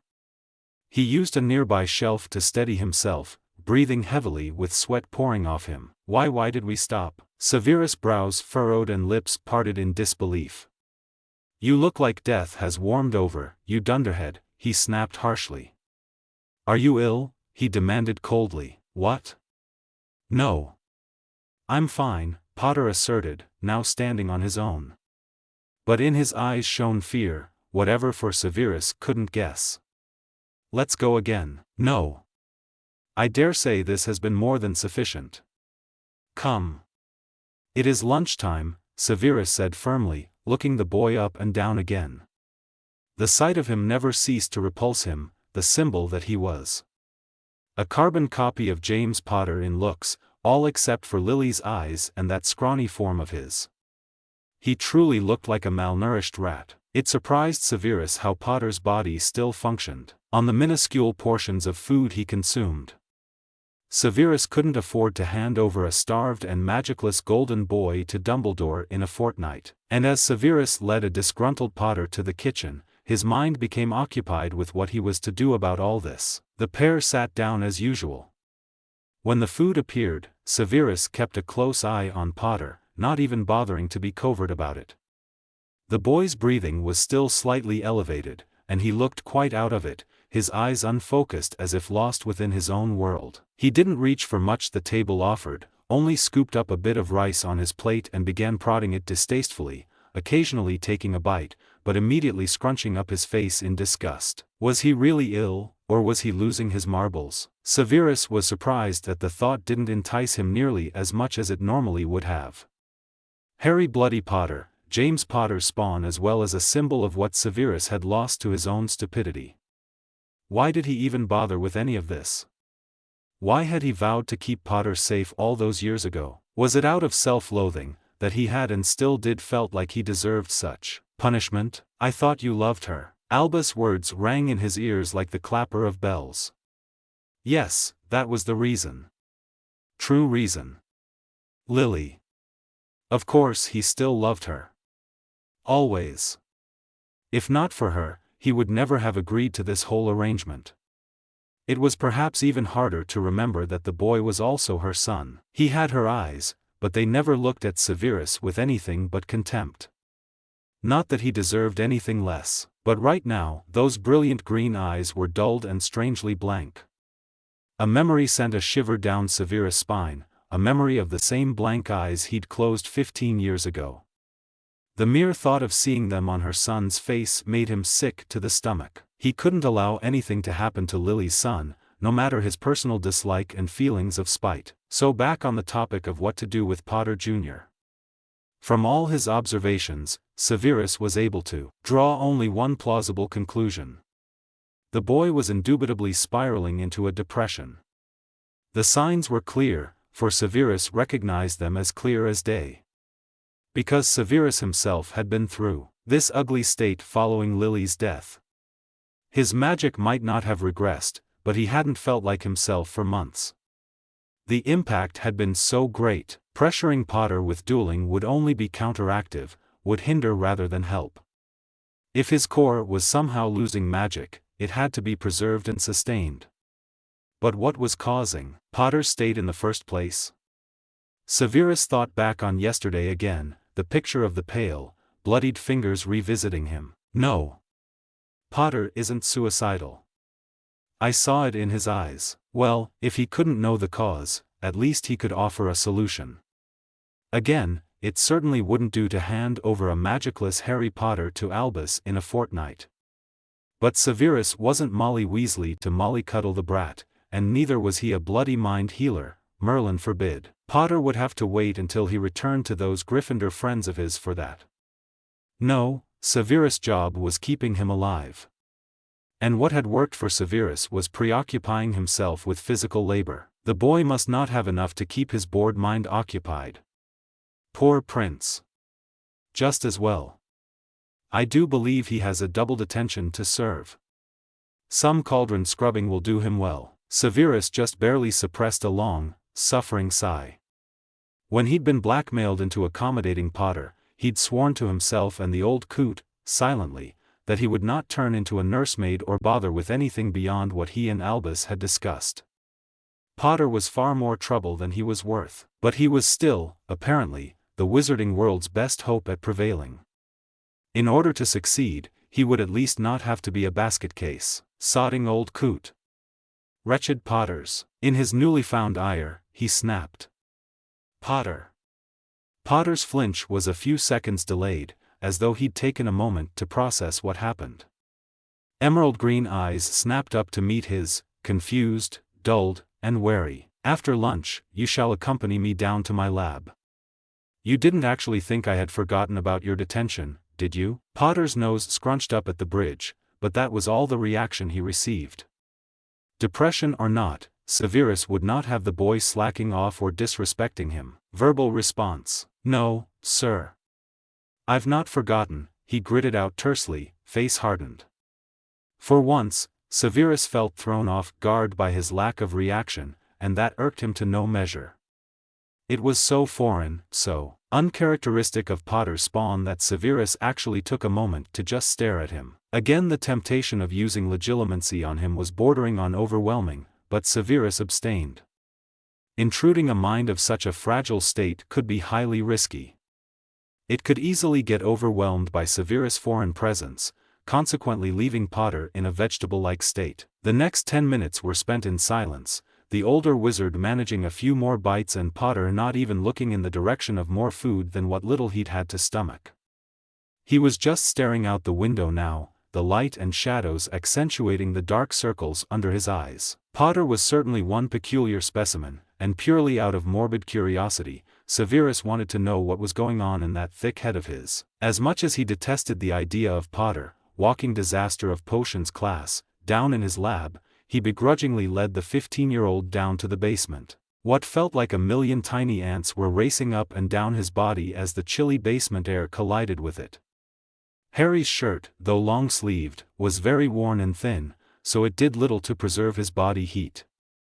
He could have easily mistaken the place for the Hogwarts dungeons, a classroom-sized, windowless room with workbenches, cabinets, and cauldrons piled in a far corner by the sink. It looked like Snape had much brewing ongoing, for many cauldrons were softly simmering over fires, charmed ladles stirring several. An array of herbal smells tingled his sinuses, those of lavender, something floral, and other aromas Harry could recognize from potions classes. Ingredients lay strewn in a strangely organized mess, and the room was lit with candles mounted on the walls, something so medieval-looking that it didn't fit the ensemble of the rest of the house. Well, the stupid detention had completely slipped Harry's mind, but here he was. No doubt about to cut up some of the most disgusting rubbish to ever exist. Like purple fish guts or pickled script teeth. As if this day couldn't get any worse. Everything just felt so sluggish, so gray, and Harry felt absolutely spent of energy. He didn't even know what he'd done that was truly so horrible to have earned this detention. Pfft. As if Snape ever really needed plausible excuses to dish out detentions. Depetal the flowers of those African clovers, but keep the petals and stems in those designated dishes there, Snape instructed, pointing a slender finger at a small setup on one of the tables. There lay a bundle of what looked to be inordinately long flowering clovers beside a few small bowls and a mortar. Afterwards, mull the petals with Euregian honey. You will find it on that bottom shelf. Work quickly, I require the mixture in no later than 15 minutes, he continued, walking over to one of the cauldrons and inspecting it closely, his greasy hair framing his gaunt face. His head snapped up suddenly to glare at Harry. Well? Waiting for an invitation? Quit gaping and get to it, he hissed. Afterwards, you have cauldrons to scrub. Huffing out a breath, Harry approached his assigned workbench. There was already a cutting board and knife he hadn't noticed before. He chanced another glance at Snape, who was tracing something in a book with his finger while slowly stirring his cauldron. Well, at least this task wasn't anything disgusting. That wasn't to say for the pile of dirty cauldrons laughing at him in the background, however. So Harry gritted his teeth and set to work, telling himself there was nothing for it. He detangled the first clover from the bunch and grabbed the sharp knife, glimpsing his ghastly reflection in its blade. He had to squint his eyes to properly see what he was doing, his vision was bloody horrible. Or maybe it was his glasses. He couldn't know. His aunt had found them in someone's bins when Harry's school had kept pestering her about his poor vision. No doubt that they were actually causing his vision to regress. He chopped off the head of the first clover and began mincing the stems finely, plucking the leaves off as he went and putting them into one of the bowls. 1 clover. 5 clovers. 25. Wait, why was he using a bloody knife? And why was he bloody mincing the stems? Hadn't Snape told him to depetal the clovers? What did he need a knife for? He could simply pluck the petals with his fingers. Harry barely contained a frustrated growl. He closed his eyes, annoyance at himself tingling his body. He couldn't seem to concentrate on anything lately, it felt like his mind was a soup of shit. He felt broken after last night. Just weak, pathetic, and utterly broken. Anger flickered through him, like the sickly sweet voice of Umbridge. What was wrong with him? So much time and ingredients wasted. And for what? All because of his own stupidity, like serious death. The connection had just clinched in Harry's head in seconds, and cold dread washed over him, anew. Like it always did. And Harry would never get used to it, the guilt and self-hatred that came with it. He'd lost so much time with his godfather, so many unmade memories and a chance at family, all because of his rashness and recklessness and idiocy, because he'd naively fallen for Voldemort's trap. He suddenly felt like an animal trapped in a cage. Sometimes, his mind would still scream in denial of the loss and his lungs would feel like they were begging for room to breathe. His chest constricted painfully, and Harry had to grit his teeth against it. He was further alarmed to find wet stinging at the corners of his eyes, but the Gryffindor fiercely bit the tears back. He hadn't cried in years, and he sure as hell wasn't about to break that streak now. Harry flinched and shuddered with a yelp when a cold hand suddenly latched around his thin wrist, yanking it forcefully. Having snapped out of his trance, Harry's confused eyes met Snape's livid ones, and tracked their gaze down to his hand. His bloodied hand. Oh, shit, Potter.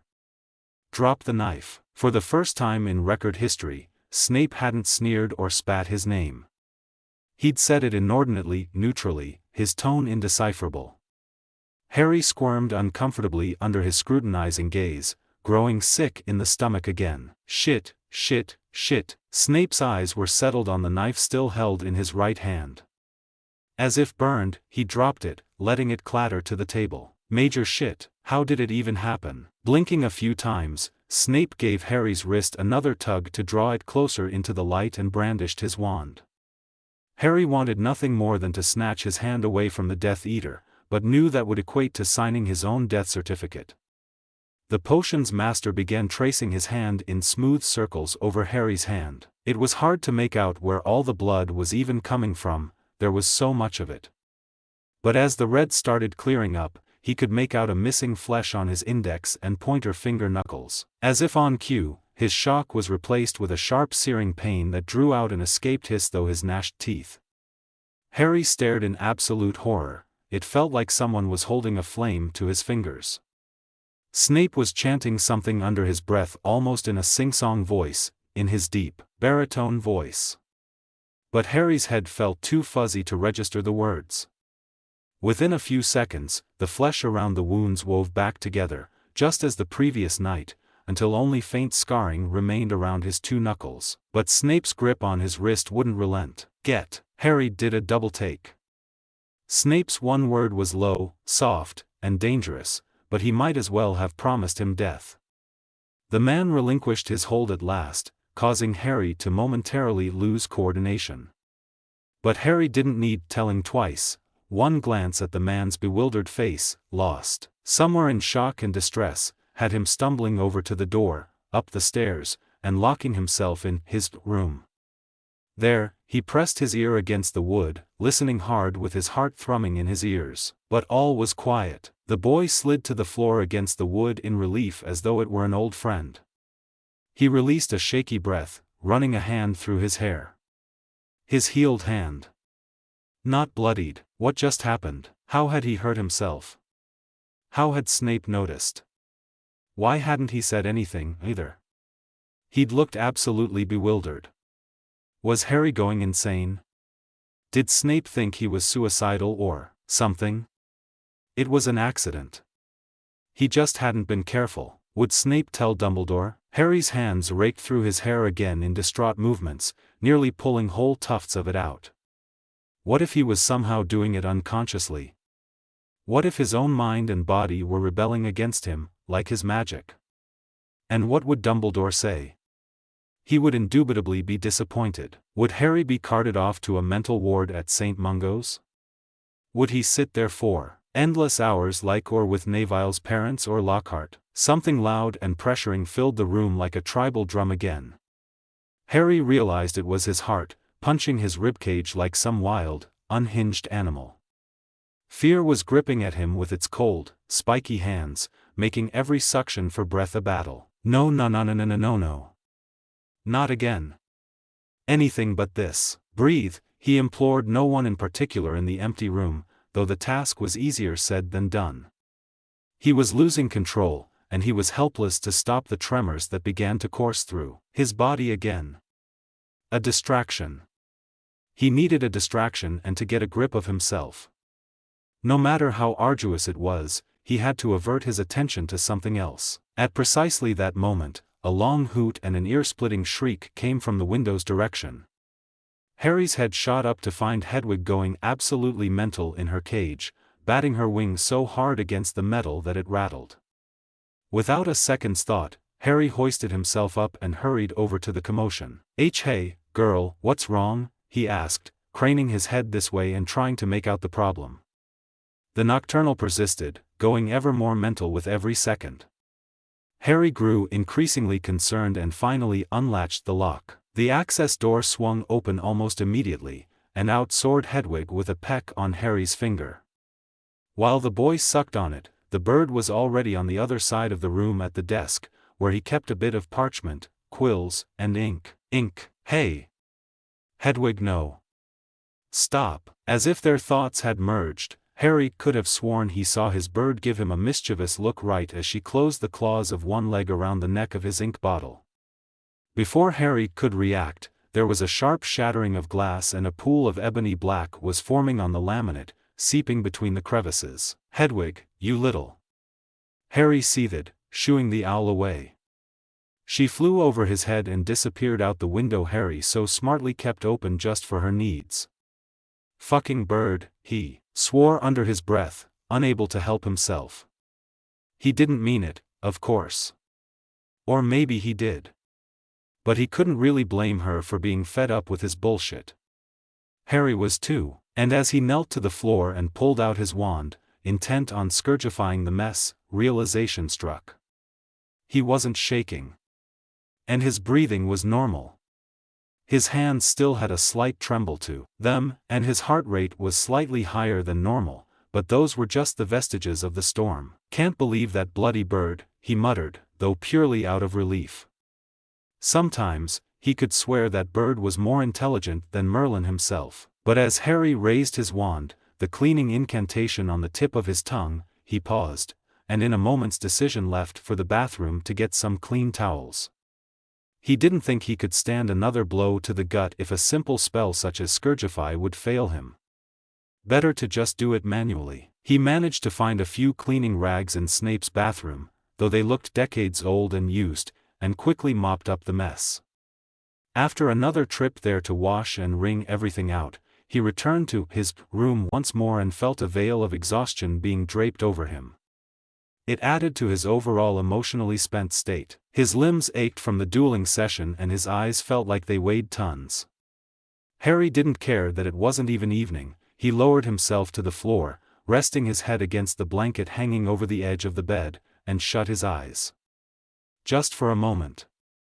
A sweet moment.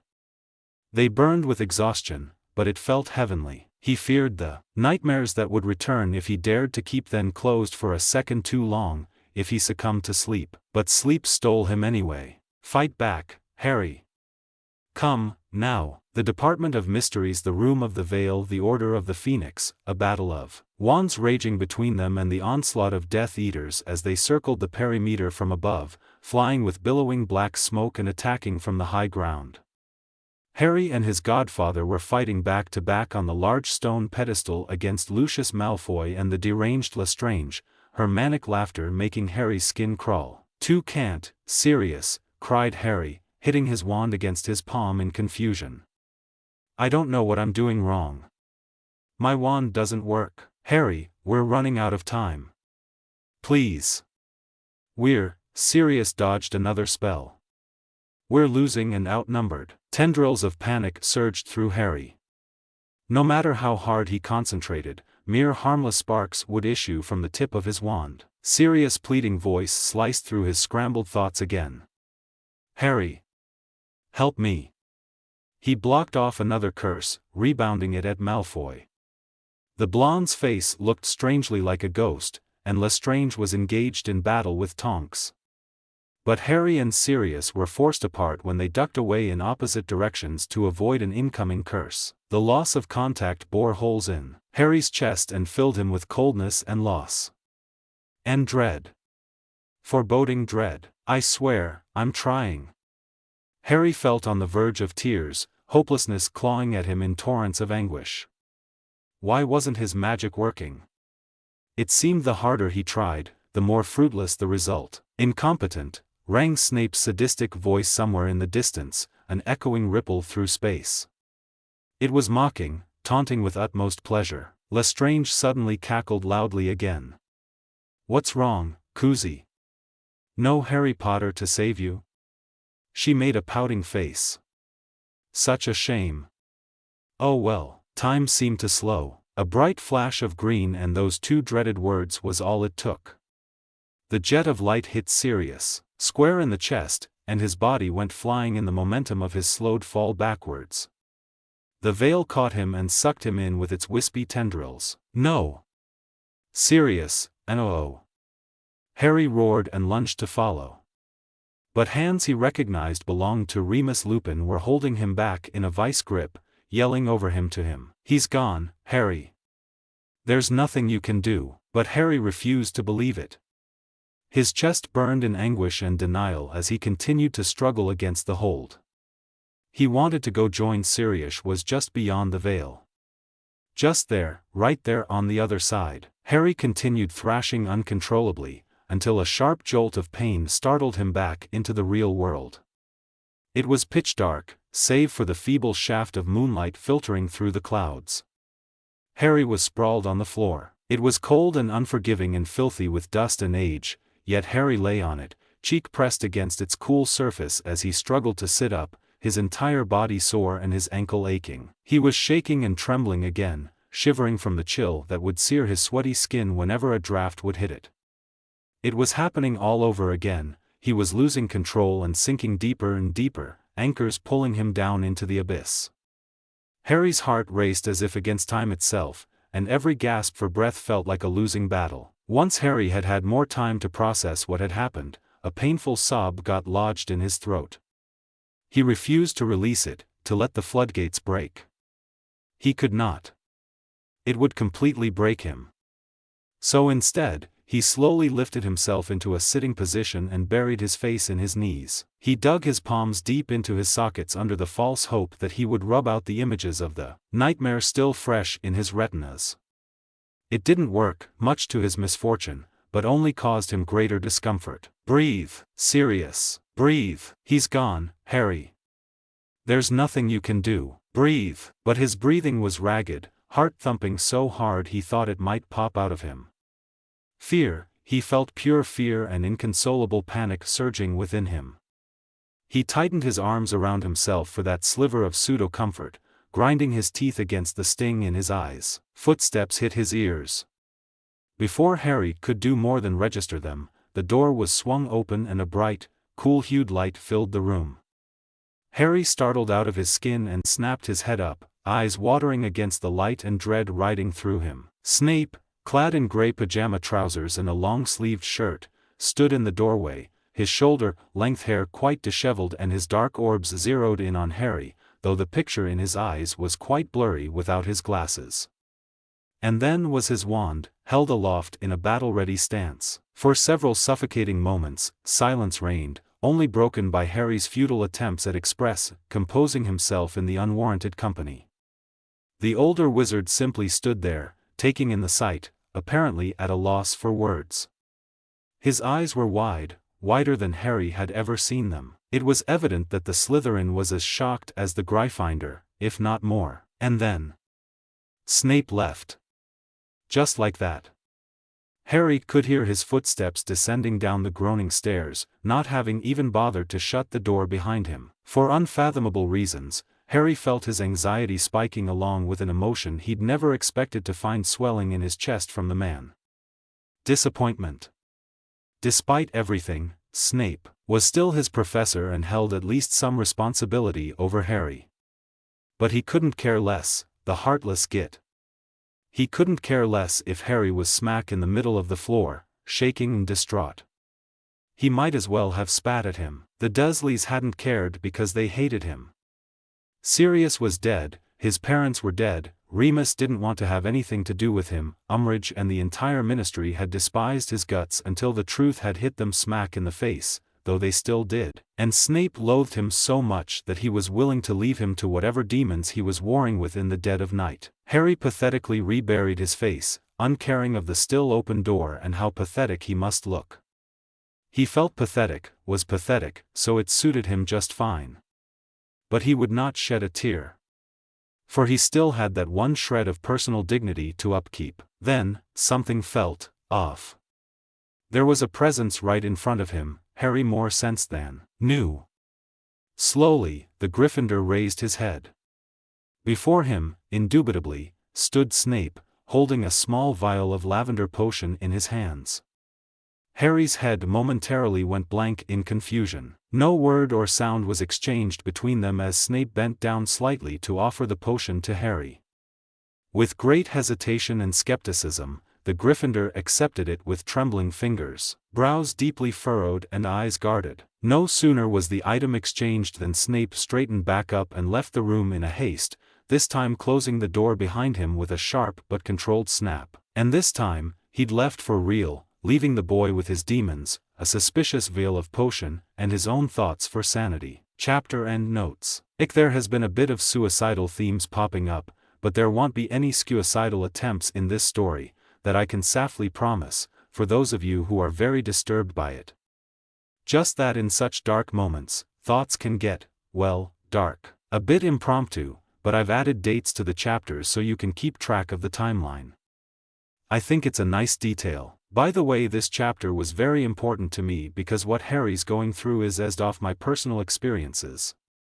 Just wanted to share that cause this is my only therapy. This is a thought I've had for a while now and I wanted to share it, absolutely not hating on JK, she's a genius. Just my personal opinion. I'm currently rereading Half-Blood Prince and I've noticed something about JK's writing style.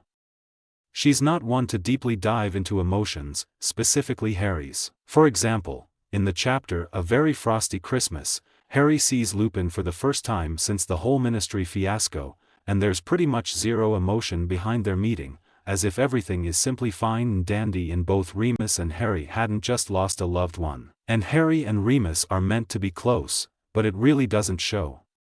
So JK focuses more on plot than emotions/feelings and all that sentimental stuff. And while I still think she's a genius and deeply respect her work, I feel like the books are really missing that emotional aspect. What are your thoughts? Question. Sometimes when I read over what I've posted I come across some typos and go to correct them, so I sort of repost the chapter. For those people who are subscribed to my story, do you get notified of that? I just want to know cause I tend to do it a lot and I don't want to annoy people. Also, TYSMM for all your amazing reviews and comments on the last chapter, you guys are amazing. Do let me know what you think about this one. Not sure when I'm gonna post chapter 4. Probs sometime next week laughing face. Cough, wish me luck on my history of arts, and 3 language tests this week. Cough. CH4, Skyfall. Chapter Notes. See the end of the Chapter 4 notes. July 21, 1996. Harry's half-consciousness wondered how he hadn't yet burned holes in the grimy glass of the window he'd been staring out of this entire time. He didn't know the time either.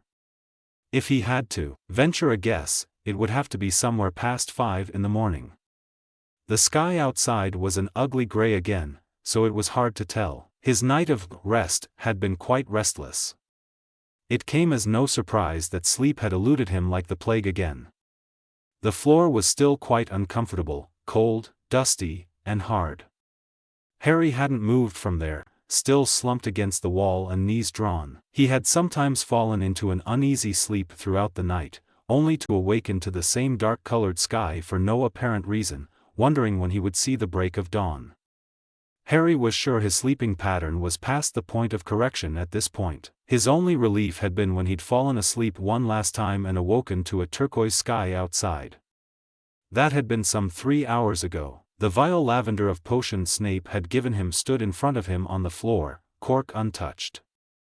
Rationality had reasoned with Harry that the contents weren't poison, but after knowing Snape for nearly 6 years, the Gryffindor wasn't risking it.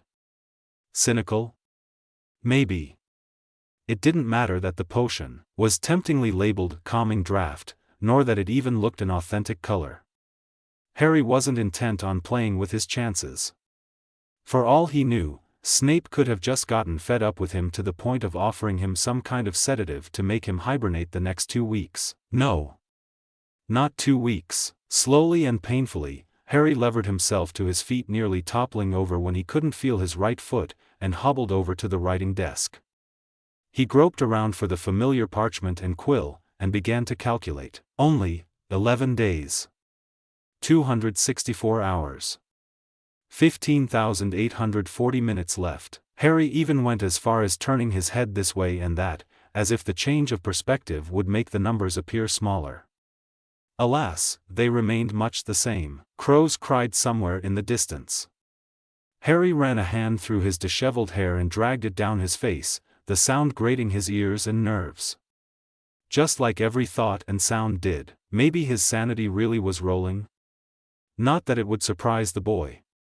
It felt like there was an impotent scream lodged somewhere deep within his depths, beneath his mask of pretenses of fine. He wanted a reprieve, a resolution, but Harry could see none.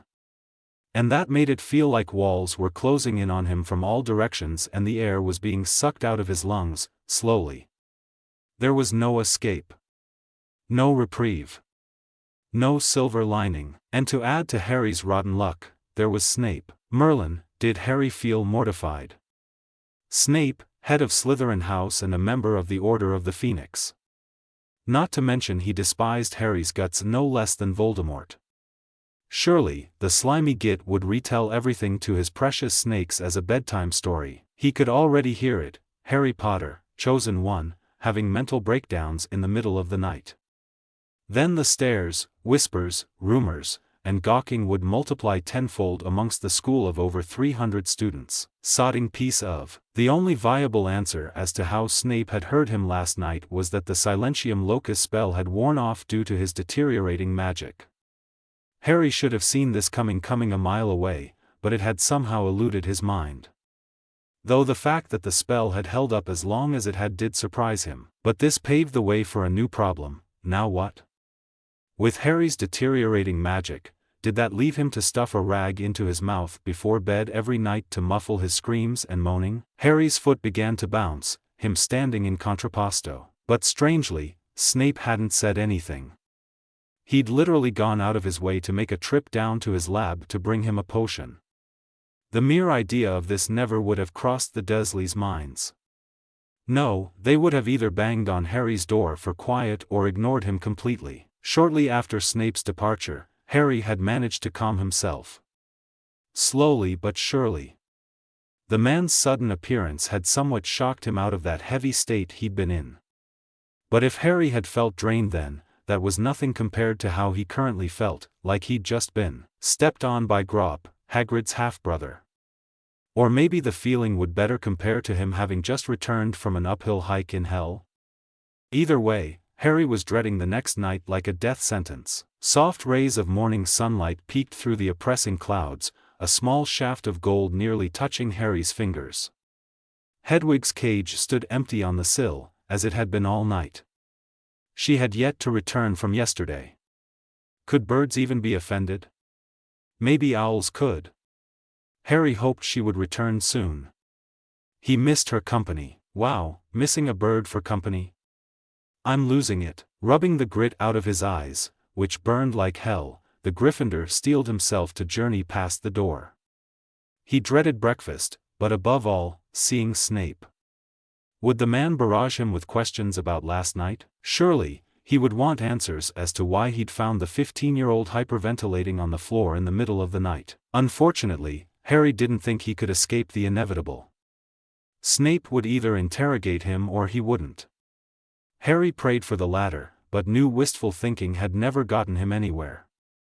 He couldn't hide out in his room forever. So he could either settle for missing breakfast or suck it up and march down there like the sodding Gryffindor that he was. But breakfast was still some time away, and Harry hadn't showered last night, still sweaty and dirty from the nightmare ordeal.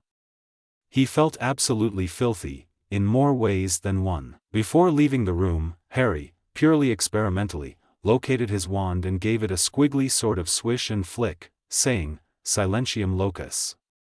Much to his disappointment, though not surprise, the walls didn't glow that pale blue as they had those few nights ago, when he'd first cast the spell here. A pebble formed in his throat at the failure, like a painful reminder of his current biggest problem. His magic was slowly oozing away, like sap from a wounded tree, wet sand, through his fingers, and he could do nothing about the fact. Neither did he have anyone to confide in for another 11 fucking days. It felt like serious loss all over again. What else did Harry have, aside from his magic? He belonged at Hogwarts, with all the other witches and wizards. Without his magic, he wouldn't belong anywhere. Harry growled deeply in his throat. He wanted to kick something, anything. It was one problem after another with no reprieve. And he was tired. So tired. But there was nothing for it. Harry couldn't change anything. When was the last time he could? His life wasn't his own. Had never, truly been. He was the bloody Harry Potter, of course. So, pressing his lips tightly together, the young man gathered his things to go freshen up before this morning's fresh dose of hell. A once steaming mug of tea rested in front of Severus, cradled within his calloused hands. The porcelain was cold to the touch, and the drink remained undrunk. All was silent, but that wasn't to say for the man's thoughts. Last night had been revealing. Something had awoken Severus in the middle of the night at 2:30 in the morning, to be more precise. Distraught sounds, strange noises. The Slytherin had always been a light sleeper, on those rare occasions that he indulged himself in the luxury, and the sounds of haggard breathing had made his heart jump to his throat upon waking. His first thought had been Death Eaters, when in fact, it had been none other than Potter. Severus had felt completely out of his zone. He'd come barging in, wand aloft and ready to curse the first Death Eater to smithereens, but had quickly realized the source of all the commotion. Potter had looked like a ghost, a haunted look in those green eyes that had rendered Severus momentarily speechless. He'd been trembling like some kind of chihuahua out in the snow. Shaking. Barely keeping up with his breathing. Clearly, a panic attack. Severus was many things, an evil professor, a spy, and Death Eater, but he was not Molly Weasley. What had he been supposed to do, cuddle the boy? He couldn't even have said anything to the boy, hadn't had anything to say to him. Severus had never before dealt with a case such as that in all his 15 years of teaching, and so, having come to that, he'd had done the only thing he could. The safest option. He'd supplied Potter with a calming draught and let him be. Upon retreating back to bed, Severus hadn't been able to fall asleep. He'd twisted and turned, cursed under his breath and at his pillows, but sleep had eluded him like the plague. Eventually, he'd resorted to occluding and had managed a few hours of rest, only to awaken to the same exact thoughts. And now, here he sat, alone in the kitchen with a brewed mug of tea that had yet to touch his lips. And as much of a foreign concept for him as it was, he was at a loss for what to do. Over these last few days, the Slytherin had been observing Potter falling deeper and deeper into a depression, but he'd never imagined his state to exacerbate to this point. Panic attacks were nothing to take lightly, especially for a hormonal-driven Gryffindor teen boy wizard, Merlin forbid, not to mention a wizard who was completely incapable of controlling his emotions. Potter filled out every checkbox of that short list. His system was already giving in. Potter was a ticking time bomb. Yesterday had been an utter disaster in Severus' lab, with the dunderhead nearly severing his fingers off, not to mention that the boy had used a knife in a task that required none. Perhaps he'd simply zoned out, or his head had been somewhere up in the clouds? Surely, the boy wasn't suicidal?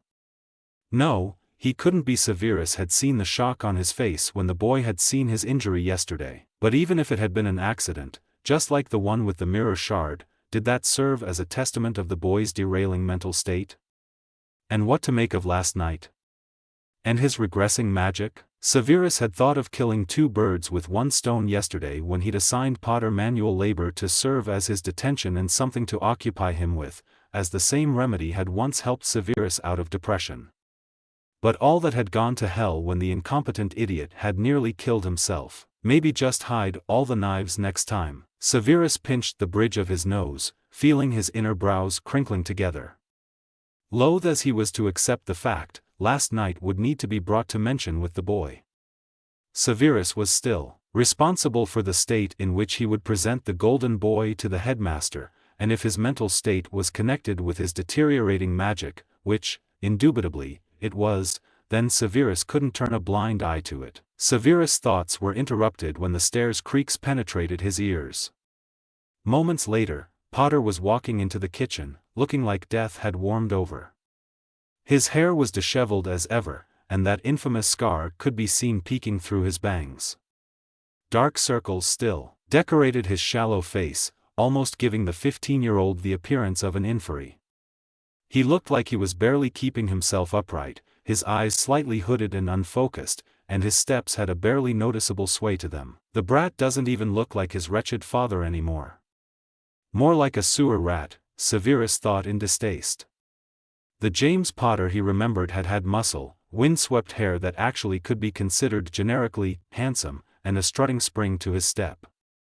Cocky and self-proclaimed in character as in appearance. His frames had also been more rectangular, while this Potter's were circular, behind which were Lily's green eyes, though they appeared dulled. It was as if Severus was staring at a complete stranger. He could barely recognize the thin, scrawny figure now sitting before him. Harry could feel Snape's dark glare tracking him as he rounded the table to sit.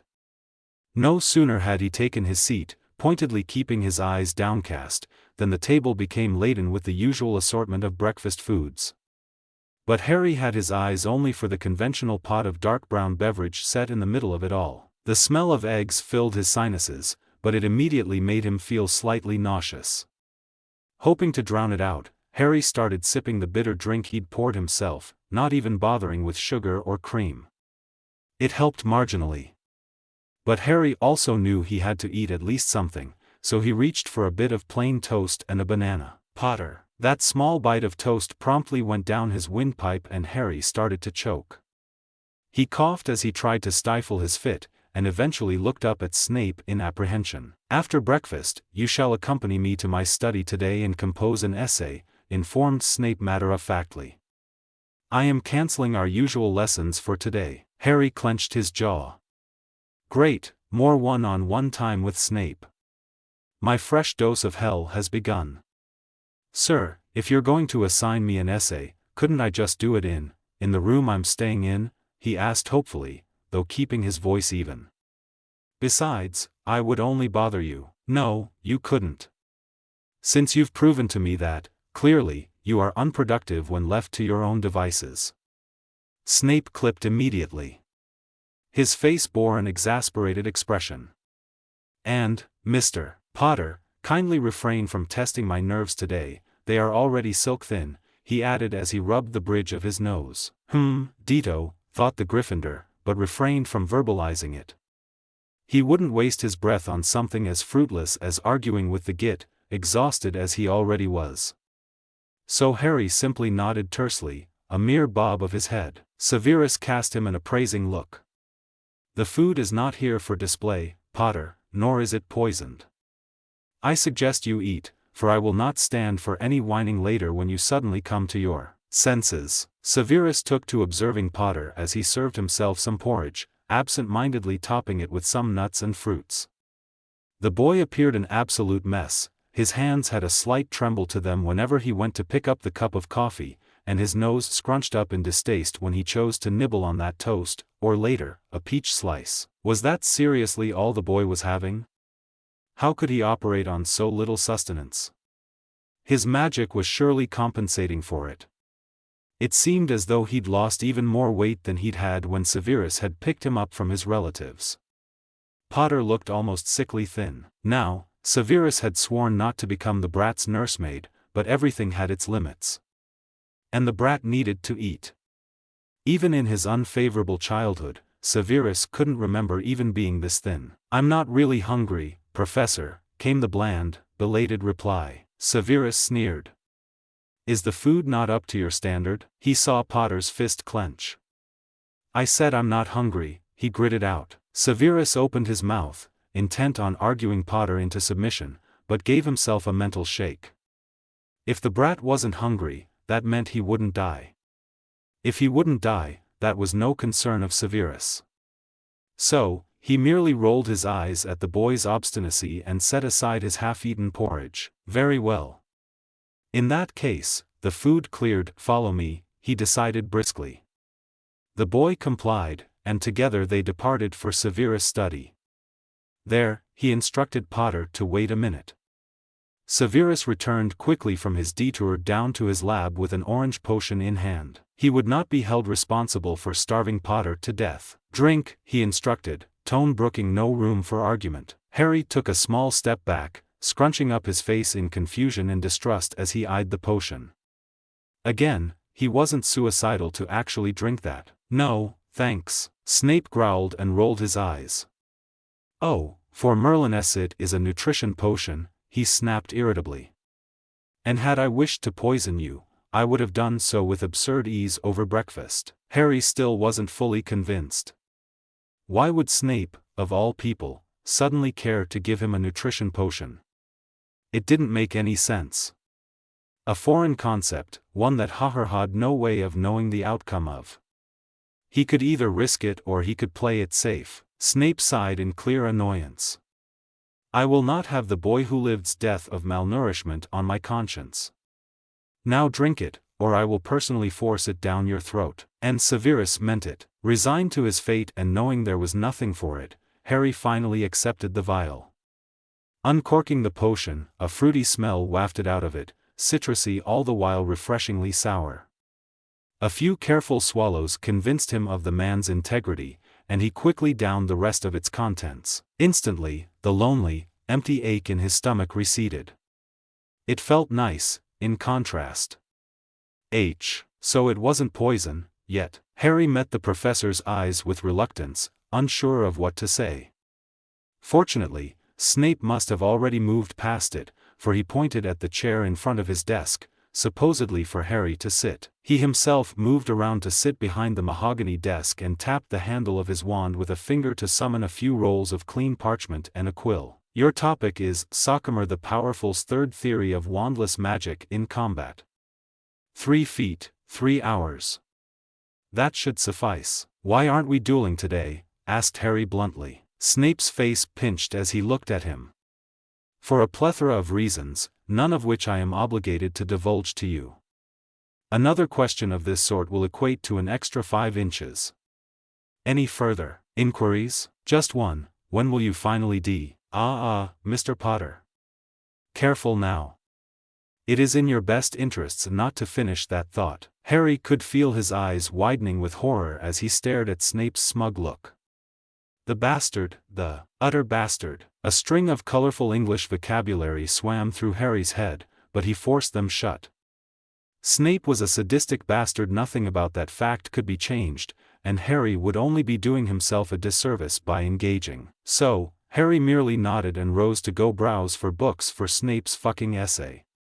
He had already forgotten half the topic, remembering only Sockamer the Gria Powerful. But, quite frankly, he couldn't care less. And shit, was he tired.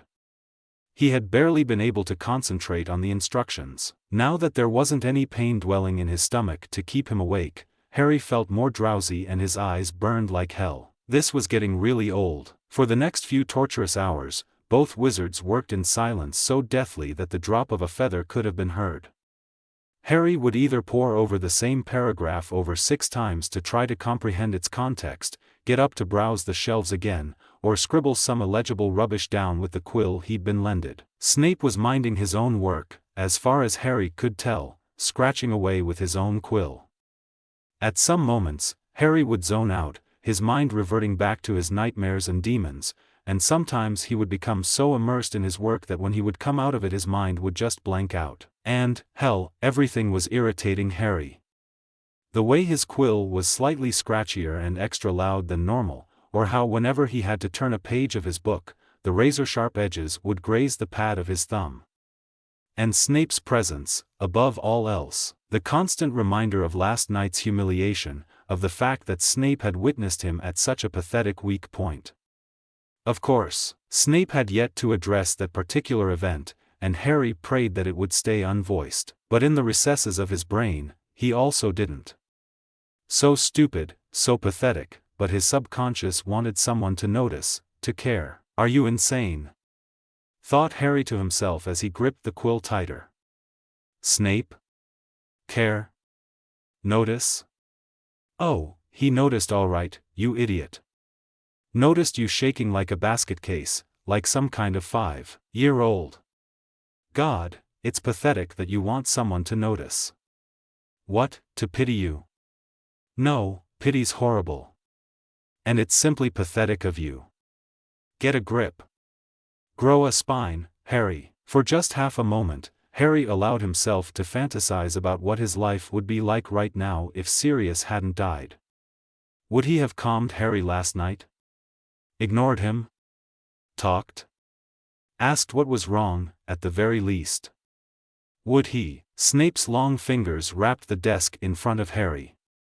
I would use the remaining half hour to check over your grammar, not daydream, Potter, Snape's cold, sarcastic voice drawled. It snapped Harry right out of his reverie and grated his nerves like sandpaper. Harry trained his eyes back on the parchment, which was just a few centimeters away from being completed, though its length belied its quality. What would set him off? What would set him off?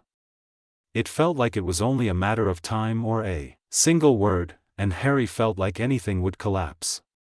He was a ticking bomb. Harry could feel his nerves as tethers that were being pulled like delicate puppet strings and then suddenly yanked. Those particular yanks felt like they almost made Harry lose purchase of his reins over his self-control, like at any moment they would slip out of his grasp. But Harry had more self-control than that. He had to control himself, just like he'd always been.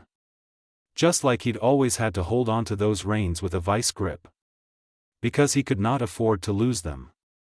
He could not afford the luxury of breaking. Of slipping, but he was fine, just fine. And everything would be fine. In 11 days, he was fine. Meanwhile, Severus was internally debating whether or not to address last night's encounter. The more he carefully observed the boy, the more concerned he became as the one responsible for him, that is. He didn't like the blank look those green eyes had since accommodated, or the prominent dark circles under them, not to mention that he didn't know what to do about Potter's deteriorating magic. What Severus did know, however, was that it all had to be correlated. He couldn't neglect such a significant, exacerbating issue. Again, Albus would have his hide if Severus did otherwise.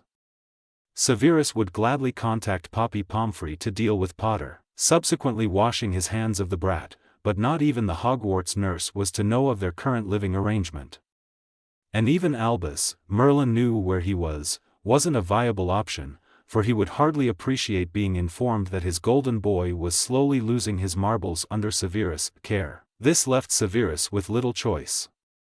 The inevitable. Perhaps his only solace was that the both of them would equally detest the conversation. "Have a seat," instructed Severus as he accepted the essay from the boy, who had gotten up to leave, without so much as a glance at it. The man steepled his fingers in front of himself. Before him sat the scrawny thing, regarding him guardedly. That insufferable scar was seen peeking out through his overgrown bangs again, and his eyes, Lily's eyes, really didn't look as emerald green as Severus remembered them, and it bothered Severus like an itch he couldn't quite reach. But they remained a painful reminder for him evermore. "Surely, you must possess enough brain cells to realize I cannot let last night's event go unaddressed," he inferred waspishly. Potter's whole body tensed, and it seemed as though a small breath got caught in his throat. "Right," Potter replied, voice strained and eyes now trained on his lap. "Well. Sorry for waking you, sir. It won't happen again." Severus actually gaped. He was sorry for waking him. Severus had been expecting denial, outright disobedience, or even a flat-out tantrum, but an apology, and we don't have to address anything. "Sir," Potter added firmly. "I'll try to be quieter. You can even cast a silencing spell on the room." Severus held up his hand in a halting gesture, feeling utterly at a loss for words. Potter raised his head slowly, expression still guarded and shoulders tense. "Mr. Potter, that suggestion is as ludicrous as it is inhumane," he sneered. "Did you take the calming draught I gave you?" Harry didn't respond immediately, clenching and unclenching his hands and jaw so much that it hurt. It disgusted him, the fact that Snape was only asking him out of responsibility, not, Merlin forbid, care. It was like being offered bitter medicine covered with cream. "Potter, I asked a question not for the sake of hearing my own voice," drawled Snape impatiently, drumming his fingers against his desk. "No, sir, I didn't take it. May I go? Please." Snape's lips thinned, then curled. "Idiot," he muttered. "You will come to learn, Potter, that a bit more logic applied to your typical Gryffindor thoughts and assumptions can go a long way. The potion couldn't have been poison, I repeat. If I wished you dead, you wouldn't have made it past your first Quidditch match. I assume you didn't even sleep." Harry could practically feel those fine tether in him slowly thinning. He rose to his feet sharply. "Look, Professor, I'm fine.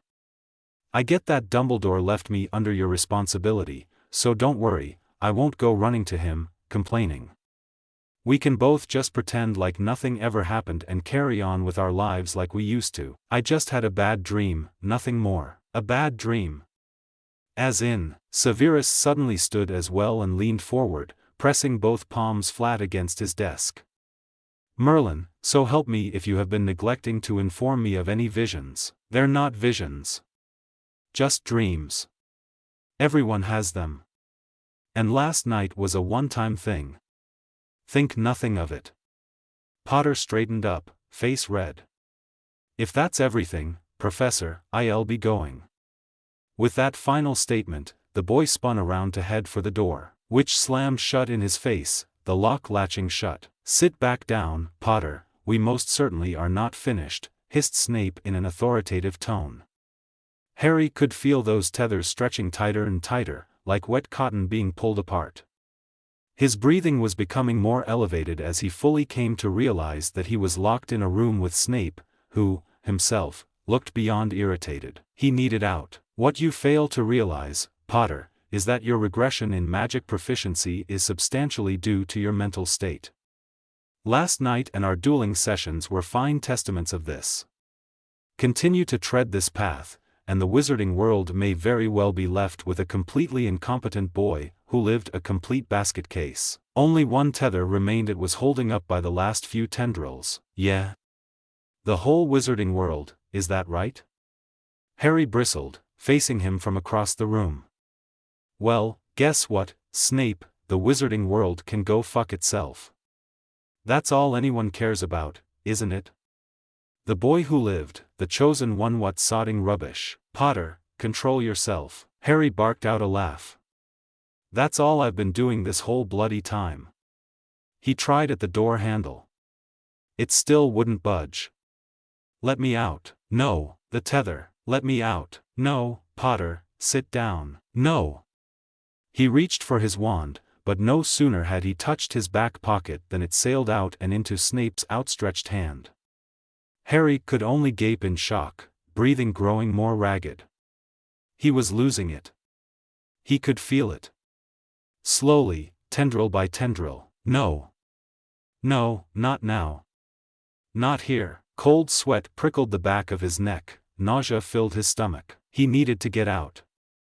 Now, but his wand, no matter. His wand was of little use to him anyway. Like a desperate madman, Harry began rattling the handle, feeling those last tendrils stretching. He needed to get out. He needed an escape, a reprieve, solitude. "Potter." Cold hands suddenly grasped both his wrists tightly, spinning his body in a 180 to face a dark-clad body belonging to a bewildered Slytherin. Enough of this, you foolish boy. Sit back down, you are completely losing it. Get off me. Harry managed to aim a kick at Snape's shins. The man sucked in a sharp breath, and Harry finally struggled out of the hold and tried at the door again. Be it pure luck or his accidental magic, in all his desperation, it finally swung open. He felt the air from Snape's hand as it just barely missed his sleeve as he fled. Potter, get back here. Snape was right at his heels. Harry's heart rate skyrocketed, panic rising to his throat in bile. He was halfway across the sitting room when a hand yanked him back by the hem of his shirt. Utter insolence. You are completely unhinged, Potter, and as your professor, I command you to stop at once. Snape hissed into his face, locks or grease swinging forward in the omentum. Don't touch me, spat Harry, growing more panicked by the second. He just needed to reach his room and lock himself in it. He started to struggle again. I'm completely fine, now just let go. Everything was slowly collapsing. Everything that had accumulated over the last, days? Weeks? Months? Years? He was fine. Absolutely, perfectly fine. Fuck. Don't break. Don't break. Don't break. Fine. Ah, yes, the picture of sanity for Merlin's sake. Calm yourself. Do not make me resort to using a booty-binding spell. You are obviously not Phi, Harry growled before Snape could finish that sentence. I am bloody fine. I have been fine my entire life. I have always been compelled to be fine. It's what's expected of me. And 2 a.m. fine. I've managed my entire life, am managing even now. He'd been through so much shit, and yet he was fine. He was fine. With an unforeseen, extra hard shake by his shoulders, Snape shocked Harry enough to cease struggling a bit. Purely on a childish reflex, Harry felt his eyes growing hot. The tether's tendrils were so thin. No, Potter, you are clearly not fine. Snape snarled, so clearly and concisely that something inside Harry just shattered like fine china. That was the last straw, the last tendril. The tether finally snapped. It felt like everything had collapsed in on Harry, his insomnia, malnutrition, emotions, exhaustion, nightmares, grief, memories. He'd had enough, and he wanted to expel everything out. He hadn't felt like this even in Dumbledore's office on that night, when he'd completely gone off his rocker and trashed the place. He'd had enough, so much so that he wasn't even aware he was bellowing at the top of his lungs, finally freed from Snape's grasp. You know what, maybe you're right. Maybe I'm not fine, but it's not like I have a choice. When have I ever had a bloody choice? The artifacts on the shelves began to rattle and crash to the floor. Snape stood and watched, face the color of a ghost and rendered speechless. Do you know just what kind of shit I've been through? Do you know what it's like? That's right, no one does. No one ever gives a damn. They give a damn about Harry Potter, the war, the sodding boy who lived, but not Harry. And you're just a peachy example, aren't you, Snape? Thinking I'm some kind of sodding, spoiled prince. Merlin, the closest I've ever come to being spoiled was when the Dursleys bought me the cheapest ice pop at the zoo. Books started raining down from the shelves, landing with heavy thuds, and the entire room seemed to tremble as badly as Harry was. But he didn't care, too far gone to give a single fuck. Everything was finally being expelled out of him, this volatile concoction that had been brewing in him for the last few weeks. Possibly even years. Everything, and he plowed on, uncaring of the consequences. But no one knows that because people like you are always too busy comparing me to my father, me dead father. Harry cried, lungs on fire. Snape appeared paralyzed. How dare you compare me to my father? I never even knew him, for God's sake. And you've had the gall to prosecute me from the moment you saw me. I didn't even know you, let alone do anything to you. I am not my father, and what painfully came to mind next clouded his vision in blood red. You bastard, you ruined everything. You're a murderer. You killed Sirius.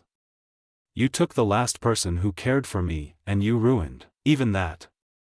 You hated his guts and wished him dead. Well, you got your wish. Does that make you happy, you pathetic bastard? I hate you." With that final shriek, the room exploded.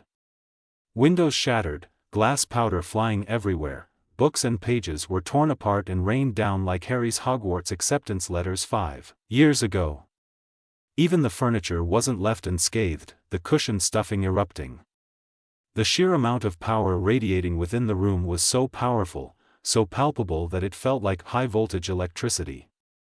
But strangely, no harm had befallen either wizard, for the bubble-shaped shield covering them both. Harry's chest was heaving painfully, panic creeping in on him as the realization of what just happened began to settle in, replacing his initial adrenaline-induced shock and rage, and fatigue.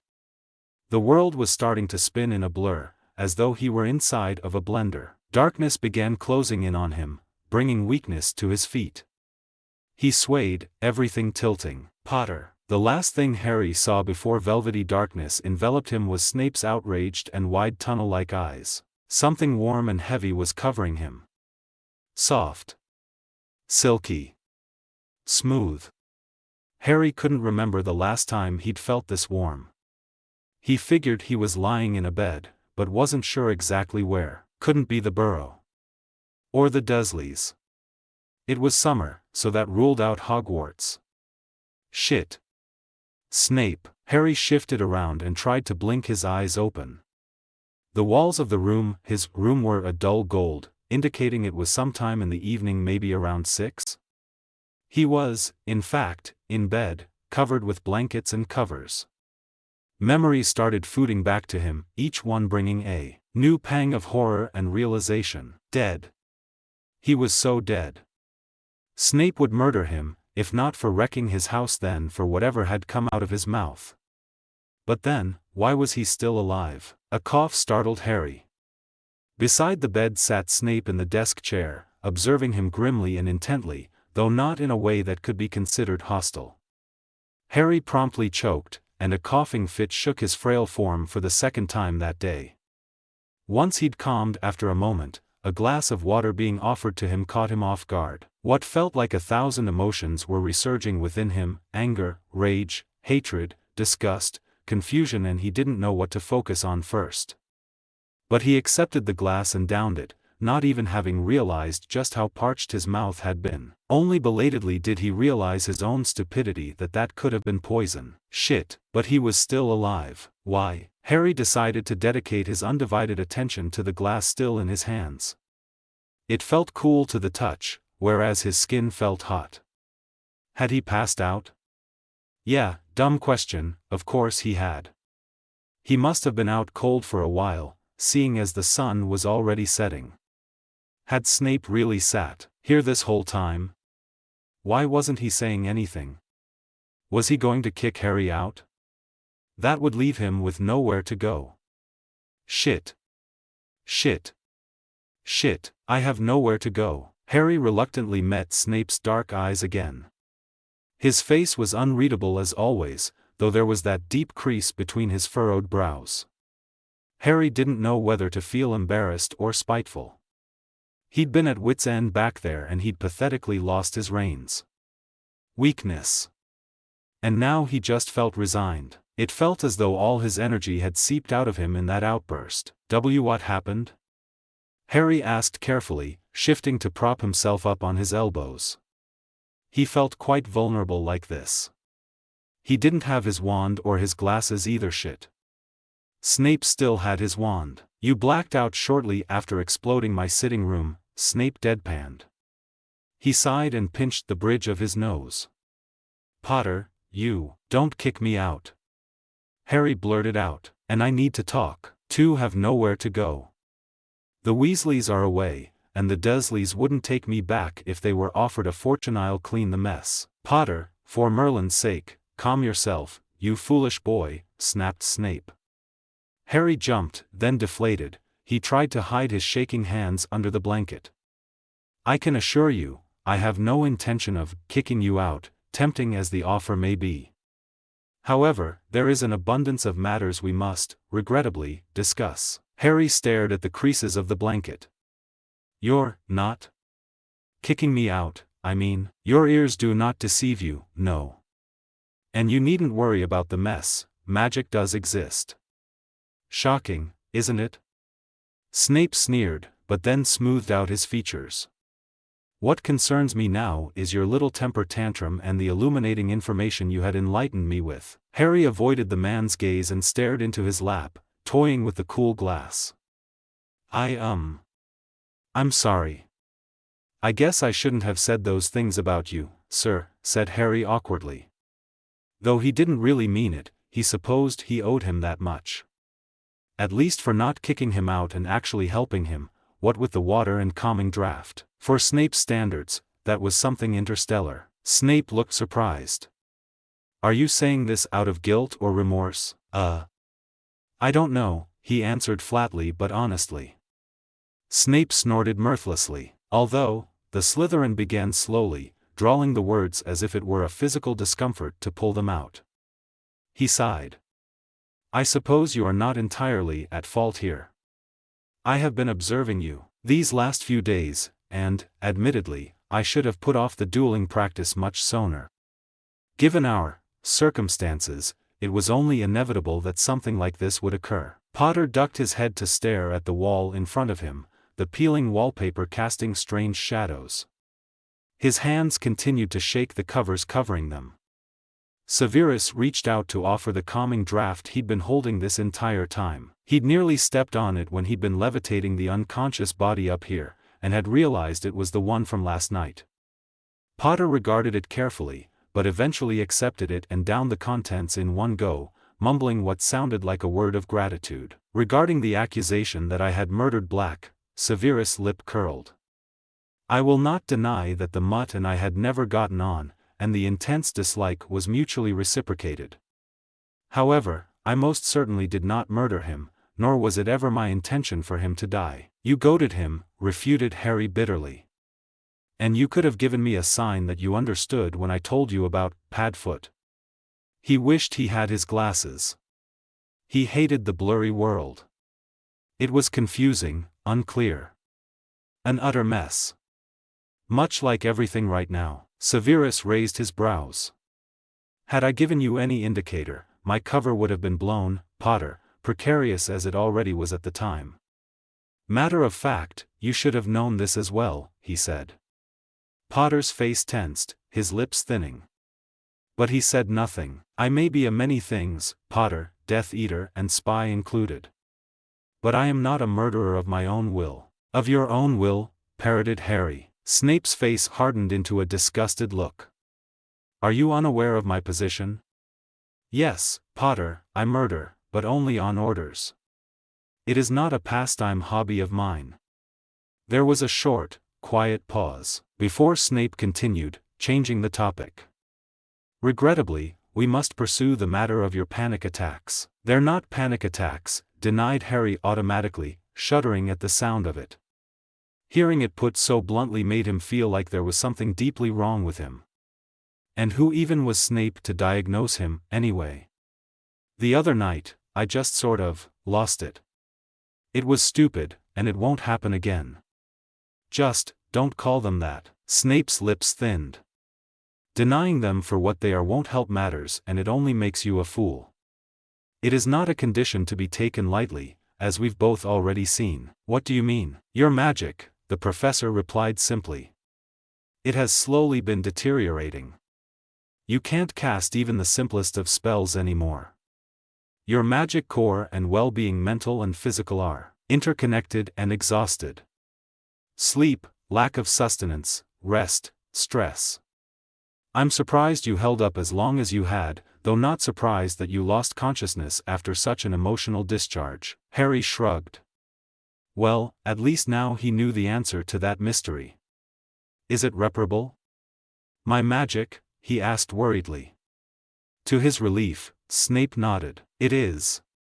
But magic restoration is a time-consuming process. It may take days or weeks. Ultimately, it all falls into your hands, how well you will, contribute to it. And what if it doesn't get restored before Hogwarts? Will I get expelled? He asked again, mouth suddenly quite parched again. Snape shot him a dry look and scoffed. Potter. Even despite all my efforts, it seems the headmaster would not expel you even if you committed murder. You needn't worry yourself with that. Although Harry should have been expecting it, the comment still kind of stung. It meant he could exploit his title, his power, and no one would do anything about it. Even if it was murder. Right. Because I'm the boy who lived? Precisely. Harry made a disgusted face at the wall. He only had stability because of his title. Because he was an asset. If he weren't the chosen one, he would have long since been expelled. Who would need him without his scar? My biggest concern now is how we are going to go about your little, shall we say, situation. Harry turned to look at him incredulously. We? He shook his head.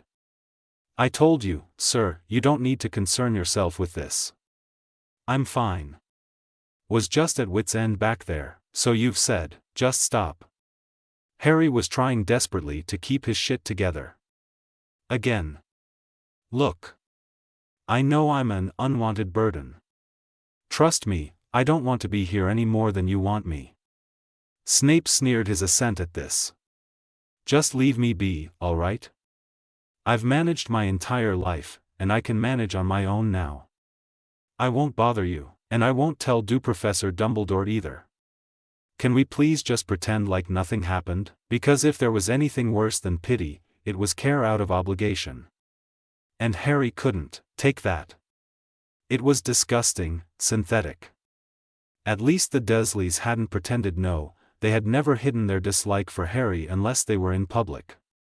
And now, Snape was only tolerating all this shit because he was scared of the responsibility entrusted to him. Severus sighed. How best to explain? Potter, there is a difference between care out of obligation and human decency. What? Get out of my head, growled Harry. God, not even his thoughts were sacred anymore. Your mind is an open book, your mental shields are all but non-existent, said Snape irritably. Had you put in an iota more of an effort into those occlumency lessons, this wouldn't be a problem now, amongst other things you are well aware of. Other things. And there it was again, the blame. It was the blame, wasn't it? Blame for Sirius' death. It fell solely on Harry, now that Snape had exculpated himself of attribution to the cause. Its weight felt crushing, and Harry immediately turned to the defensive. Shut up about Sirius, just shut up. You purposely made those lessons unbearable for me, and you enjoyed harassing me, didn't you? Don't even try to deny it. Maybe I would have put in more effort if you hadn't exploited them to get back my dead father through me. Maybe then Sirius wouldn't have died. Severus rose quickly to his feet to tower over Harry. Curb your tongue, Potter. You seem to constantly keep forgetting your place, he clipped smoothly, his nostrils flaring. But he then forced himself to draw in a breath for composure and re-sit himself back into the chair when Potter flinched and drew back. This wasn't getting them anywhere, and Potter's temper was no better than his own. This realization brought him perhaps a sliver of amusement. He'd indubitably inherited it from Lily. Let us put aside those disastrous lessons for now, said Severus as he swatted the air dismissively, though he knew the boy was right. And you are correct in the sense that perhaps Black wouldn't have died. But he is also at fault here because he was his lip curled in insincerity, responsible adult, no matter how much his actions may have belied it. We are all responsible for our own choices, Potter, and the mutt was of no exception. He'd made the choice of going to the ministry that night. He'd done it willingly, only because I was there, muttered Harry to himself. He realized what had just come out of his mouth and felt his ears heating up. He rubbed the back of his neck, unable to decide if Snape's words calmed or frustrated him more. It was as though he were attached to a fishing bobber, wavering between deeper guilt and relief. On one hand, knowing Sirius had made a choice of his own volition to go save Harry helped to stitch up that hole that led to the bottomless pit of guilt. On the other hand, knowing he'd only gone there because of Harry tore it all back open again. In a slightly more measured tone, Snape added, "We are at war, Potter. A very literal war. People die, and you cannot change that. It is irrational to blame yourself for things you cannot control. Now, we have strayed off topic for long enough. Snape folded his hands neatly in his lap. It would be remiss of me to simply let you be. Now, I am neither a nursemaid nor Molly Weasley to cuddle you. Calming drafts will only get you so far, as they are designed for less severe cases.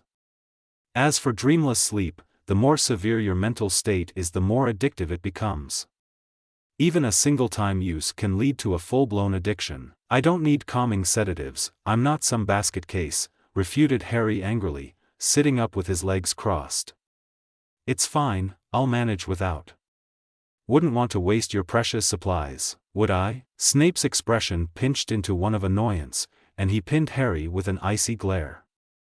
Mr. Potter, if you do not rein in that lovely temper of yours, you will find that my patience is not inexhaustible, nor is my leniency. Furthermore, there isn't a witch or wizard alive that has never required a calming draught. It does not make them a basket case. He paused to consider Harry for a moment. I will propose an offer then. Consumption of a calming draught is your best option at the moment. However, I have recently run out, and so has the Hogwarts infirmary. You have already brewed it in your 4th year, so it shouldn't be beyond even your capabilities. You will brew it under my supervision. When school resumes, you will pay the cost of the ingredients. Harry narrowed his eyes suspiciously.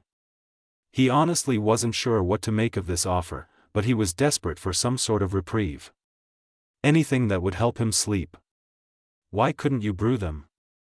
Sir, he asked slowly, wondering if he was crossing some line. Because, Potter, unlike yourself, I have countless other priorities and duties. Additionally, given you've magically exhausted yourself, I cannot allow you to practice magic for a while. It requires time and patience to heal. Dueling will hardly help, the main reason why I had cancelled today's lessons. It is also imperative that you keep your mind preoccupied. Half of your problems stem from that thick head of yours, and unless you keep it trained and busy, your state will only exacerbate. Harry bristled. My mind is preoccupied with the wrong things. The brain is a muscle you must train to obey, else it will control you. Just as had when the Dark Lord had sent you that vision. You blindly follow your feelings and emotions like a lovesick puppy. Harry bent over and covered his face with his hand. He could feel his head starting to pound and just wanted to be left alone. Just a small reprieve to process everything. Was that so much to ask for? Is that everything, then? Sir, he tried to sound polite. No. Brilliant. Where did you get that bruise on your upper arm? The question caught Harry so off guard that he nearly choked on his saliva again. Dueling, shrugged Harry, trying to sound as if it were obvious. Snape nodded a little too knowingly. I see. I was not aware that my floor had grown hands. What? The bruise is shaped like a hand, Potter, snapped Snape impatiently. Whole fingers, all 5 of them. Do not take me for an ignorant imbecile. Where did you get it? Harry resisted the urge to touch the place where his uncle had grabbed him. What's it to you? And truly, what was it to him? As your professor, it's the summer holidays. Severus pinched the bridge of his nose. Matters not. It would be remiss of me to turn a blind eye on this. It's nothing, Potter, just drop it. 2 got into a bit of a scuffle with a few guys the day before you came to get me. Happy? Snape narrowed his eyes in warning, and did not seem convinced in the slightest. When he spoke next, he cast Harry a strange look. Drop the attitude, lest you wish to be scrubbing cauldrons all evening. With that closing statement, Snape stood from the chair and brushed invisible lint off himself. Harry observed him perform the Tempest spell with a most envious gaze. It is nearly dinner time. You have 2 viable options, Potter, either to go eat or to go eat. Which will it be? He drawled. Harry crossed his arms over his chest. And if I'm not hungry? You can't force me. Snape's lips thinned again, as they usually did. Must everything be a battle with you, Gryffindors?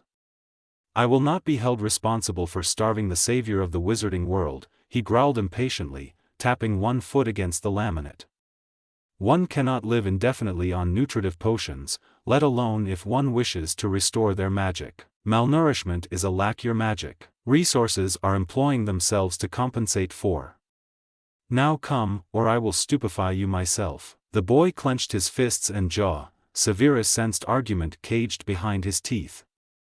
But he was relieved when Potter swung his legs over the side of the bed and made to don his shoes. Severus flicked his wand to summon his round frames, which had fallen off his face when he'd lost consciousness, and dropped the Gryffindor's holy wand onto the bed along with them. Just 11 more days, Severus silently counted as Potter brushed past him. Almost 10, as of now. This boy would be the death of him. Severus snarled at the damned potion simmering in the copper cauldron. It was supposed to be a murky orange color with a gritty texture, but instead the cauldron presented a smooth and bright yellow. It was the 5th of the 7 bases that would ultimately make up the Strangulatus potion, and this was his second failed attempt at it. He was running out of time. The Dark Lord had assigned this torture potion for the 26th of July, which was only 5 days away now. His 5th base had failed at the last minute of its marination stage for reasons unknown, so he'd had to start over from scratch. The 6th and 7th bases were all well underway to completion, as Severus was brewing all of them simultaneously, and the rest were already complete. It was only the 5th base that took 2 days to brew. But the problem was that it would take 3 days to combine all 7 bases into the Strangulatus potion. And at the rate things were going, Severus would be cutting it quite close. This most certainly did not put him in a favorable position. The potion master's left hand gave a small twitch. Severus Evanesco ed the spoiled potion into oblivion and tiredly leaned against the workbench, feeling a few dry herb leftovers crunching beneath and prickling his palms. The mere thought of what this potion would be used for still made his stomach churn in self-hatred, in burning guilt that made him wish he could simply forfeit this task. He would have to watch the poor victims cry and suffer under a mask of indifference, knowing he'd brewed the torture device. These same thoughts never escaped Severus' conscience. Every time he brewed, every time he slept, they were there. But tonight, his headspace was divided between Potter and the stupid potion. Potter. Severus had failed at 2 new attempts at the 5th base because of that Potter spawn penetrating his concentration. That bruising. Potter's long sleeve had rolled up enough to expose the hand-shaped swelling on his forearm. A large hand, fingers fat and rough. Clearly a brute's. Scuffle with a few guys his ass, that was the work of an adult. And Severus had a hunch he knew which one. Have at him. He's all yours. We've emancipated him anyway. Fucking Toonie with her swine of a husband. Severus did not know what to make of the boy anymore. The last 24 hours had been anything but revelatory, to say the least. Every day Potter lived here, it felt more and more like he was an enigma Severus couldn't quite crack. For the last 6 years, he'd seen James Potter reincarnated in him, from the flamboyant demeanor to the rounded spectacles.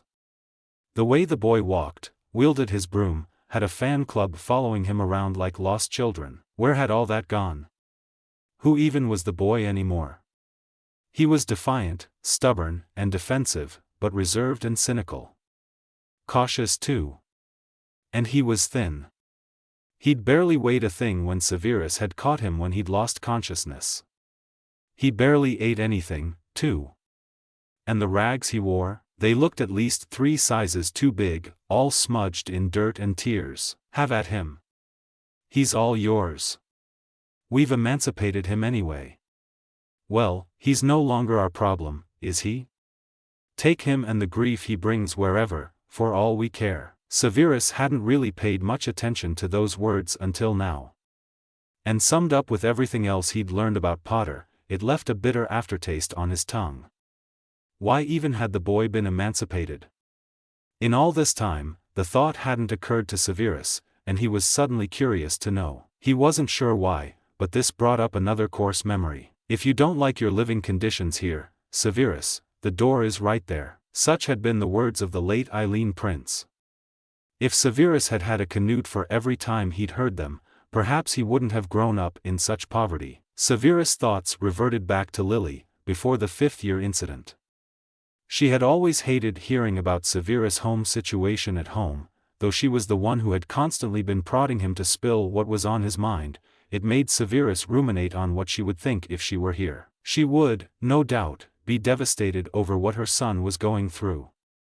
The son she'd sacrificed herself for.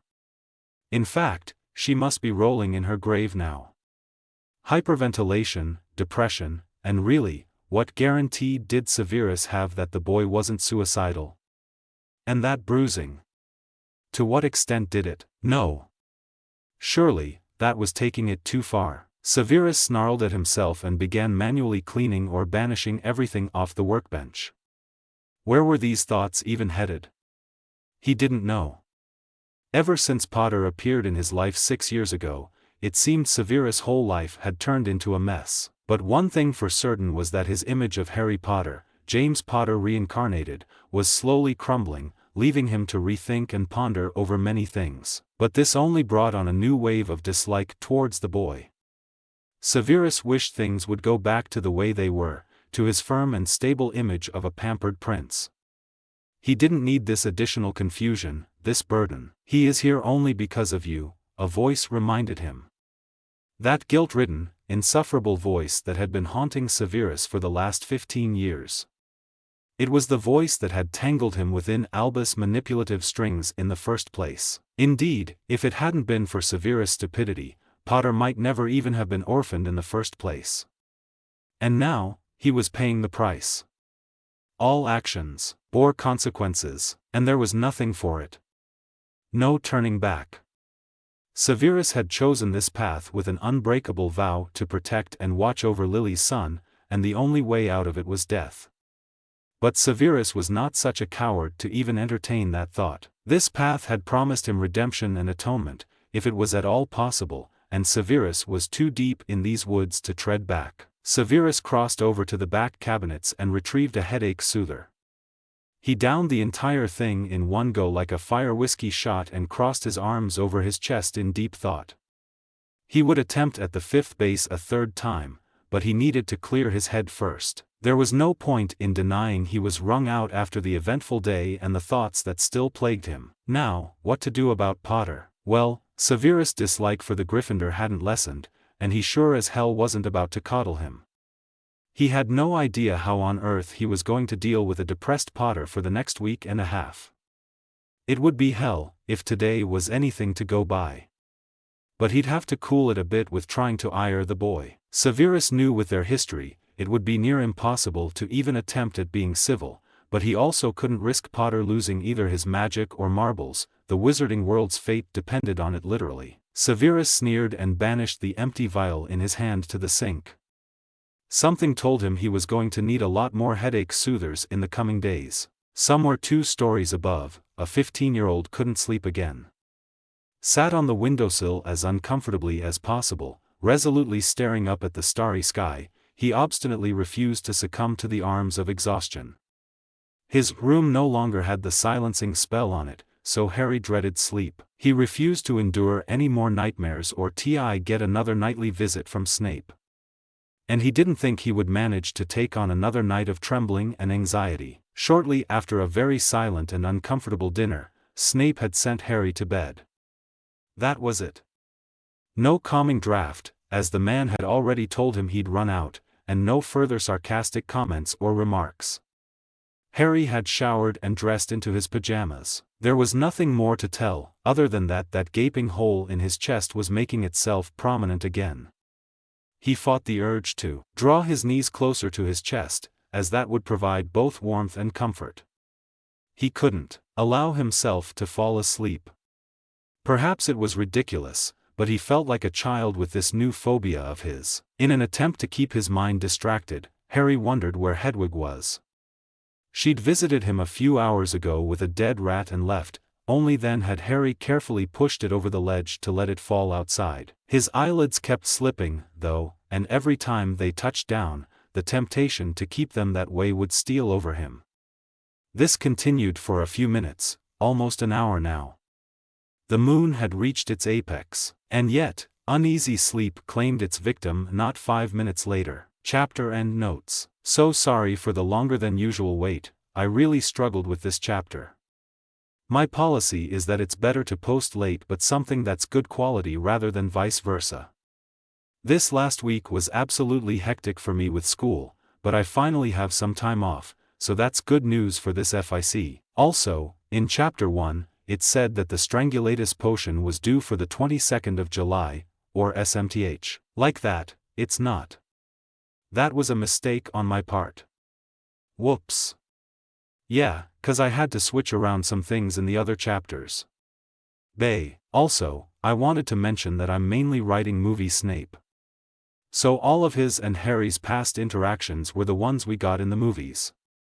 Because I've since come to realize that 2 weeks wouldn't possibly be enough for them to mend their relationship to the point of mentor/mentee with their interactions from the books. Let's all just be quite honest here, book Snape was an absolute jerk and git. Movie Snape was far more chill about Harry, relatively, cough cough. As always, thank you so much for all of your comments on the previous chapter, they always make my heart melt. Do let me know what you think of this chapter. I'm trying my best to mend their relationship very gradually, and compared to the other chapters I've posted, I'm not overly fond of this one. Especially because I work in docs and when I write the system just automatically converts the words into a legible mush, and I don't know what to do about that, so if you came across any typos, know that. Hopefully it will get fixed soon, because I don't have anywhere else to write digitally on. The next chapter will be better, though winky face. I honestly cannot wait for Harry and Snape to reach a familial relationship because I have so many amazing scenes already planned out in my head for them. They're all going to come in the sequel though. I even have fan art I drew. P.S. Would you guys mind even longer chapters? 'Cause starting from chapter 7 it's going to get crazy a bit in length. Hoping to hear your thoughts. See you in the next chapter. Ch5, Through the Serpent's Eye. Chapter notes. See the end of the chapter 4 notes. July 22, 1996. The tense silence between the two wizards seemed more stifling than the mid-July heat outside for once. That blazing fireball up in the sky had chosen to grace the weather with its belated presence. Across from Harry sat Snape, engrossed in some sort of potions journal. In all the time Harry had spent here, this was the first that he had seen his professor's face carved with such prominent lines and eye bags. The boy actually couldn't help but wonder if Snape had even slept at all last night. The same couldn't really be said for the Gryffindor, though. Harry had actually, surprisingly, managed a whole 6 hours of sleep, a new personal record, which Harry had nearly laughed at the absurdity of when he'd awoken that morning. But really, it had been such a relief, and Harry actually felt more rested than he had in the last week. Emotionally still shitty, but better. Relatively. So much so that his appetite had rebirthed itself, and was now, apparently, trying to make up for his horrible lack of nutrition lately. He'd already ruminated on what Snape had told him last night, about his magic compensating for his malnourishment, and decided he wasn't taking any chances.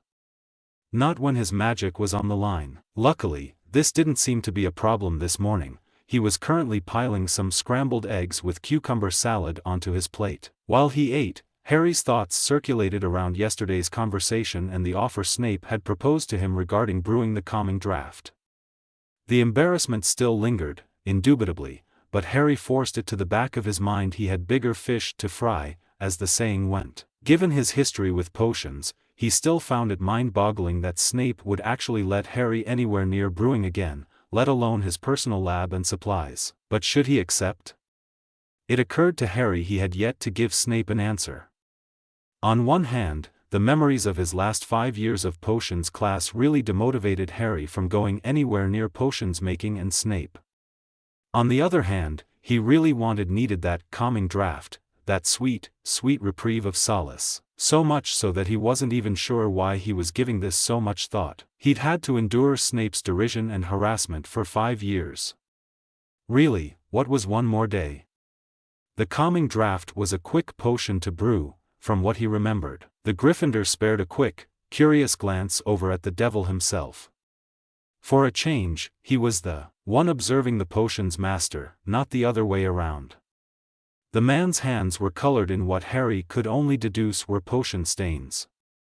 Not that he'd ever paid much mind to the state of his hands, but it was pretty eye-catching when there was a large, bright yellow blotch on one of them. Harry was sure that it hadn't been there, specifically yesterday at dinner. Had Snape stayed up the whole night brewing? It would explain why he looked so tired now. His greasy hair shone more than ever when the sunlight hit it, from all the vapors and fumes, maybe. Another thing tangling Harry's thoughts was why Snape had offered Harry to brew the calming draught in the first place. Yes, he'd stressed multiple times that he wouldn't want the boy who lived's death on his conscience, but that didn't exactly entail his mental state, did it? And then, there was that one thing he'd also said. There is a difference between care out of obligation and human decency. After over 5 years of nothing but cold glares, sarcastic remarks, and mutual resentment, it was only understandable that Harry was struggling to comprehend that Snape could have helped him out of human decency. Oftentimes, Harry had and still did thought that Snape was some vampire that fed off of torturing students, sucking out their happiness. But human? And decency? Snape? And towards Harry, of all people, if you are quite through with staring at me as though I've sprouted a second head, Potter? Snape's caustic drawl snapped Harry right out of his musings. He jumped and thinned his lips in embarrassment, training his eyes back on his plate. I was just, thinking about your offer yesterday, he said in an attempt to justify himself. Snape looked up at him and leaned back in his chair, sipping on his tea. About the calming draught, that is. I think I want to do it, Harry decided. You think? What an illuminating answer. I mean, yes, I want to. Harry's mouth felt a bit dry, so he reached for the coffee pitcher to pour himself a cup. But it nearly slipped out of his grip when Snape's fingers suddenly closed around his wrist. What? Caffeine, Potter? Deadpanned the Slytherin. He guided his hand to set the coffee back down. And you have the audacity to question the origin of your panic attacks? I don't think I remember ever telling you that I question their origin, or telling you about them in plural form. As an afterthought, he added, Sir. Snape rolled his eyes. You needn't have, it was rather obvious. Then his face hardened to match Harry's glare. How long have you been having them for? Why would he sodding care? And what's it to him, dunderhead? Because the ratio and concentration of the calming draught ingredients depends on how severely your nervous system has been damaged, snapped Snape. Harry opened his mouth in indignation, but the man merely added, open book, remember? Harry dragged a hand down his face. He felt more defeated than angry at this point. Just stay out of my head, he muttered angrily. How many more times would he have to stress this? Or was it just a fruitless endeavor? Curious, Mr. Potter, what incentive will you provide me with to entrust my lab and ingredients to you? He took a sip of his drink.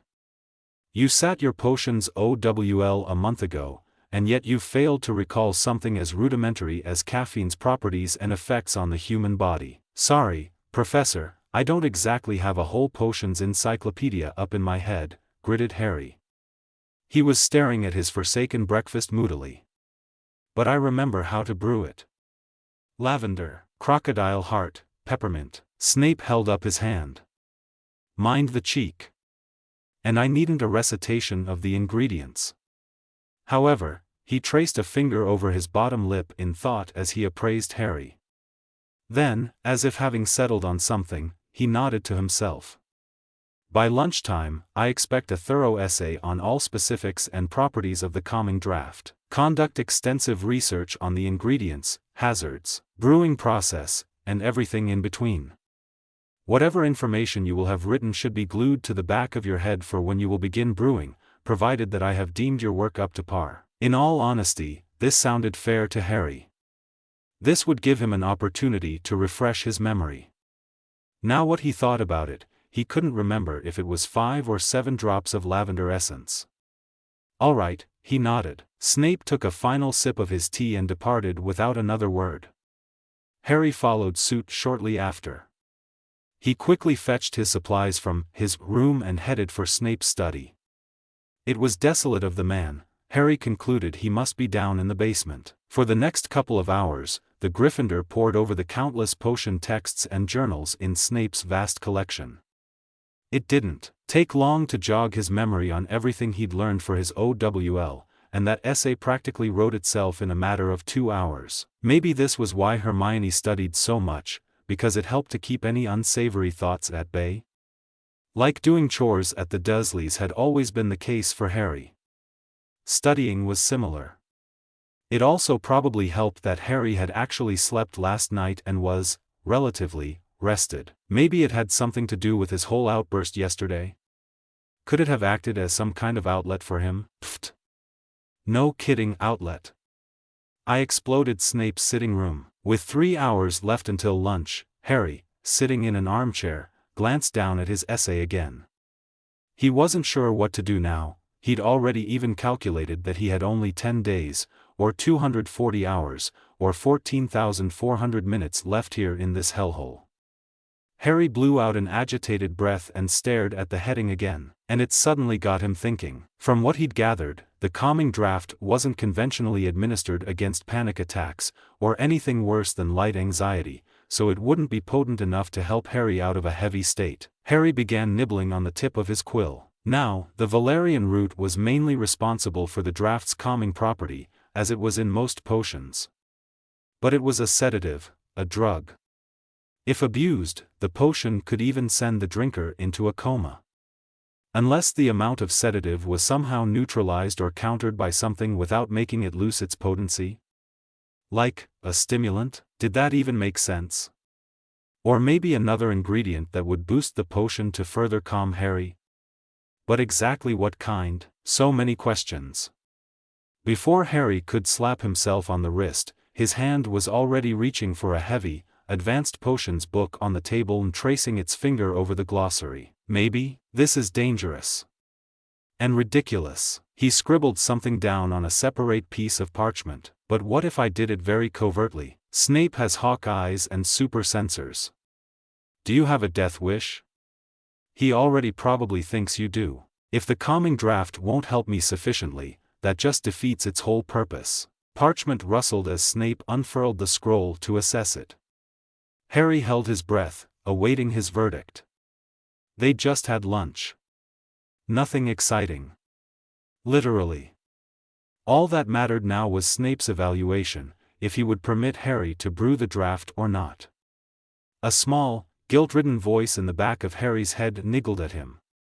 He shook it off. Guilt wouldn't help him. Growing a spine would. A few minutes passed, enough to turn Harry's pocketed hands clammy. Eventually, Snape scoffed. Exceeds expectations, Mr. Potter.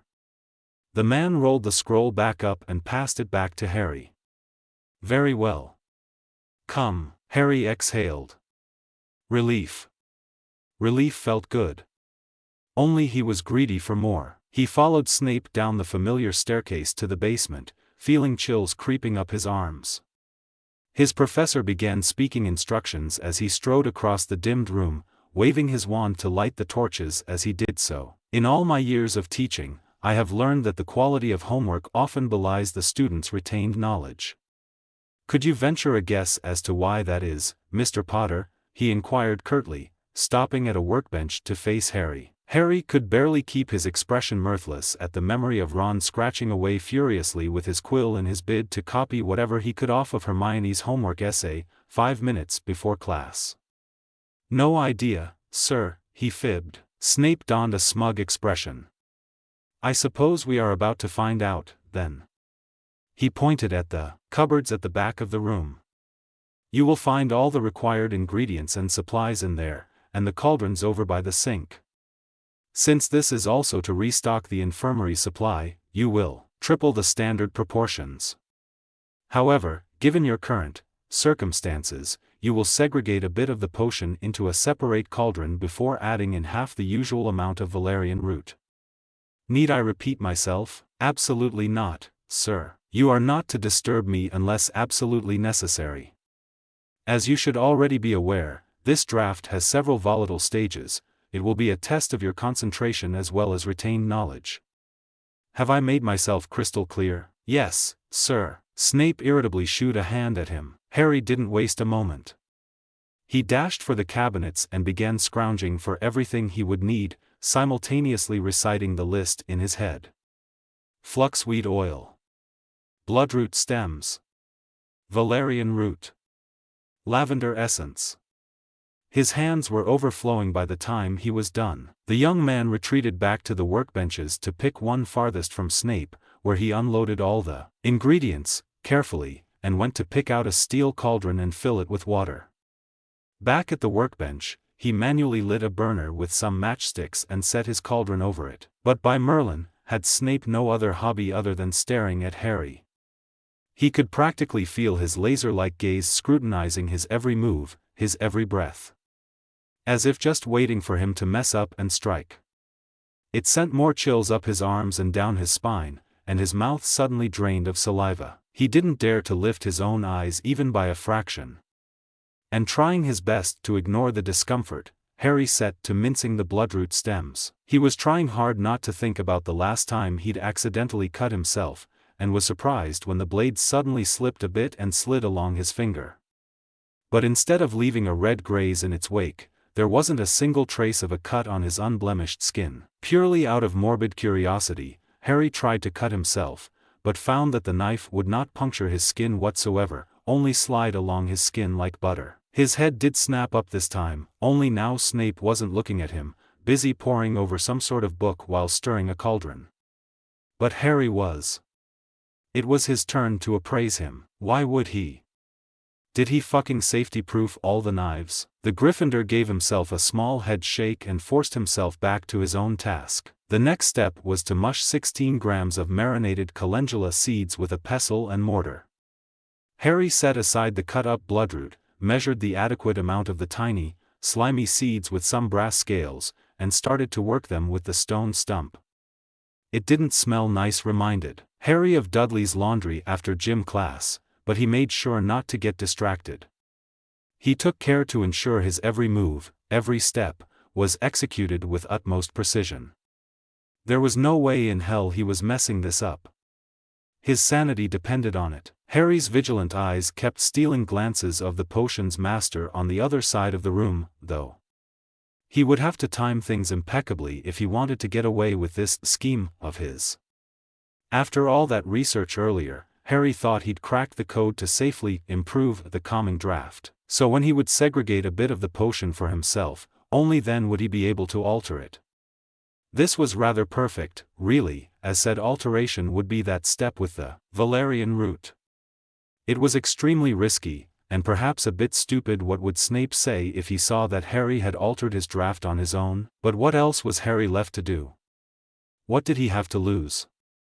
And if he didn't try, he would never know. What's life without a little risk? Such had been serious words, a quote Harry had committed to memory. It was time to bring them to fruition. The entire process of grinding, cutting, and mushing conjured up memories of his potion's OWL.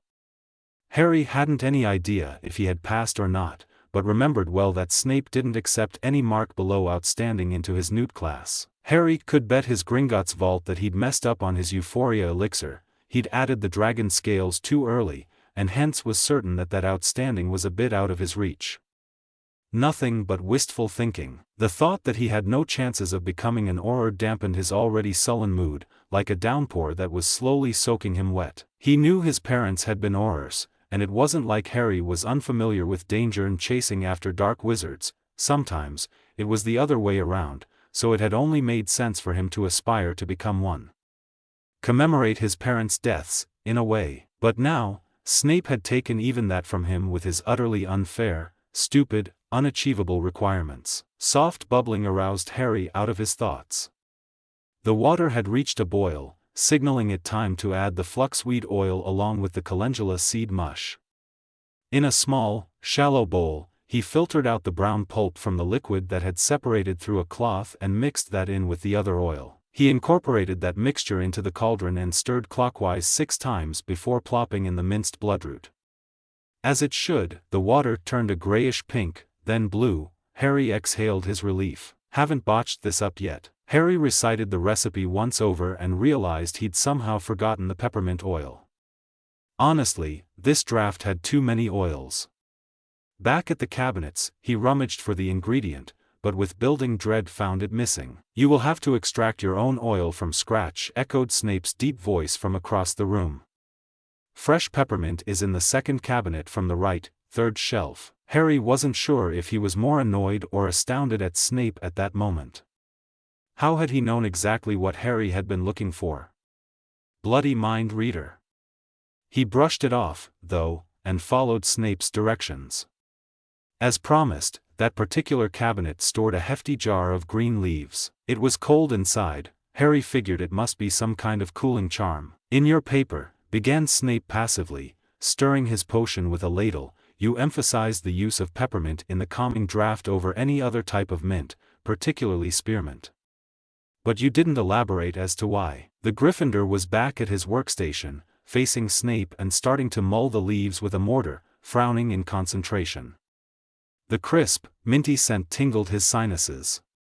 "Well, it's because of the menthol," he answered slowly. He was bracing himself for Snape to refute him. "Spearmint has a lower percentage of menthol, and peppermint has a higher. And what are its functions in potions making?" Harry's mind suddenly blanked out. He had honestly half-guessed the first question, but now he was completely stumped. And what was up with all these questions? "I don't know, sir," the Slytherin scoffed as he began mincing something. "This was covered in second year, Potter, a most rudimentary thing to come across in potions making. For your information, menthol is a chemical compound that is produced by all varieties of mint. In essence, it is what gives it that distinct spiciness. While menthol can numb one's senses, it can also irritate them. Peppermint has a much more moderate amount, subsequently making it ideal for the calming draft. Because it's a sedative, like the valerian root," inferred Harry. "But doesn't that make the calming draft as addictive as dreamless sleep? It's classified as a drug, isn't it?" By now, Harry had extracted the oil and poured that in. The liquid turned a red-green gradient. "Any potion can be addictive if used irresponsibly," replied Snape dismissively, dumping his minced chunks into his cauldron, which started exuding yellow bubbles. Harry shrugged his mouth in consensus and continued stirring his potion. He would soon have to segregate it to alter it, in just about 7 minutes of simmering. "Potter, I need these pits crushed finely. Quickly." The urgency lining Snape's voice was incentive enough to make Harry rush over to his setup and take over the task. The potions master was already busy tinkering away with a complicated laboratory system that housed many different flasks and beakers, connected via thin pipes, and even had a mini burner. Beside it was some parchment that had some kind of chemical calculations written on it. It looked even more complicated than Hermione's arithmancy homework. Severus multitasked between calculations and measurements. From scribbling down a reaction to employing it on the different mixtures in the many flasks and vials he had going on.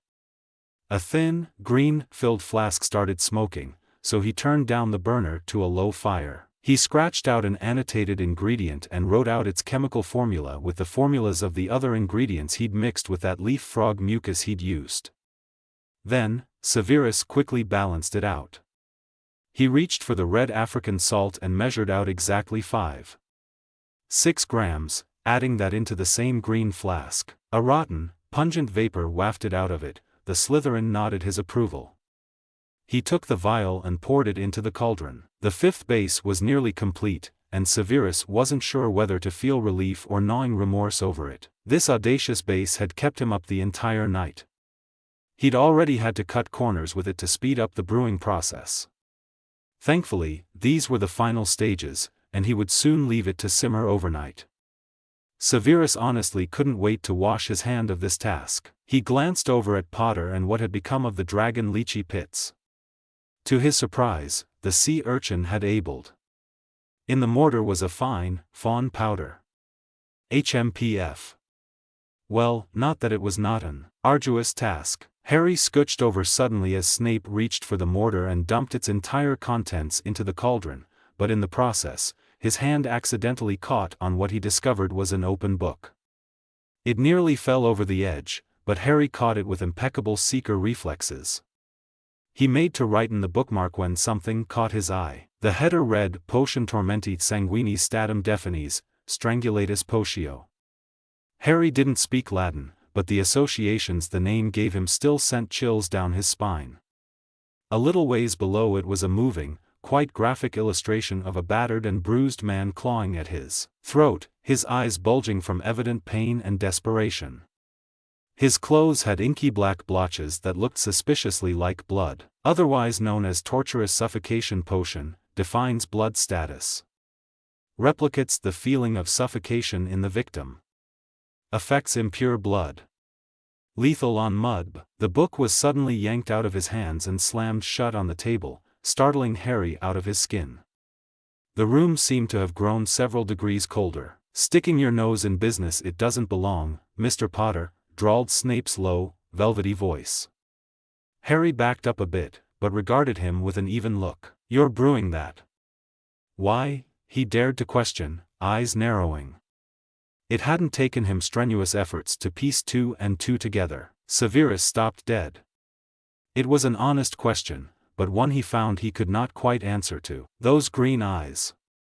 How was he to tell them Lily's eyes that he was brewing such a vile torture device for the Dark Lord? It was already crippling enough that they were narrowed at him with such suspicion and revulsion. He didn't need to see the disappointment in Lily's eyes, he could feel it towards himself as it was. He felt his lip curling, one hand still planted firmly on the book. I am under no obligation to tell you, he clipped coldly. His cauldron suddenly let out a hiss. Quite bothering me.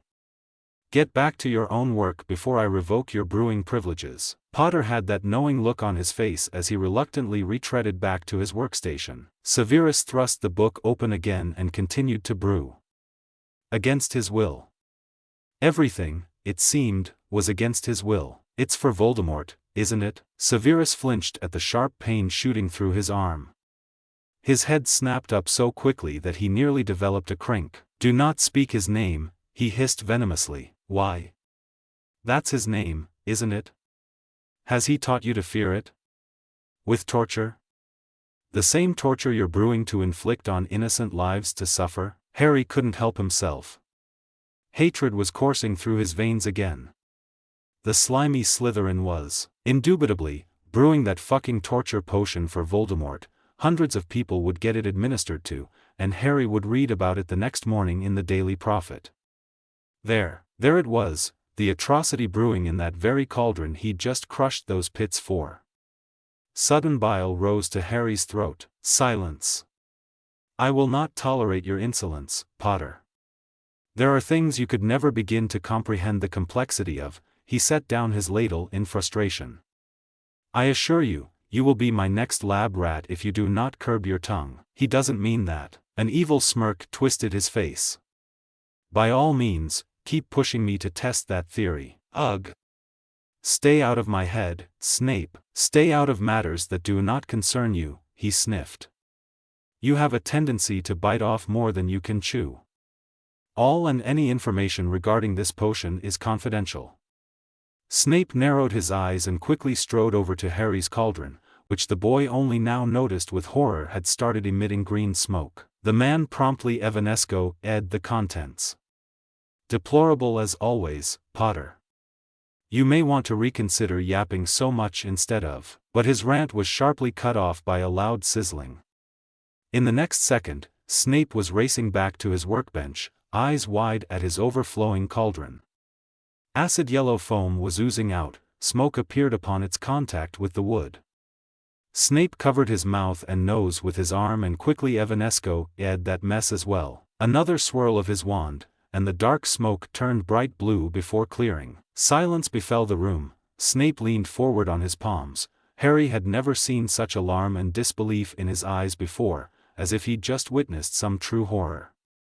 A pit settled in the pit of Harry's stomach that made him want to crawl into one of those cabinets.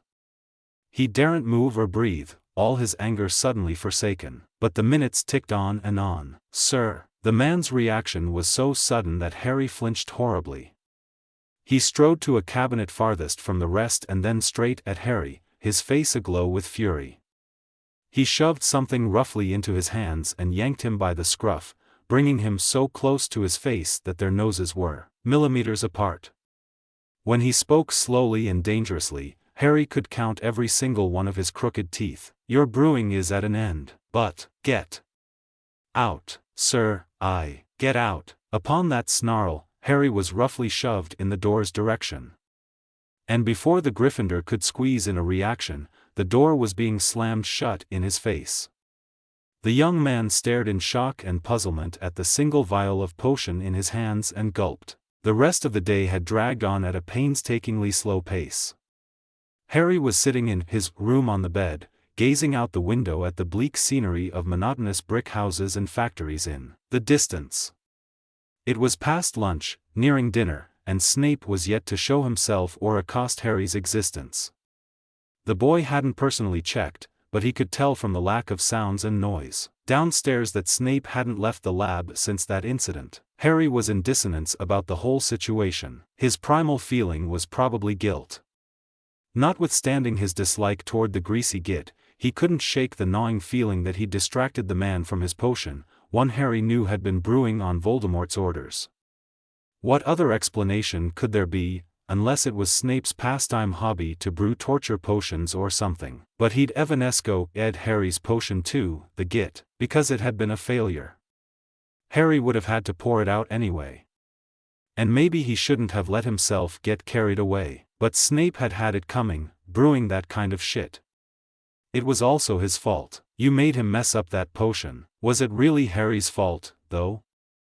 Snape was a potions master, after all. He should have been more attentive to his brewing instead of engaging in a quarrel with Harry. "Quite bothering me.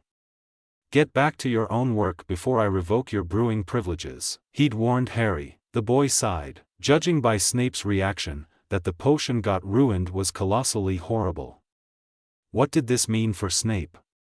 The implications? Consequences? Gruesome as the potion was, if Voldemort had ordered him to brew it and it was now ruined. Merlin. Harry was only now coming to this new perspective on things. For when was that potion even due? What if Snape showed up empty-handed? Would serve him right. At least innocent people won't suffer. Harry drew in a sharp breath at this line of thought. How could he even think that? What, Snape could suffer for the sake of the better good? Like some sacrificial lamb? That was inhumane. No human being deserved to suffer for other people's sake. It wasn't his fault that Voldemort had ordered him to brew a torture potion, so how did that earn Snape to suffer? There are things you could never begin to comprehend the complexity of. An uncomfortable lump grew in Harry's stomach. He should have just kept his mouth shut and tongue bitten. Even despite everything, he didn't wish Snape dead. That was the snake bastard's philosophy. Did he wish Lestrange dead, though? That was a tough question to answer. He felt like he did. She'd killed Sirius. It was only right that she should die too, just, maybe Harry wouldn't be the one saying the killing curse. At the very least, she deserved to be eternally locked up in Azkaban and tortured. Just a bit. Harry shook his head at the turn his thoughts had taken. Again, his head felt cluttered and heavy. Where had they even come from? Was it just paranoia? But guilt still churned in his throat and stomach. He couldn't get Snape's botched-up potion off his mind. Would he get tortured at Harry's cost if he showed up with no torture potion? Would he be killed? But Snape was an occlumens, wasn't he? Couldn't he just lie his way out of it? That was his forte, after all. And maybe he would manage to brew a new potion on time, but that lump of guilt still lodged in Harry's stomach didn't ebb away in relief as he'd expected it to at his reasonings. It remained and left an uneasy feeling in his gut. He reached into his pocket and pulled out the vial Snape had shoved into his hands earlier. It was labeled Calming Draught. Was even the same authentic lavender shade. The spontaneous act still had Harry puzzled, and hadn't Snape claimed he'd run out of Calming Draught? Even if he'd lied, why had he given this to him now? Even despite everything, Snape had given the potion to him. He'd tried to help him yesterday and now this? Hell, even the day before, when he'd walked in on Harry hyperventilating. But had it been out of fear of responsibility or human decency? Now that Harry thought back on everything in hindsight, Snape hadn't been such a bastard lately. A bit. Like last night, why had he been so, almost civil to him? Still caustic as ever, but even after Harry had screamed insults at him and blown up his sitting room, or had he been more civil? Maybe it was Harry's sleep-deprived imagination. He didn't know anymore. Everything just felt like a confusing mind board he was trying to and couldn't decipher. He suddenly felt spent again. It took little to tire him out lately. It was quite pathetic, really. Harry sank more comfortably onto the bed, rested his head against the headboard, and pulled his round frames off his face and toyed with them in his hands. He closed his eyes for just a few seconds, and tried to ignore the grumbling of his empty stomach. It was ridiculous how frightened he was when he didn't have his glasses on. So much so that even now, he couldn't bear to open his eyes because he knew it was a vulnerability, a weakness. His vision was already poor even with these cheap things on, and without them the world was a blurred soup, foreign and confusing. It was such a damn weakness, and Harry hated himself for it. He wondered if his late father had struggled like this too, if his vision had also been this poor.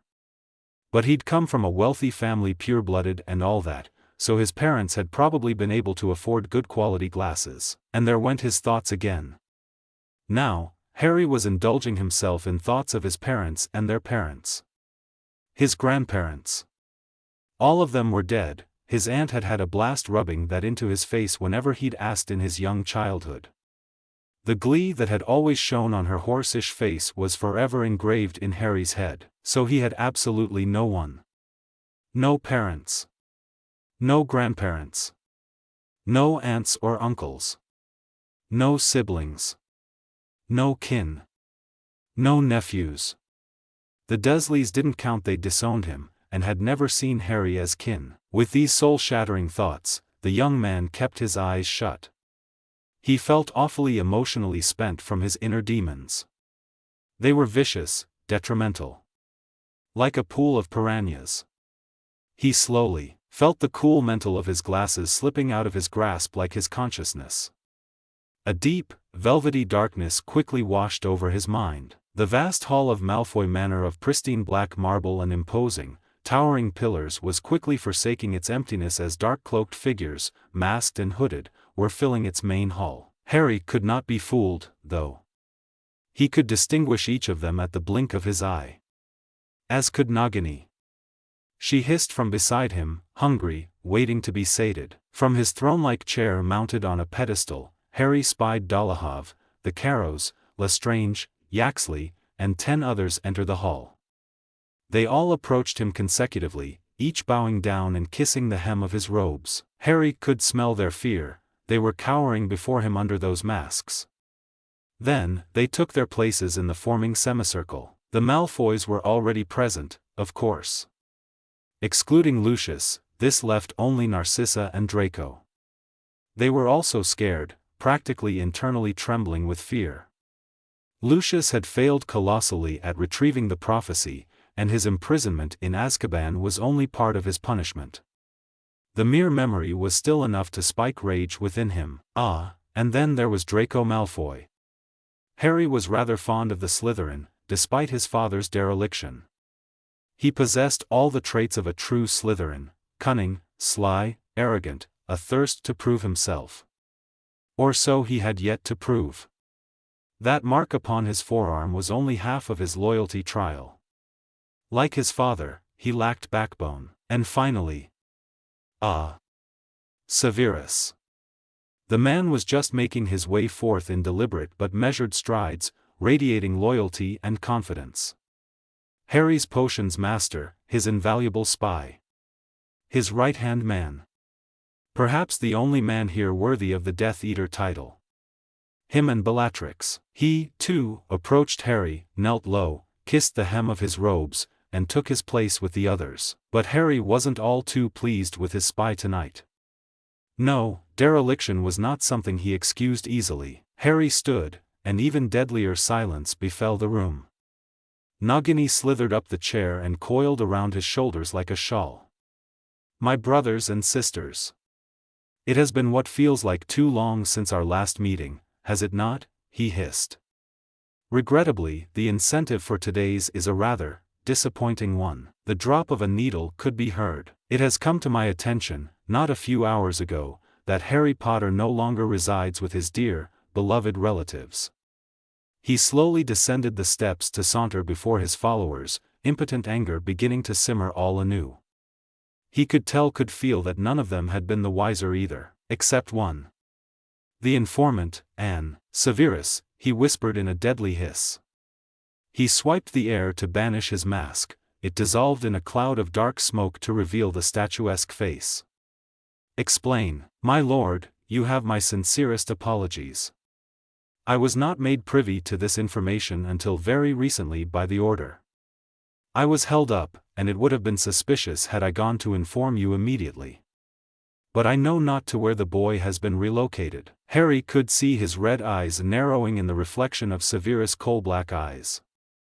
Dare I ask why?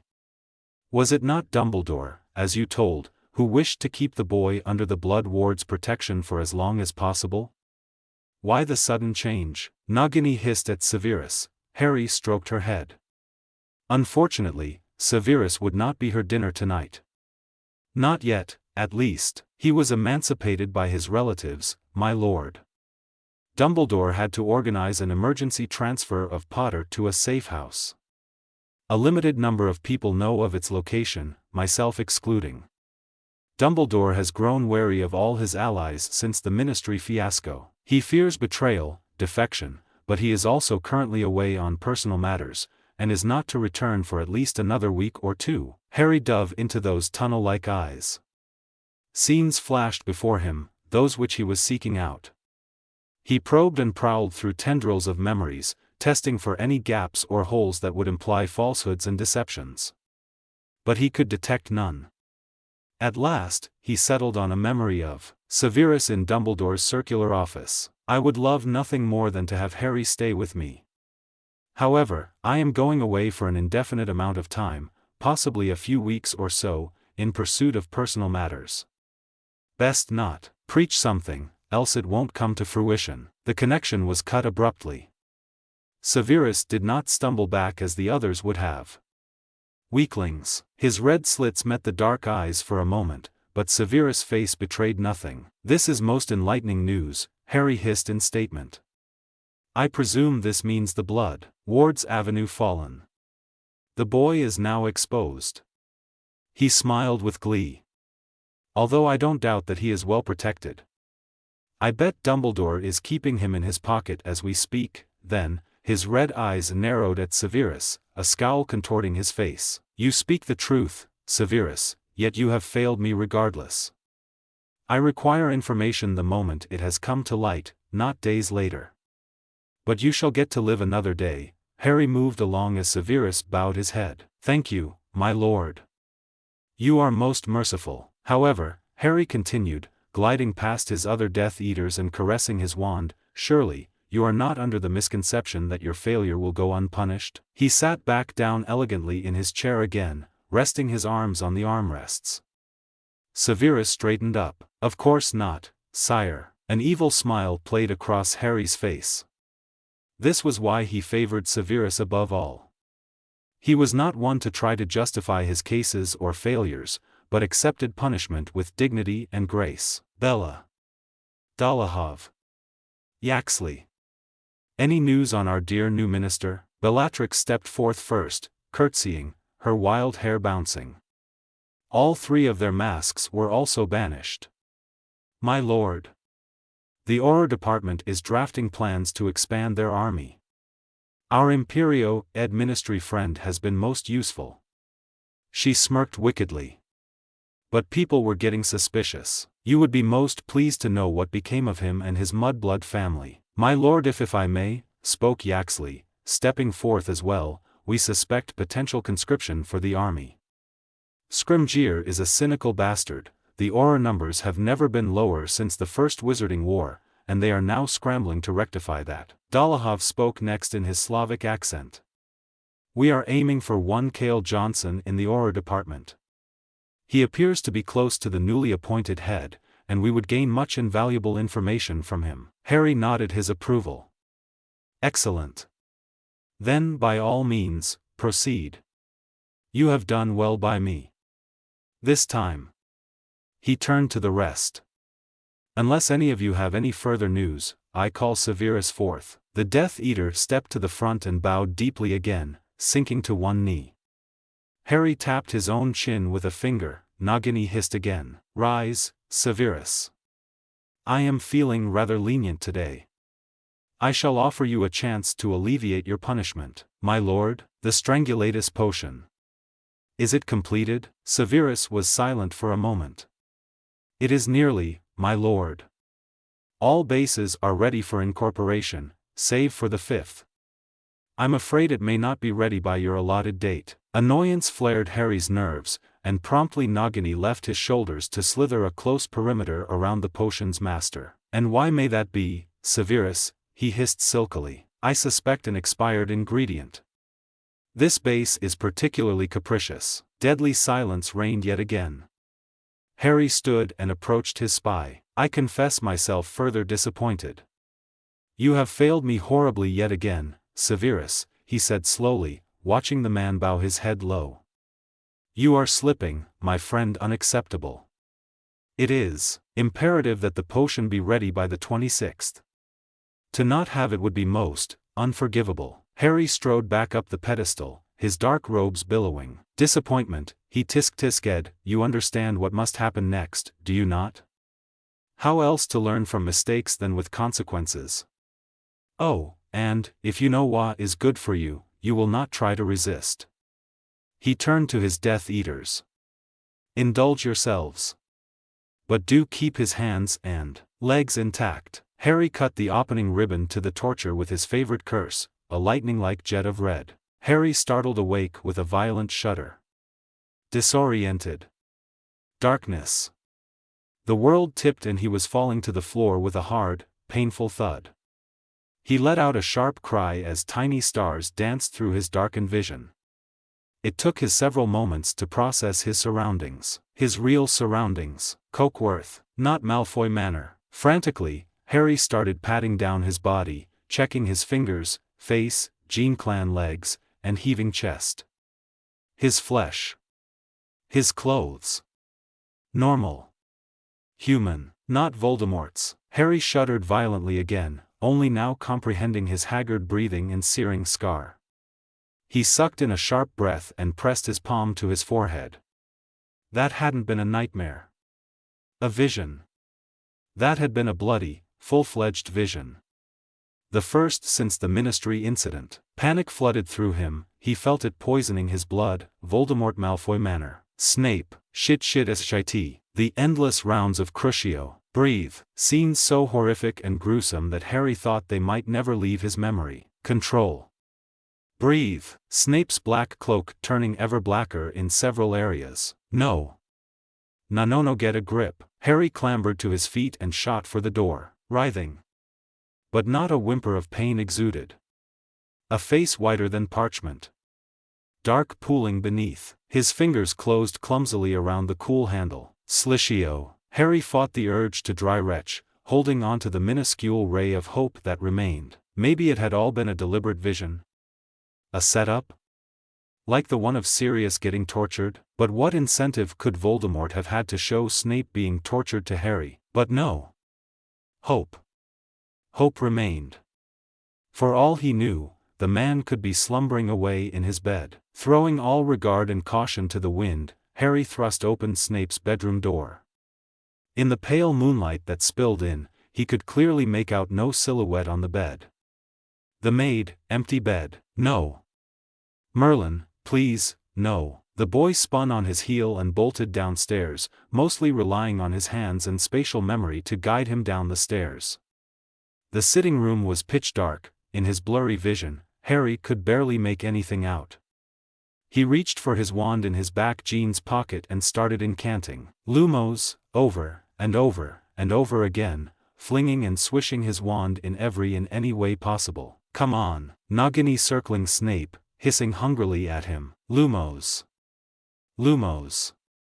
Lumos!" Snape keeling over with a grunt, clutching at his ribs. Bellatrix's laughter. A feeble light flickered on at the tip of his wand. It was weak, but enough to shine enough light onto his surroundings for him to see. Nothing.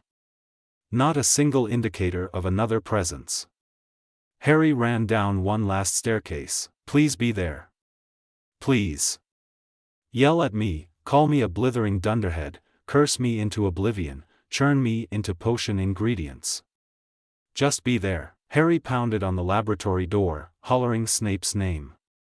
But no answer came. His fists prickled with the old door's splinters, they were sinking in deeper. Deeper, and deeper. Or was it his panic? The Gryffindor slid against it to the floor to cradle his heavy head in his hands. It felt as though the world had crashed around him, and he couldn't staunch the horrifying thought that kept ringing in his head like the clapper of bells. "My fault.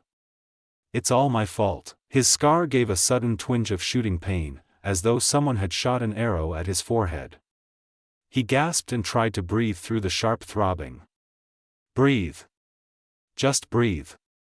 The pain wavered between duller and sharper, he could feel sweat rolling down his cheeks and drenching his shirt. But bit by bit, it ebbed away, leaving the teen exhausted, panting, vestiges of pain in his scar. He knew he had to do something. He had to contact someone from the Order, tell Dumbledore no, wait, he was away. Traveling. So were the Weasleys. He had no one to tell. And how would he even tell them? Harry was utterly alone, he could barely even light a lumos. He hadn't felt this helpless since he'd gotten that vision of Sirius. But at least he'd had his friends then. He'd had his magic. Harry's guilt and panic was pressing in on him like moving walls of a confined space. As he tried to push it out and think rationally, images of a possibly dead Snape kept protruding his mind. Snape. Tortured. Bleeding. Punished. All because of Harry. What if Snape died? Another casualty at Harry's cost. Another needless death on his conscience. The man had saved his life several times before, had given him calming drafts and had been more or less tolerable, despite all circumstances, and this was how Harry repaid him. If only Harry hadn't made him botch up that potion. He really does have good reasons to hate me. I bring nothing but suffering and death. But wait. No. Voldemort wouldn't kill Snape or let him die. He still needed him for driving that potion to completion. Why hadn't he thought of this sooner? It was in times like this that Harry hated his head. It was unpredictable, oftentimes his greatest foe.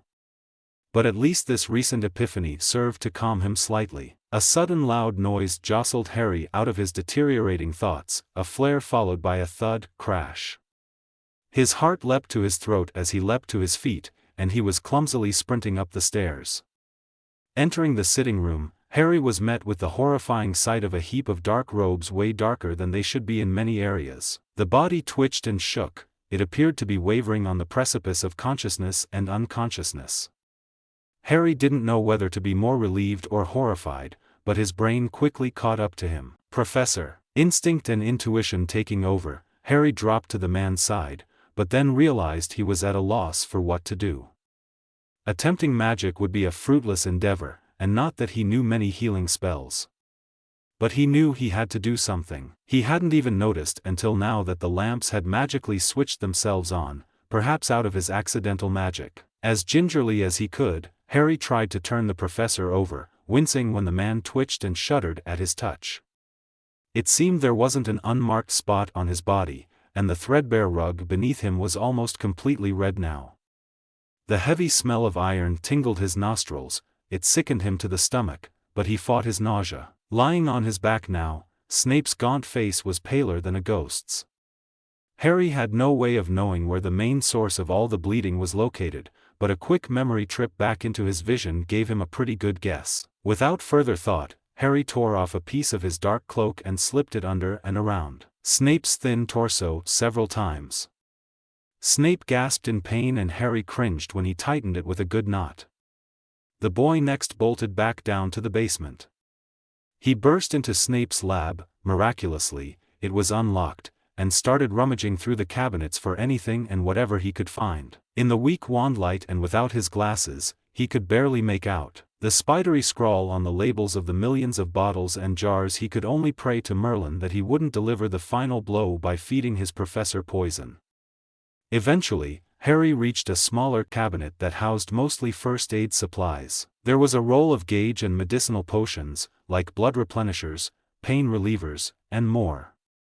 Wand held between his teeth, he collected as much would fit into the front of his shirt, which he was using as a makeshift basket, and hurried back up. Don't die. Don't die.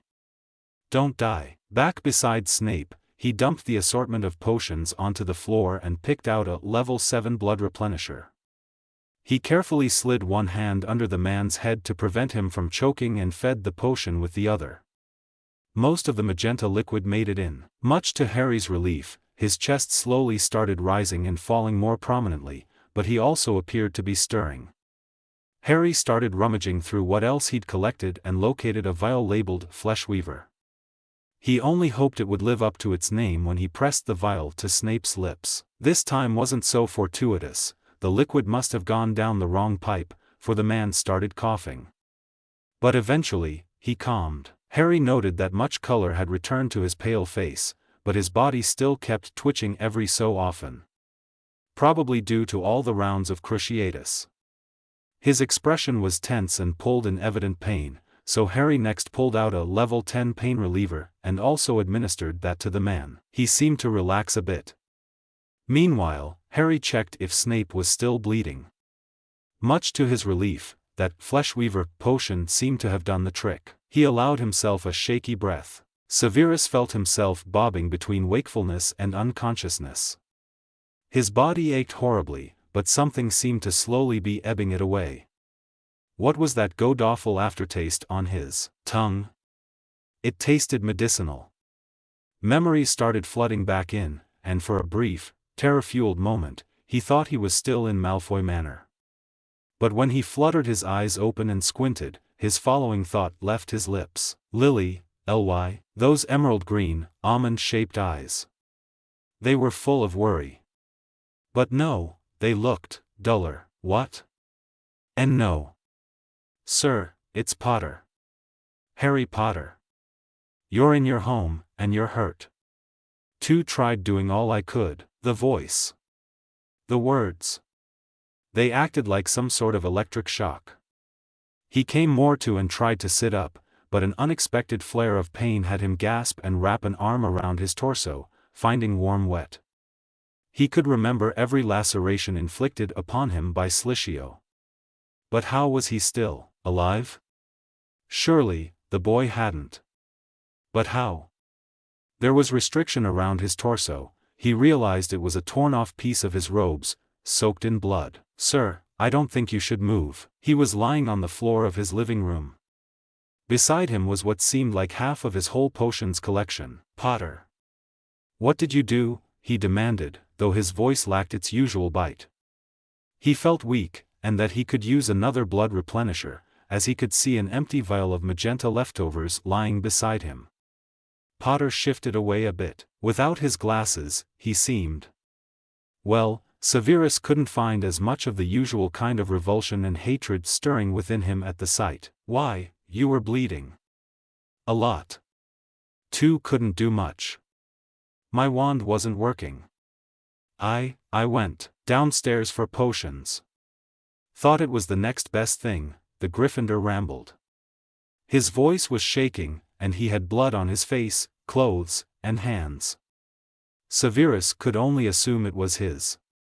He felt his face twist in disgust, though at what, he wasn't too sure. What potions? He sucked in a breath.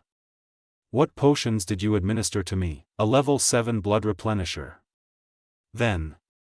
Well, this Fleshweaver, it stopped your bleeding. And a level 10 pain reliever. Then you woke up, he finished awkwardly. Severus relaxed slightly, and in all his exhaustion laid his head back onto the floor. He closed his eyes and pressed a hand over his face. Somewhere in the back of his mind, he felt mortified, weak, vulnerable. He was never one to accept assistance from anyone, let alone a student. His student, Potter. The son of his childhood nemesis. But he knew he would probably be dead if it hadn't been for the brat. Bellatrix had gotten a bit carried away when the Dark Lord had left, apparently having become bored. Severus was never much fun to spectate being punished, for scarcely a sound ever left his lips. "Sir, what should I require a potion." "Listen carefully, Potter," Severus instructed.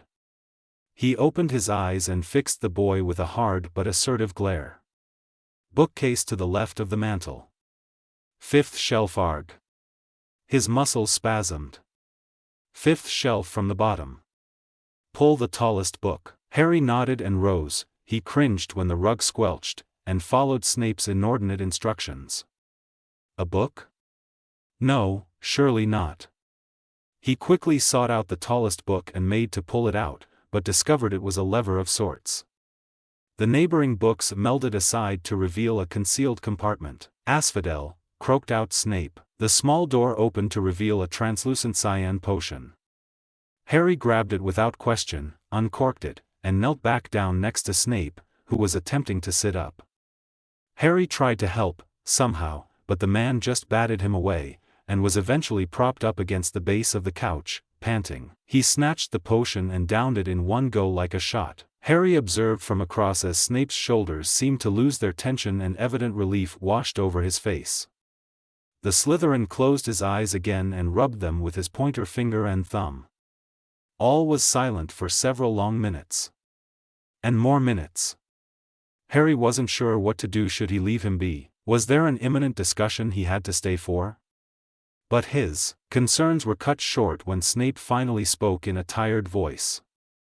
He was sitting up straight against the couch now, tunnel-like eyes hard-set yet again. "Why are you not in bed? How did you know I was here?" Severus trailed off as a shell-shocking thought occurred to him, and he could only pray he was false. Truly, what were the chances that Potter had heard his impromptu arrival? He couldn't have possibly been that loud. Moreover, he could swear he could remember a presence mere seconds after he'd crashed out of the fireplace, as if Potter had already been there prior to his arrival. As if, expecting. As if he'd since been awake at the time. Awoken by something. "Did you have a vision?" He'd hit the nail on the head. "I was." But, Severus felt his eyes widening in gnawing horror. "No, how? How much what did you see?" Potter was shaking again. He looked completely caught off guard by the question. A mess. He shifted as if to get off the floor. "Two was him." "Voldemort," Severus flinched. "I saw the meeting. Hay asked you about me. I mean, you know what I mean. And then about the potion. And he ordered, you were, fuck, leave, what, out. Get out of my sight, but, out." Severus bellowed. Potter stumbled and almost tripped over the coffee table in his bid to leave. Anger suddenly seemed to substitute his initial shock. "I didn't do anything." Those eyes, it was all too much. Though Severus would never resort to anything more, he reached for his wand and pointed it at the boy. The symbol. The ever-crippling symbol. When he next spoke, his voice was as close to a desperate, pleading whisper as it had ever been. On the very edge. He felt like he would break. He couldn't bear leave. "Please." And Potter left. Chapter end notes. And there's chapter 5. Woo. I think it turned out well. A slight deviation from the books/movies is that only Lucius and a few others were captured during the Battle of the Department of Mysteries. But all those Death Eaters will end up in Azkaban anyway. I just kinda moved the time of their capture a bit, if that makes sense. Check out the cover art I drew in the prologue. I'm first and foremost an artist. Writing is just a side hobby of mine. Tell me what you think of it. It took me days to figure out how to insert the stupid image because it wouldn't work for me no matter what I tried. I finished this chapter rather quickly. Also, I know that these chapters don't have much dialogue, but the upcoming ones will. Rest assured that we have a bunch of dialogue between Harry and Sev coming up. The next chapter is a big one, so don't be surprised if I won't post it in less than a week or maybe 2, but I'm no seer, so I can't really predict when I'll have it finished. Maybe even tomorrow? Nah, JK. I'm trying not to time pressure myself with an uploading schedule as much as I did with my previous FIC. Never a good idea. Bad quality chapters and bad hobby school balance. Hope you'll understand. Let me know your thoughts and thank you for all of your support. Don't forget to check out the cover art I drew and tell me what you think of it. Go to Prologue. CH6, Haunting Demons. Chapter Notes. Sorry for the long wait. Time to feed you all with this 17k word monster. Enjoy. See the end of the chapter for more notes. July 23, 1996. Soft footsteps clicked against the laminate. They left ephemeral shadows to dance in their wake in a continuous, monotonous rhythm. The hour was early, and it found Severus Snape pacing circles in his bedroom, hands clasped tightly behind his back either in a bid to quell their twitching or purely out of habit. Merlin knew how he'd managed to climb those stairs up here last night. He could remember his whole body screaming in protest at every step he'd taken. Even now, hours later with a dismal amount of sleep, every step made a throbbing pain shoot up his legs, but he persevered. He could not stop pacing, notwithstanding that he felt as if he had been toyed with by a hysterical 7-year-old handling her dolls, except that he had been. And that girl had been one Bellatrix Lestrange. And several other kids that had joined in on her fun to play. Fucking sadistic bastards. Last night, had been calamitous. Severus rarely ever found himself on the receiving end of the Dark Lord's punishments, but those times that he did, not even all the special, post-torture potions of his own invention were sufficient to completely bring him back to full health until only a few days later. But this time hadn't even been the worst, well, relatively. Severus was currently operating on only 5 kinds of painkillers, as opposed to the conventional 7. He could practically hear his bed calling invitingly to him, with the soft mattress and pillows. But it would be counteractive to lie about after having been tortured. He needed to encourage blood circulation, no matter how much his body ached in protest. Severus never screamed, he never begged for mercy. No, he endured the pain being inflicted upon him, because that was the path he'd chosen all those years ago, in his young stupidity. He deserved nothing less. And if this was the path to redemption, or at the very least the cost to pay for his sins and wrongdoings, so be it. His only solace in this whole situation was probably that Draco hadn't partaken in his torture. At least, so Severus presumed. He was sure that Narcissa had slipped out of the room with her son so as to prevent any invites to join. Severus knew she hadn't been in favor of Draco taking the dark mark to begin with, but she'd been powerless, and Lucius' word had overruled hers. Severus had been present for Draco's branding of the dark mark. It had happened a week or so after the ministry fiasco. It was something Severus had always known to be inevitable, but also something he'd prayed would never come to pass. He and Draco weren't close, their mutual stance only ever being implicitly conspiring against the Potter brat, or Severus conniving with or showing leniency and favoritism towards the young Slytherin. His and Lucius' once close comradeship and Severus' bid to uphold his cover had also been contributing factors to this closeness. But Severus had always secretly held sympathy for the young man. He hadn't had the most ideal childhood, contrary to what most would assume. Severus himself knew little, but that little was enough to draw his own conclusions.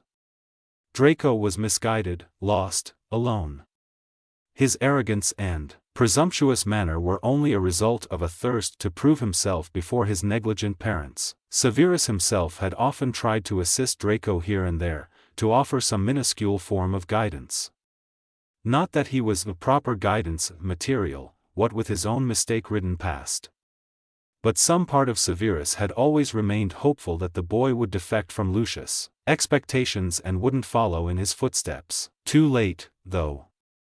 Draco was now marked, and Severus had stood on the sidelines and watched him suffer the same procedure he had lived through almost 2 decades ago. The Dark Lord had then set out a mission for Draco, a most cruel and corruptive punishment for Lucius' failure.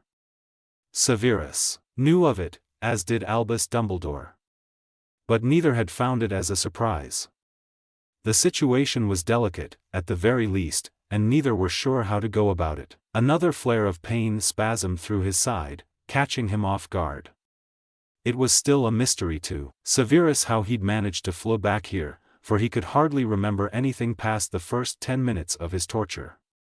Fortunately, Malfoy Manor housed a plethora of fireplaces, but the last thing he'd been expecting on the other side were those emerald green orbs. For one short, blissful moment, in all his delusion and disoriented state, Severus had foolishly thought it was Lily.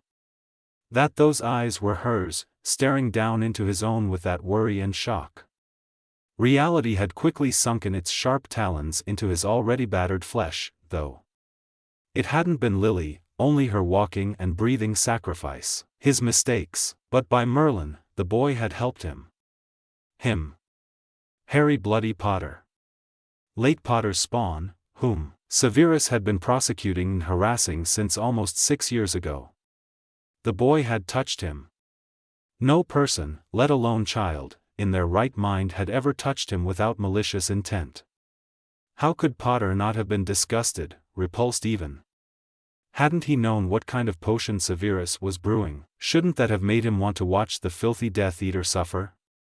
He'd even been covered in Severus' blood, for Merlin's sake. His hands, his face. And yet, he'd saved his life. Why, it was all too similar to what had transpired with those blasted marauders. The night that Black had lured Severus into the Shrieking Shack and James Bloody Potter had saved his own skin through saving his enemies. Severus halted suddenly upon this next lip-curling thought: he owed Potter. Again, bloody hell. Potter had witnessed Severus at what had probably been his weakest, his most vulnerable. No doubt the brat would relish in retelling his heroic tale to those blasted Gryffindor friends of his. Like father, like son, of course, and Severus wasn't expecting anything less. But blast it all, the utter humiliation. The Slytherin could feel his pride and dignity severely wounded, bitterness seeping out of the holes. No one had ever seen him that helpless and weak, since that one night in Albus' office. And what was worse, Potter's Lily's eyes had witnessed everything through that blasted vision. His torture, his often escaped groans and gasps, and the occasional cracks in his armor. Everything. Through the serpent bastard's beady red eyes, had Potter enjoyed the spectacle? Had he relished in seeing his most hated professor twitching on the floor in agony?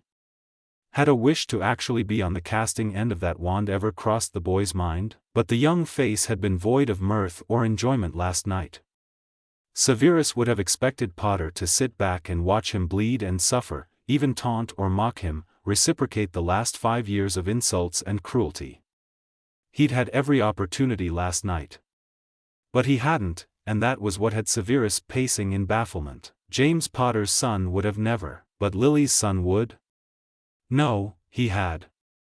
Perhaps not all of the brat's inherited traits had come from his wretched father after all, and now, Severus was indebted to a Potter yet again. Disgusting. Just when he'd thought he'd paid off that debt when he'd saved his 11-year-old rear in first year. A god-awful taste suddenly coated his tongue. Debt. Honestly, torture paled in comparison. Severus dragged a hand down his face and forced his thoughts to switch lanes. Potter was only one of his problems, the joy. Given that Albus was, no doubt, preoccupied and unable to address the problem, Severus had sent word via Patronus to Kingsley Shacklebolt regarding what he discovered about the Death Eater's next target to Imperio at the ministry, that of Cale Johnson. Out of all the Order members, aside from Albus Dumbledore, Kingsley was the next best choice to apprise of any issues or surfaced information. He was level-headed, reliable, and rational, not bull-headed as was conventional of Gryffindors. Not to mention that he held a high rank within the ministry and had many connections, so it had only made sense for Severus to warn Kingsley about that Johnson person. Severus trusted Kingsley to take unbrash actions in the matter. One wrong word, one wrong move, breath, and the consequences would be dire. It was always a great risk whenever Severus relayed any information to the order he'd acquired from the Dark Lord, and if word got out, even a single suspicion, it would cost him both his life and cover. When wasn't his life at risk? Should anyone ever suspect a leak of information on the dark side, all fingers would immediately be pointed at Severus, and that would signify the end of the road for him. Speaking of which, these thoughts led Severus to wonder if there would be an order meeting. With the 26th approaching, a groan escaped him, followed by a slow intake of breath. Severus had never been more grateful for his invention of muffliato. Though he'd taken Skeelgrow last night, his ribs still ached from having been punched and broken by whom he assumed had been Goyle. Severus rode out the pain, cast a tempest, and realized with relief that enough time had passed since his last pain reliever to take another one. He found one in his nightstand, downed it, and banished the empty vial to the pile he knew to be forming in the lab sink. It would be some time before he wouldn't need to drug his body with healing potions after the recent ordeal. Unfortunately, it seemed there was no cure or remedy for the thorn in his side named Potter. Soft footsteps padded into the kitchen at precisely 8:01. Severus did not look up from the Daily Prophet. Nothing of interest had been reported, but followed the teen with an inconspicuous, curious gaze. He looked dead. The dark circles under his eyes looked like bruises. They seemed to be pulling his features downward, and his hair was mused and disheveled. Had he not slept? Probably not. Given what the boy had witnessed yesterday, how could he have? But this was just peachy, no doubt another blow to the boy's already crippling mental state. Another problem. Throughout his journey to his seat, Potter had kept his gaze downcast. He was now fidgeting with his fingers on the table. Apprehension seemed to be radiating from him in waves. As custom, no words were exchanged between them, and at exactly that moment, the usual assortment of breakfast foods appeared. Severus had greatly entertained the idea of having his breakfast upstairs, postponing the inevitable encounter with Potter, but he dismissed the idea as impractical and downright absurd. He would have to face him eventually, and who even was the brat to inconvenience him so, in his own house no less? Not to mention the several matters that were awaiting addressment. Beyond famished, Severus reached for his usual choice of porridge and proceeded to pour himself some tea. A herbal scent wafted out of his cup, one of clover flowers and mesping mint. Doing so, he continued to inconspicuously spy the boy, who suddenly appeared to have grown several shades greener in the face, the corners of his mouth drooping. It had him quickly reaching for the coffee pot, but his hands suddenly retracted and he settled for some black tea with lemon slices instead. What's wrong with him now? Is he ill? Merlin preserve me, just what I needed. He's practically a walking skeleton at this point. He was in a better state when I had picked him up from his relatives. Had Toonie deliberately been starving the boy? He certainly looks like it. Idiot boy needs to eat, lest he wishes to dig himself into an early grave. He's scrawnier than I was at his age. The closest the Dursleys have ever come to spoiling me was when they'd bought me an ice pop at the zoo, sir. Oh, 4 Merlins. What is it now? Can't the brat leave me in peace? Severus snapped his head up suddenly, black meeting green. I just wanted to ask, how are you feeling? I did everything I could last night, but I couldn't use my wand. Alive. Disappointed, sneered Severus. Potter shook his head and let out a strangled chuckle. It sounded slightly mad. Glad, surprisingly. Well, there's something new. The tense silence that suddenly overcame them had merely a moment, for Potter broke it again. I want to apologize, the boy said slowly, gingerly setting his cup down. Severus felt his lips part in bemusement, and the boy's shoulders tensed, once more fidgeting with his fingers. I'm sorry for making you botch up that potion, he gushed out in one breath. I shouldn't have distracted you, and I shouldn't have attacked you about it either. It was stupid of me. I know. I never meant for Valham to, punish you for that. I wasn't thinking. And you were right, it wasn't any of my business. Not only the boy's voice, but his face was stained with deep remorse and indubitable guilt, something Severus had not foreseen.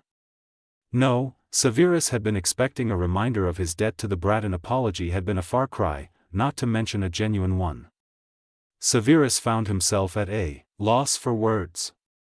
Strangely, pinning the blame on Potter for what had happened hadn't occurred to him. But he was not about to tell him that, so he masked his surprise with coldness. "Has taken you only now to come to your senses, has it?" Severus replied icily. "Unsurprising, given your long-lived streak of bull-headed acting before thinking and then avoiding disaster by a mere scrape." At these clipped words, Potter ducked his head slightly to the side and nodded slightly. He looked like a man who had lived through grief and war, broken, closed off, and dejected. Everyone always dies because of me," he whispered despondently. "And you could have also died. Not just because of that potion, but because I was relocated from the Dursleys." Beneath the table, Severus felt the floorboards bouncing. Potter was shaking, en route to work himself into another fit, no doubt. As much as it would entice Severus to continue chastising the Gryffindor, he'd rather avoid another calamity. "Potter," Severus sighed and pinched the bridge of his nose, leaning back. "How best to approach this? Be as it may, you are not entirely to blame for what transpired." "But you could have died," exclaimed Potter, almost apropos of nothing, and he was starting to sound hysterical. Severus frowned. "Indeed," he drawled coldly. "However, I see it as neither one of our faults." Matter of fact, he eradicated any hint of emotion from his face and tone. "Your actions last night were commendable. But by all means, if you believe yourself responsible for a sadist's policies, then a day of scrubbing cauldrons can easily be arranged. Moreover, I am the Dark Lord's only potions master. It will take much more than a failed potion for him to kill me off. Now, calm yourself before you bless me with a blasted headache," he snapped. Potter sat back down in his chair and rubbed the back of his neck. That tense silence caught up with them yet again. Even the soft clinking of silverware was not enough to overpower it. Severus had a sort of mental checklist of matters awaiting resolution, and he held back another heavy sigh at the next runner-up. "Right. The vision. The headmaster had told me that the Dark Lord would not attempt to intrude your mind, yet here we are." "You misunderstood, sir. Voldemort, do not speak his name, won't try to possess me anymore. It causes him unimaginable pain. But I can still see through him sometimes. He doesn't realize it, and neither of us can control it.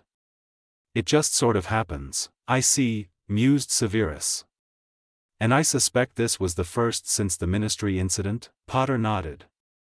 "Yes, recite it to me." Harry shifted in his chair again, now twirling his fork on the table, the tines bunching up the cloth in a swirl.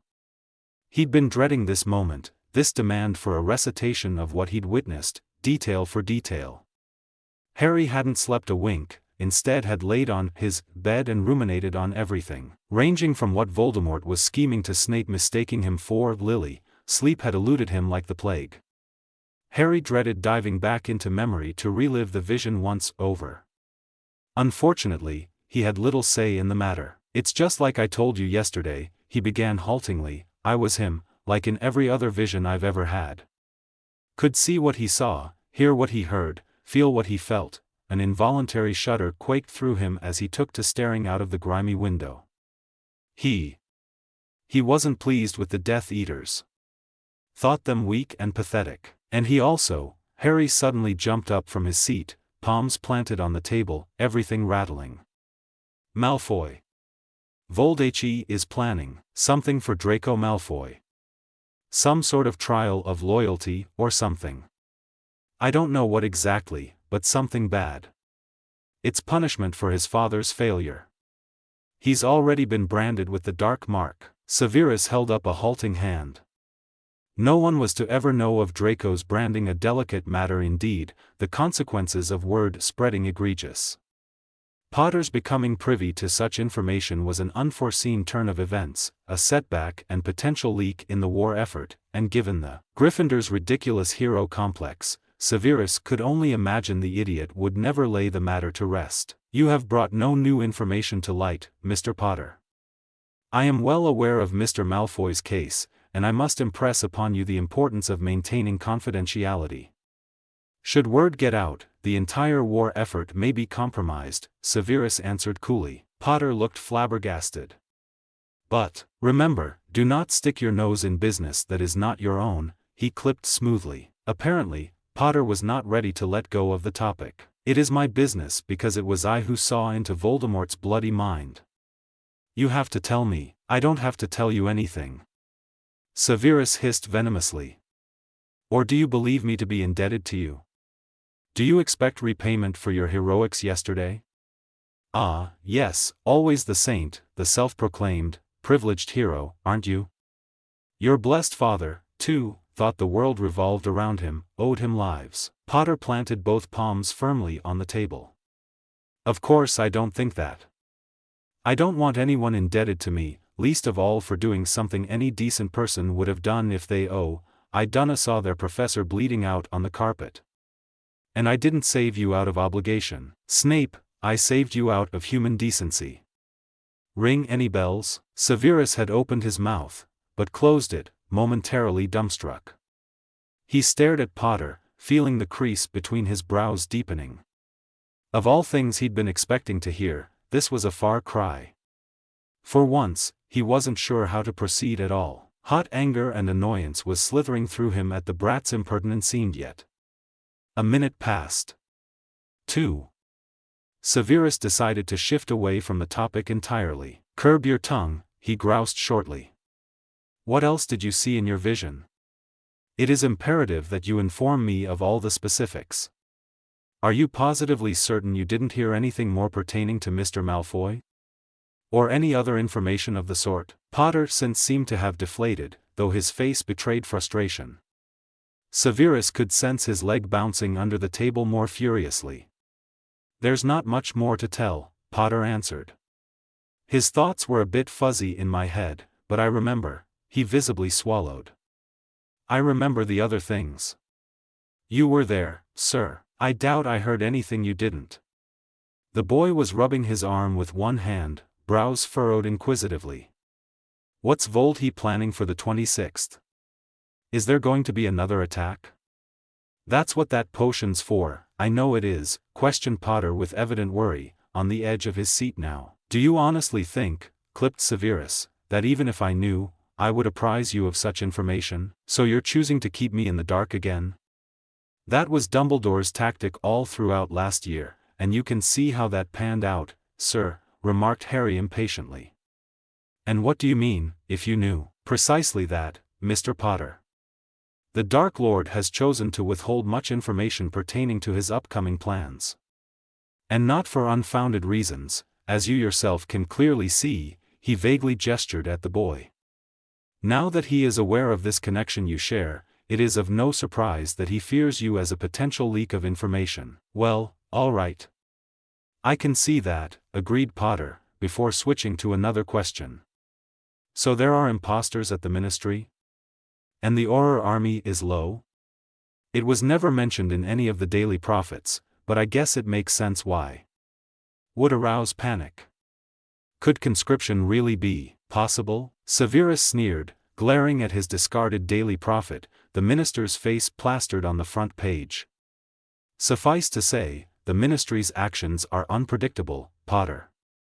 It would arouse much conspiracy amongst the wizarding community. There was a conscription for the First Wizarding War. The minister before Fudge wasn't such a delusional fool as to underestimate the Dark Lord. However, the wizarding community wasn't all too pleased, and hence demanded a change in office. But that could even lead to a civil war. Indeed. A rather delicate matter with disastrous consequences, if handled poorly." Severus held up the newspaper, which then disintegrated into thin air, a rather therapeutic sight to behold. Potter reached as if to refill his cup of tea, and Severus noted the tremble in his hands. Again, he had to ponder the toll last night must have taken on Potter's already tenuous mental state. "Did you not take the calming draught I gave you yesterday?" Harry paused, toying with the ear of his cup. "No, he hadn't. How could he have? He didn't deserve to, not after what had happened. No, your reasons, just didn't. Forgot. You just, forgot, what's it to you? Tone, warned Severus. He rubbed his temples. These visions are clearly an ever-persisting problem. Residing with the fact that they pose a threat to the order, they are also a threat to your mental well-being. It is unacceptable for you to continue having them, and that must be rectified. To his surprise, Potter was shaking his head. I think they're an asset. If I hadn't gotten that vision of Mr. Weasley, he would have died, he refuted firmly. Severus' gaze hardened. And had you not received that vision of your beloved godfather, he wouldn't have died, he snapped back. But unwarranted guilt suddenly flooded his stomach as soon as the words had left his mouth. Unmistakable hurt flickered in Potter's green eyes. He suddenly rose out of his chair and made to leave, but seemingly of its own accord, Severus' hand shot out and caught the thin, bony wrist, successfully halting him but causing him to flinch. Severus let go, regarding him with an inscrutable expression. Thought you said it wasn't my fault, said Potter scathingly. The Slytherin exhaled through his nose and pinched its bridge in frustration. The fault is no one's but the Dark Lord's. Throwing the ball of blame is a pointless endeavor, and we have strayed off topic, Severus bit out. Kindly resume your seat, Mr. Potter, we are far from finished with our conversation. Hypocrite, he muttered darkly. Indeed. And you are treading on thin ice. Sit. Potter sat, arms crossed across his chest. Now, as for your visions, there isn't anything you can do about them, sir, gritted Harry. If VHE won't try to possess me anymore, which Dumbledore's sure he won't, then they don't pose much danger, do they? So there's hardly a point in even discussing this. Do not interrupt me. Severus scowled, tapping the table with his fingers. And that is hardly a solution, Potter, but an excuse. Be as it may that there is a connection between the Dark Lord's mind and your own, the headmaster isn't infallible. This is obscure magic, an uncharted area. You've indubitably marked it as the first of its kind. But this isn't an indicator that there is no solution. So what's your point? Asked Harry, feeling his annoyance starting to itch. Should he be thanking Snape for stating the obvious? Snape steepled his long fingers in front of him, leveling the presumptuous boy with an even look. Patience and diligence, Mr. Potter. Magic is grounded by balance, a policy that pertains to most problems. I am no deluded optimist, he sneered, but am plainly stating mere facts. Harry barked out a sudden laugh. Am I supposed to just sit and wait patiently for him to die of old age? There isn't a solution to this, and you can't tell me otherwise. And me seeing into his mind can save people's lives. It is not your duty to play the hero, Potter, the man snapped at him. You are an underage wizard who is incapable of handling his own emotions and charges bullheaded into danger. A mere child. The word seemed to echo strangely within Harry's ears. It struck something in him, something deep and unprecedented. It felt as though Dudley had delivered a blow to his stomach. Warranted wrath and offense surged through him. He should refute Snape, shoot down that claim Harry was not a mere child, but at the same time, something ancient and painful stung like the cruciatus that staunched his initial anger. When had he ever truly been a child, and did Snape have a point? At the end of the day, he really was just some pathetic teen because of whom people continued to die. Before Harry could speak, Snape was, though in a slightly calmer tone. As of currently, there is little we can do apropos of this problem. However, I may have a plausible theory revolving around your vision's contingent nature. If you are interested, Harry regarded him slightly cynically, but ended up nodding. He had never before engaged in this much conversation with Snape, and found the waters a bit too foreign for comfort. But he was also anxious to know the professor's input on the matter.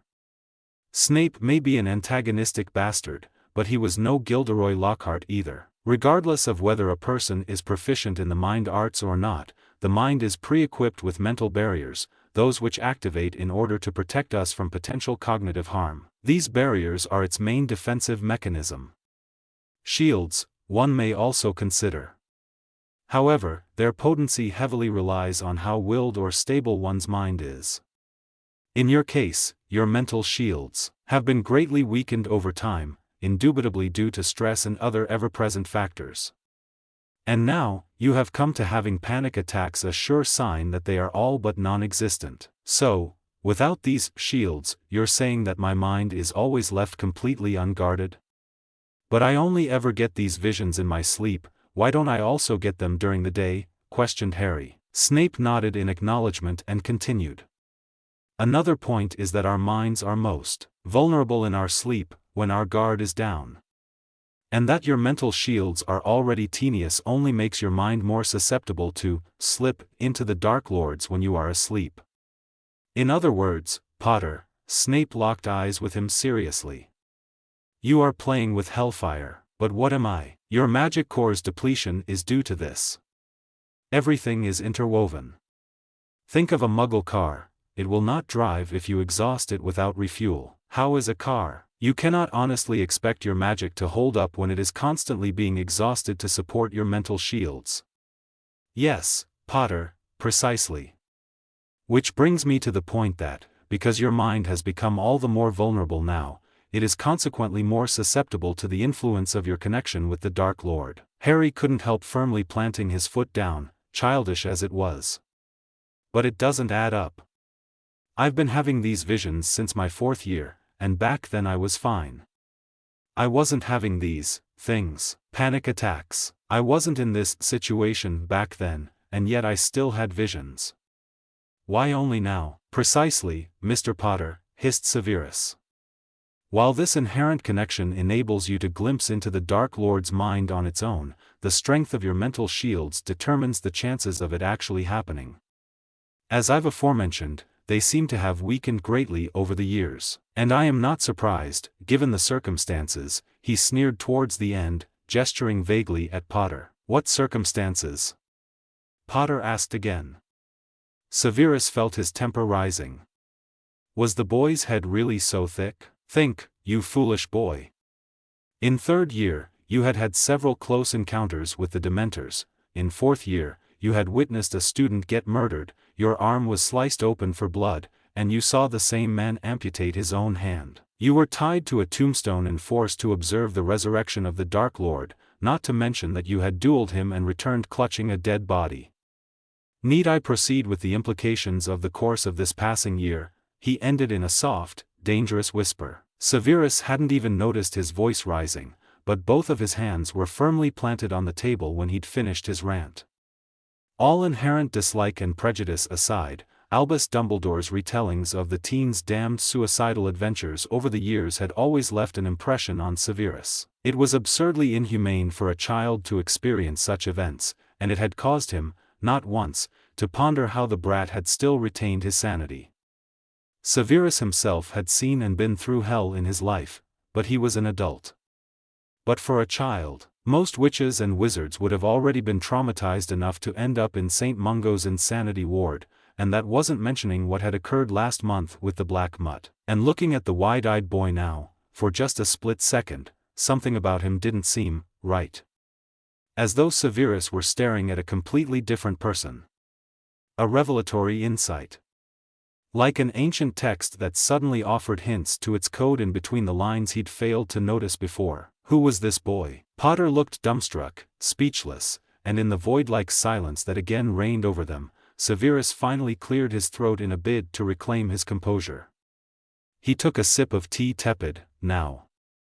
It was only a matter of when your nervous system would start failing, and it comes as a genuine surprise to me that it has taken this long to truly become evident. Your lack of nutrition and sleep are also large contributing factors, and you are all but digging yourself into an early grave, Potter, concluded Severus in a low voice. Harry slumped defeatedly back in his seat and crossed his arms. So, these visions and things, he groused out, refusing to call them anything else, are a result of my mental shields being weak. It's also what's causing my magic to deplete, he summarized to himself. A bitter snort. In other words, it sounds like I'm a basket case. Severus raised an amused eyebrow. You are not, yet, meaning? Sir, It means, Mr. Potter, that you are on the path to becoming one. Lest you fix your head, you may very well reach its end. Temporary loss of magic and panic attacks are only the first symptoms. Can you not call them that? Gritted Harry. He was clutching his cup tightly, he thought it might burst. They're not panic attacks. Then, pray tell, what are they? Asked Snape icily. Denegation will get you no substantive results. At Potter's blank look, he reiterated. Denial, Potter. Your vocabulary range astounds me. Funnily enough, this brought Harry to another pressing question. Sir, will I still be able to brew the calming draught? Snape took a moment to appraise him. Harry wasn't sure why the man should let him. Not as if he deserved the privilege after all that had happened. Yet, the potions master's answer surprised him. Yes, I believe so. It is not a time-consuming endeavor, so you may pursue it after breakfast. I'd rather that this matter be resolved sooner rather than later. However, you shall not bother me unless absolutely necessary. Understood? Harry nodded. Yes, sir. Severus flicked his wand over the food to rewarm it. You must eat. I have no intention to drug you with nutritive potions. With a resigned sigh, Harry piled on some scrambled eggs with bacon and refilled his cup with warm tea. He stared down at his food with a disinterested frown. That feeling of hunger without appetite resurged, and it made his stomach churn even more uncomfortably. He was getting sick and tired of this. Why couldn't he just be normal? He forced his hand to skewer some of the eggs with his fork and shoved it into his mouth. And chewed. Only the texture of grease was recorded, how slippery the soft mush slid around in his mouth. But he swallowed, and immediately drowned it with tea. In a similar fashion, Harry continued to endure this self-inflicted torture. By the time nothing but dregs were left at the bottom of his cup, Harry felt he couldn't take another bite. Nausea's slimy hands were tightening their hold around his throat while weaving knots in his stomach. Quite ironic, how he hadn't eaten anything at the Dursleys because they had revoked food from him, but now that there was an abundance of it, he couldn't bring himself to bring anything more than a cat's portion to his lips. Harry knew his eating habits were abominable at best, but there wasn't anything he could do about it. Every summer, his stomach would always shrink, due to the Dursley diet, as he'd come to call it, and this summer was no different. Only with recent events, his unsavory thoughts would often demolish his appetite. Something bitter settled in his chest from the route his detrimental thoughts had chosen yet again. All his life, he had watched Dudley being mollycoddled by Vernon and Petunia. They'd always worried whether he was eating enough. It was something Harry had always observed with deep-rooted envy, bitter and cold, wishing his aunt and uncle would at least notice him. They had only ever told him the opposite, the infamous "freaks don't deserve food" line. But last winter, Merlin, when he'd been staying at Grimmauld Place for the holidays, it occurred to Harry only now that his godfather had never fretted over whether he ate enough or not. He'd never really brought up his poor eating habits, even whenever Mrs. Weasley would, quite literally, address it to the whole room during breakfast, lunch, or dinner. Harry, dear, you're barely eating anything. TSK, TSK, TSK, you're practically all skin and bone. Sirius had always seemed too busy recollecting stories of the Marauders and James Potter. And to think that even Snape, who all but despised Harry's guts, had actually noticed and was imploring him to eat, stung.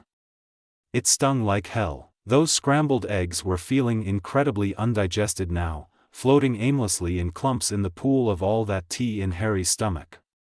It felt like the acid fluid that was responsible for breaking down the food had instead risen to his throat. Had Sirius even cared? Harry couldn't help but question it. How could he not?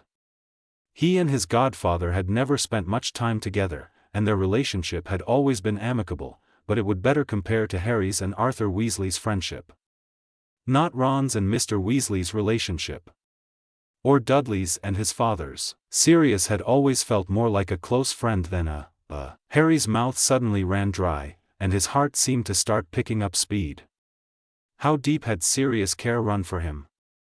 Had he cared about Harry as James Potter's son, or as Harry? He'd often even confused those two names. And then, he'd referred to Harry as James seconds before he'd fallen into the veil. "Nice one, James." No, that feeling of bile was becoming more acute in his throat, rising like an elevator. And suddenly, Harry couldn't seem to breathe. Potter? Had he always operated under the delusion that Sirius had cared for him? Had he only cared for James Potter? Had Harry actually always been this alone, that even his godfather hadn't wanted him, but his late friend? Had Sirius died thinking Harry wasn't Harry? Had he died thinking he'd been fighting alongside his dead best friend? Had he died thinking how his dead best friend had lured him into the ministry? Had he died hating Harry for it, but thinking Harry was his dead best friend? That thought did it. Before Harry could stop himself, he was clamping a hand over his mouth and bending over. His stomach violently rebelled the greasy mush he'd forced into it out onto the old hardwood.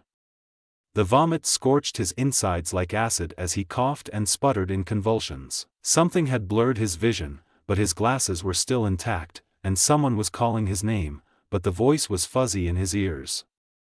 The bile finally stopped rising, and Harry remained there like that for hours, or minutes, just trying to rein his breathing and fighting down the impotent guttural scream and sob lodged somewhere deep within the pits of his burning chest. Stupid, blithering idiot, Harry Potter. With horror and mortification coloring his cheeks red, Harry bent his head sideways to drag his eyes up to meet the obsidian ones. But instead of the expected coldness, they harbored something inscrutable. Something stricken. In Harry's periphery, the offending mess vanished.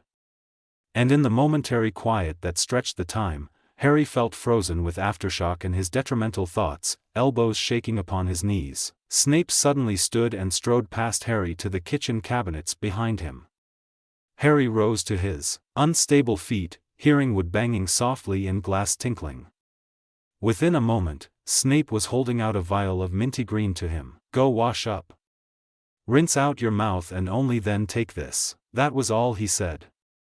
Offering no comment, Harry jerkily accepted the chilled vial and fled upstairs. The bathroom door's slam ran death on his ears, when in reality it shuttered the frame. Harry flung the tap on full force and leaned heavily on it, hands planted on either side.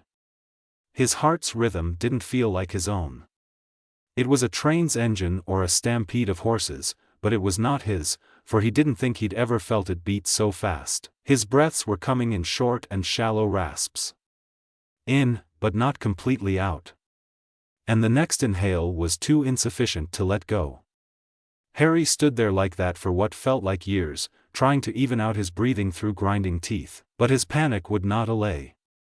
So he turned to desperate measures. Harry twisted the knob as far right as it would go and felt gelid needles searing his fingers numb, ants running up and along his arms. His glasses slid off and fell under the jet of water as he splashed his face with the hellish wet. Over. And over. And over again. When he straightened up, he was met with a sight that hitched his breech and repulsed him a step back. The 15-year-old staring back at him in the reflection was unrecognizable. Emaciated, his face was gaunt and drawn, cheeks hollow. Wet bangs clung to his forehead, but they were parted to reveal that repulsive scar, the thing Harry had once found the most interesting thing about himself, but in recent years had grown to despise it more than himself. That jagged lightning bolt, that hideous reminder of what he'd lost and of his fate. To top all that, dark circles pronounced his dulled emerald eyes. They held something unhinged in them, pupils dilated, like death had warmed over and he'd seen it. He looked like death warmed over. The only thing Harry was aware of next was the utter self-loathing that was scorching through him as he stared into the mirror. Why him? Why did he look like such a pathetic worm? Why was he so alone? Why was he so abnormal? What was wrong with him? Why was he shaking like some psychopath? Had he really just vomited in front of Snape? Why was he so weak? Why was he such a freak? Tears stung at his eyes like hellfire, but he refused to let them fall. They would be his downfall if they did. Harry hadn't cried in years, and he certainly wasn't about to now. He had to quit this childish sulking, this, wallowing in self-pity, Potter. rang Snape's caustic voice in his head. Harry's hands fisted, feeling numb against the cold marble as they still lay planted on the cool, marble basin. Pity. What an ugly word that was. He didn't need pity. What good was it anyway? It was for the pathetic, the weak, the vulnerable, the helpless. But, God, there was a lump of accumulated emotions threatening to choke him. It felt so long overdue, like it could burst forth at any given moment and all the floodgates would break. It weighed heavily on his chest, and his mind felt like it was balancing a tightrope between hysterical laughter and sobbing. He was just so sick of himself. His pathetic self, his miserable weaknesses and self-pity, his entire life. And then there were Harry's thoughts. Oh, but how he hated them too. Harry hated them almost as much as he hated himself. No, correction, the two were equal. Even now, he wasn't entirely sure how his thoughts had taken him here. Nothing was making a modicum of sense to him anymore. Why did the Weasleys have it so good? Why was their family whole and happy? Sure, they counted and valued every canute that came their way, but they were happy. They had each other. The only kind of a family, and only in the sense of blood, Harry had ever had shown revile and hatred toward him. And every Christmas, Harry had watched Ron receive those hand-knitted ugly sweaters with horror and a scowl, complaining about the gift and discarding it with unappreciation. Yes, Harry had also always received one, but it wasn't the same. Ron was privileged, and he took everything for granted. Everything Harry had always won. Was he jealous? How could he be jealous of his best mate? No, he was happy for him. Harry remembered Ron being jealous of Harry's fame in fourth year. Merlin, how that had disgusted him. Stop thinking about this. How is any of this relevant? You're losing your marbles. Harry could feel more nausea rolling in his stomach. But just when he thought he was about to see it in the basin, nothing came forth.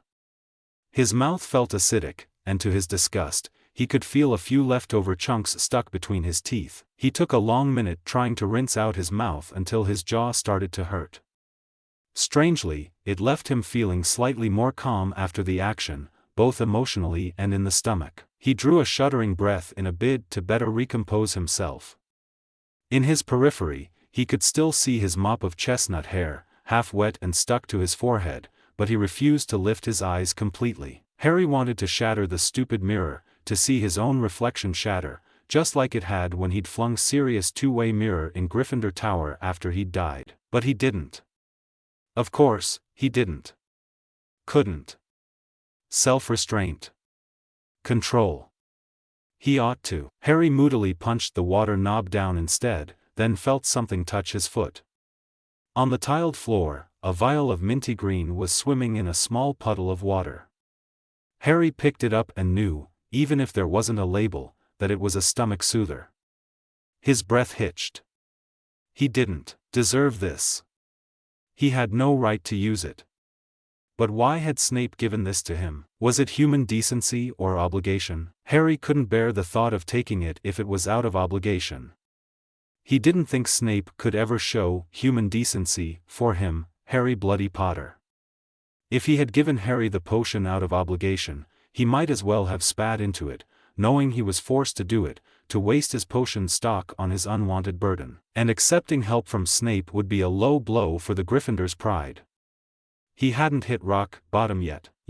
Feeling emotionally spent, Harry redonned his glasses and dragged a hand down his face, flicking off the excess water in the process, and leaned back against the sink.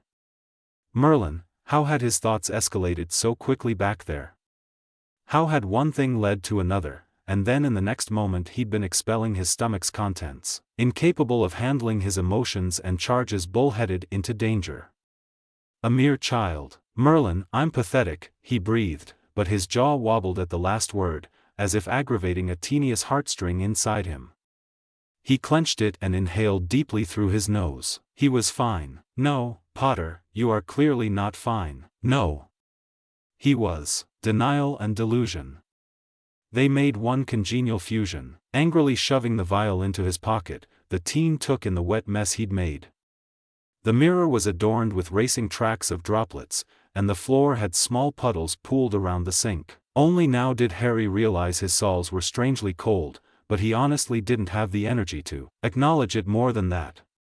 He'd made to reach for his wand, but reality made short work of sinking, and it sent a quiver of frustration through his body.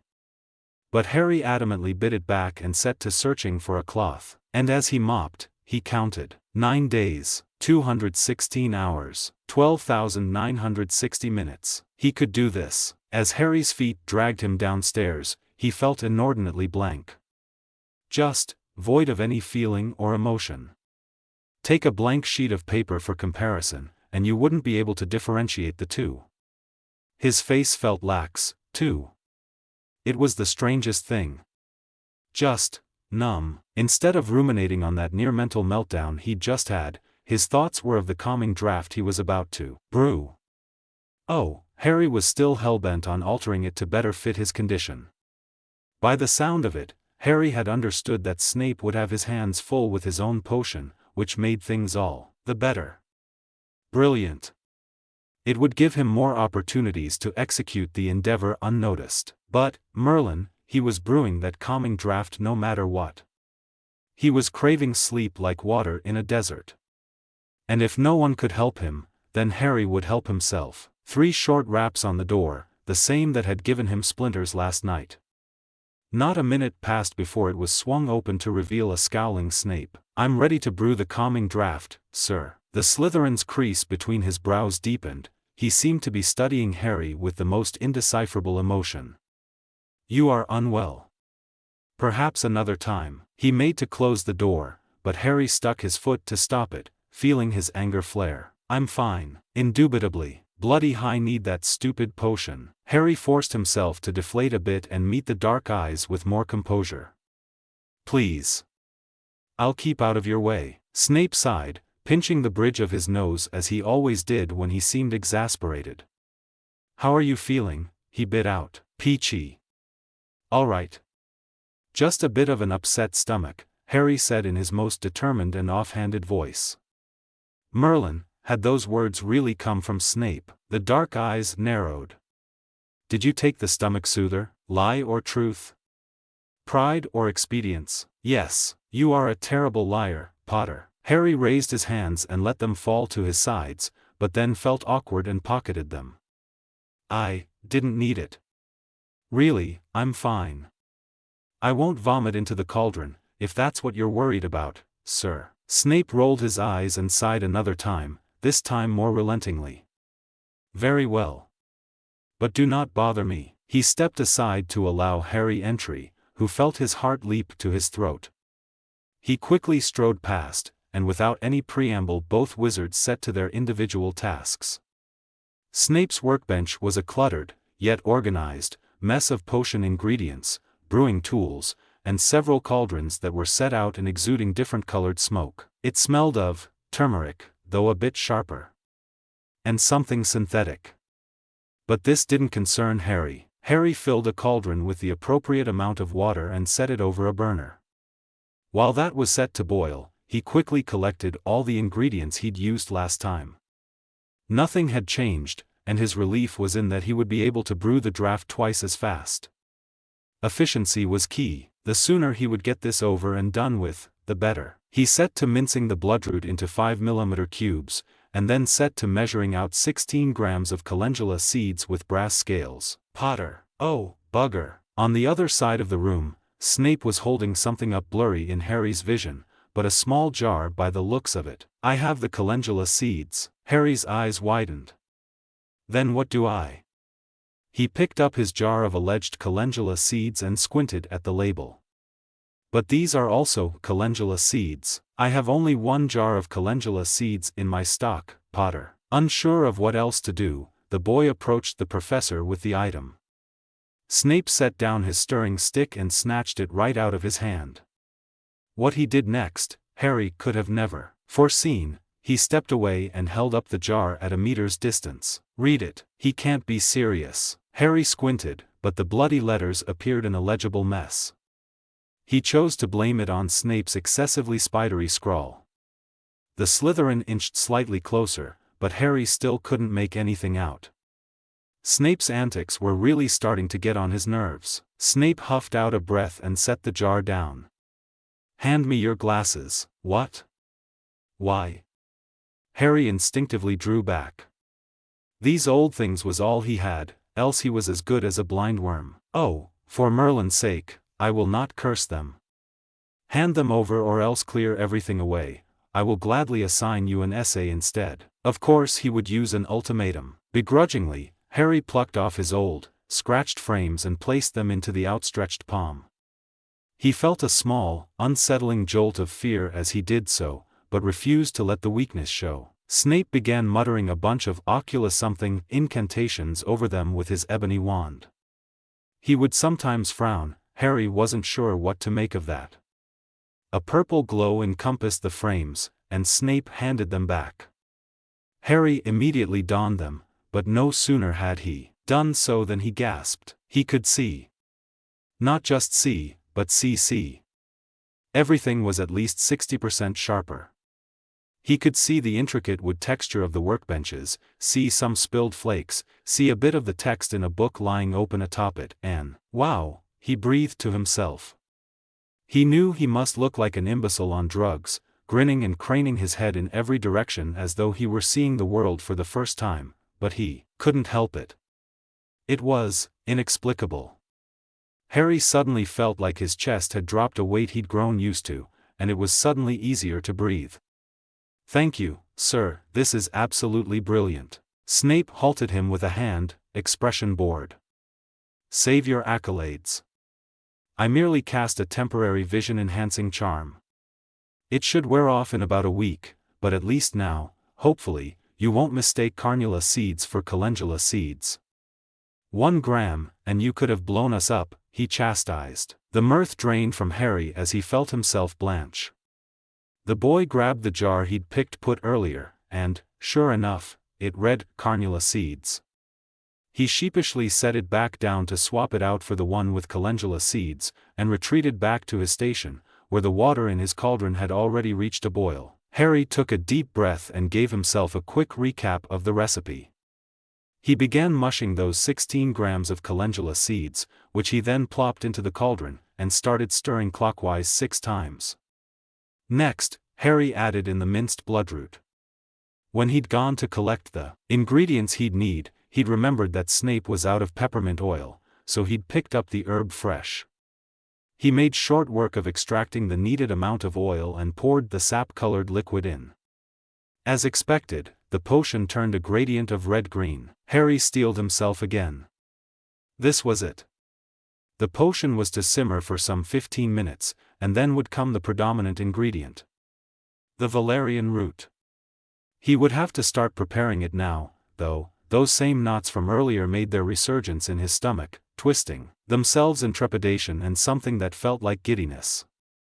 And the uncanny feeling of being studied. Snape's eyes were on him, as if he knew Harry was up to something. No. That was a ridiculous notion. How could Snape possibly know? How could he even be suspicious of anything? There was just no way. But what if he was? That bat had super-sonar telepathic powers. Should Harry really underestimate him? From previous experiences, Harry knew Snape was always watching his every move, the cynic. "Tell me, Potter, what is the difference between calendula and carnula seeds?" asked a deep voice, the same kind that had once questioned the 11-year-old in class in the same tone. Harry snapped his head up, startled.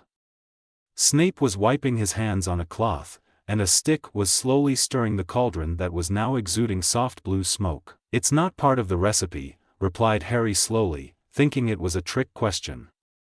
He had to start on that valerian root now, so he would have to play it casual. Maybe he'd somehow distract Snape. Indeed.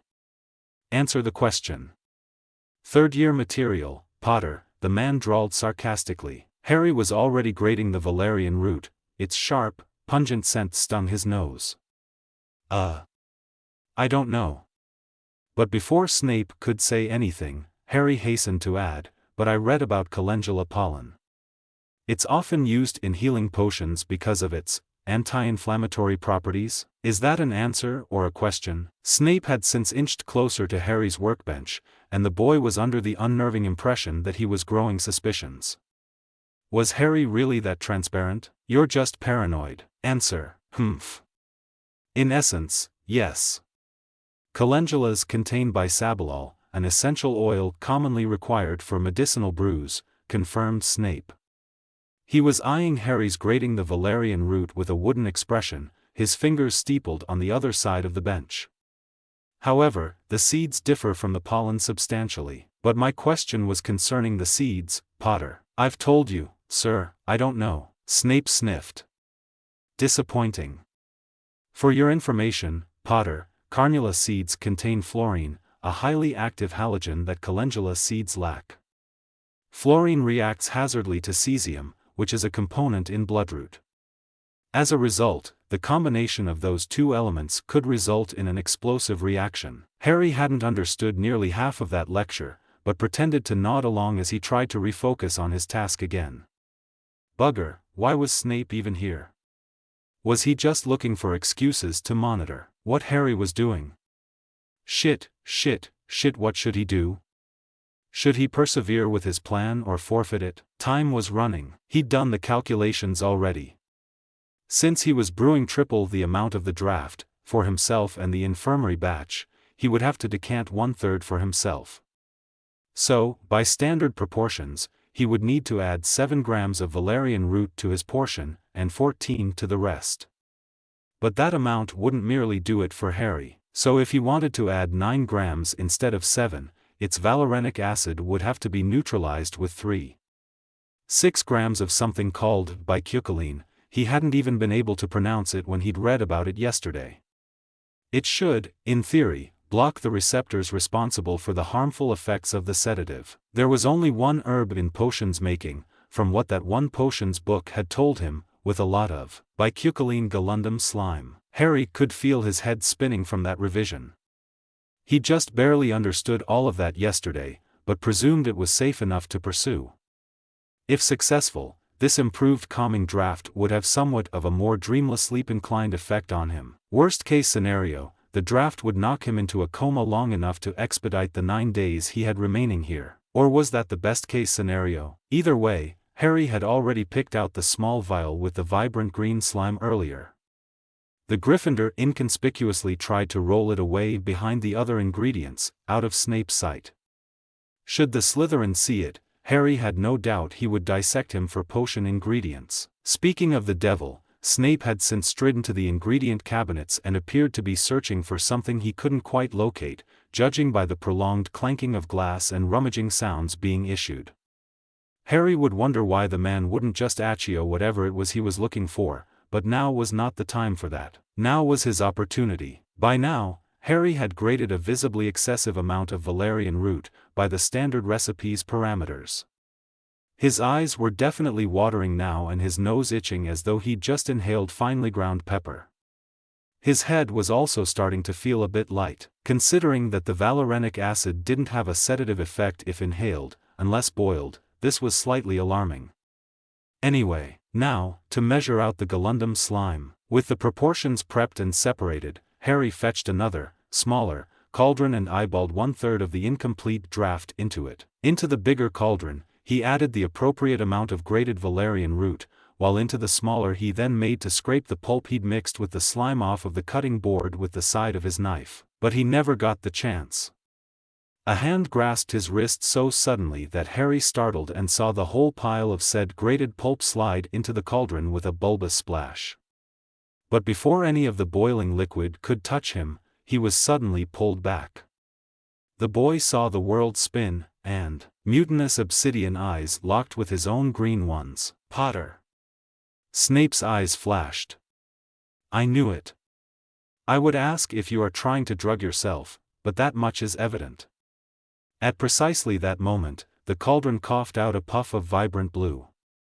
Congratulations, you dunderhead, you have successfully brewed a sedative powerful enough to send a hippogriff into a week-long coma. He sneered caustically, thrusting Harry's hand away, whose eyes widened with revelation. You thought. No, Potter, you weren't thinking at all, Snape snarled in a hiss. He waved his wand, and the potion vanished, and with it, Harry's heart plummeted. You Gryffindors are all the same, predictable, impossibly bull-headed, and lacking any sense of self-preservation. I cannot leave you unattended for more than 5 minutes. Had that monstrosity evaded my notice, no St. Mungo's healer would be able to wake you until well into the school year. Explain. Harry was barely aware of the lack of oxygen in his chest, his mind was too preoccupied with trying to comprehend the empty cauldron. Snape's nasal voice, ever ongoing, was drowned out by the buzzing in his ears. The implications weighed heavily as they were slowly compressing his rib cage. This was it. The end of the road for him. His last potential salvation had been evanesco-ed by Snape, something that had taken Harry hours of research and 2 failed attempts, gone, again, in a split second. Like it was nothing. Like Harry was nothing. Again, the nightmares would come to haunt, again, the waves of unfounded, spiraling fear would override his body, again, Snape would find him on the floor, only this time he would simply turn away, and Harry would be alone. Again, and every day would be the exact same. Every night, every morning, every evening it would all be a blur of exhaustion and God, he was so tired. At that moment, Harry wished Snape hadn't evanesco-ed that monstrosity, he wished it would have sent him into a coma. You owe me an explanation. I don't owe you anything, just like you don't owe me anything, snarled Harry, rendering Snape temporarily mute. Are you going to let me brew another calming draft? He asked flatly, voice unnaturally even. Absolutely not, you dunder. Right. I'll pay you back for the ingredients when school starts again, said Harry coldly, and just as he felt himself nearing the precipice of breaking, he fled for the door. But in an all too familiar way, the thick wood slammed shut with a deafening boom. Harry stopped cold before it. Contrary to how it closed, the door will not magically reopen. A dragon was clawing at his chest. Its fire was tickling Harry's nerves, of which strings felt like they were liable to snap at any moment. He needed to breathe. Potter, enough of this horseplay. Sit down. Arggg. His palms slammed onto the nearest surface. I can't do this anymore. I can't. I just am tired. Of all of this, of these sodding nightmares, those things. I'm tired of everything. Of all this shit, just let me out. Harry was pleading, begging at this point, but he just didn't care. Everything was crashing down on him again. His eyes burned with unshed tears, years overdue, but he resolutely held them back with the last vestiges of his strength. He would not let them fall. Not yet. Harry was panting as if all the air was slowly being vacuumed out of him, leaning heavily on the workbench with his head hung low. He felt defeated. Resigned. Uncaring. Please. Just let me out, he whispered. Harry craved only one thing in that moment, more than he'd ever craved it before. It was that longing, that yearning, that had returned again, more acute yet. He longed for it so badly, that the internal pain for it was almost like a physical one. But that one small, simple thing he craved for was way beyond his reach. He'd never had it, and never would. Snape hadn't moved an inch from where he stood, but Harry could feel his dark eyes on him. Watching. Harry was warring against his own breathing, bearing in mind that he couldn't allow his state to deteriorate even more. To sink deeper would strip him of all his pride and dignity. He wondered what would come next. However, his unvoiced question was answered when he heard Snape's boots click-clacking against the stone, and a moment later, the boy opened his eyes to discover the man beside himself, something in his hand. In all his confusion, Harry felt some of his anger dissipating. What? Drink. The lavender vial was set down. "2 thought you were out. This is from my emergency stores. Now, drink." For once, Harry didn't question it. He simply couldn't bring himself to care anymore. He tipped his head back and downed the thing like a shot. Almost immediately, most of the tension and tingling perplexion left his system. It was such a relief that the boy exhaled shakily, relishing in the feeling, and leaned back against the workbench. Spent. Again. Over. And over. Again. An endless mantra. What precisely were you looking to achieve with all that valerian root? Severus inquired in an impassive tone, even though he already had one hell of a good guess. No, the previous experience with Potter's rather explosive temper had taught him well. A different approach was necessary. The boy shrugged, head still hung and averted. A verbal response. What does it matter? Failed, didn't I? Growled Potter. Insufficient. Try again. When he kept unresponsive, Severus sighed. I may be able to succor. What? Merlin, preserve me. To offer my assistance. Something more potent, Potter spat out. Pardon? Distrust, yet defeat, shone brightly in the green eyes, focused resolutely on his shoes. I wanted to brew something more potent than the calming draught, he admitted despondently with a heavy sigh. Something like dreamless sleep, maybe. Anger briefly surged through Severus' veins, but understanding kept it tepid. He'd just opened his mouth to speak when Potter blurted out, Can I, please, just have one dose? 2M sorry. I shouldn't have yelled at you. And I know I just wasted more of your ingredients. The plea and desperation in his voice caught Severus slightly off guard. Just one night. Please, Potter, it is not so sim. I'll pay you back. Double the amount, if you want. Cost is of no subject in this regard. Potter stilled, shoulders tensing and disappointment lining his features. Something compelled Severus to input more context. He summoned 2 nearby stools and sat. Potter remained standing, arms now crossed over his chest and eyes locked on his shoelaces. Dreamless sleep is highly addictive, especially in heavy cases like yours. It would not harmonize with your system, only disbalance it worse and disrupt your poor sleeping pattern further.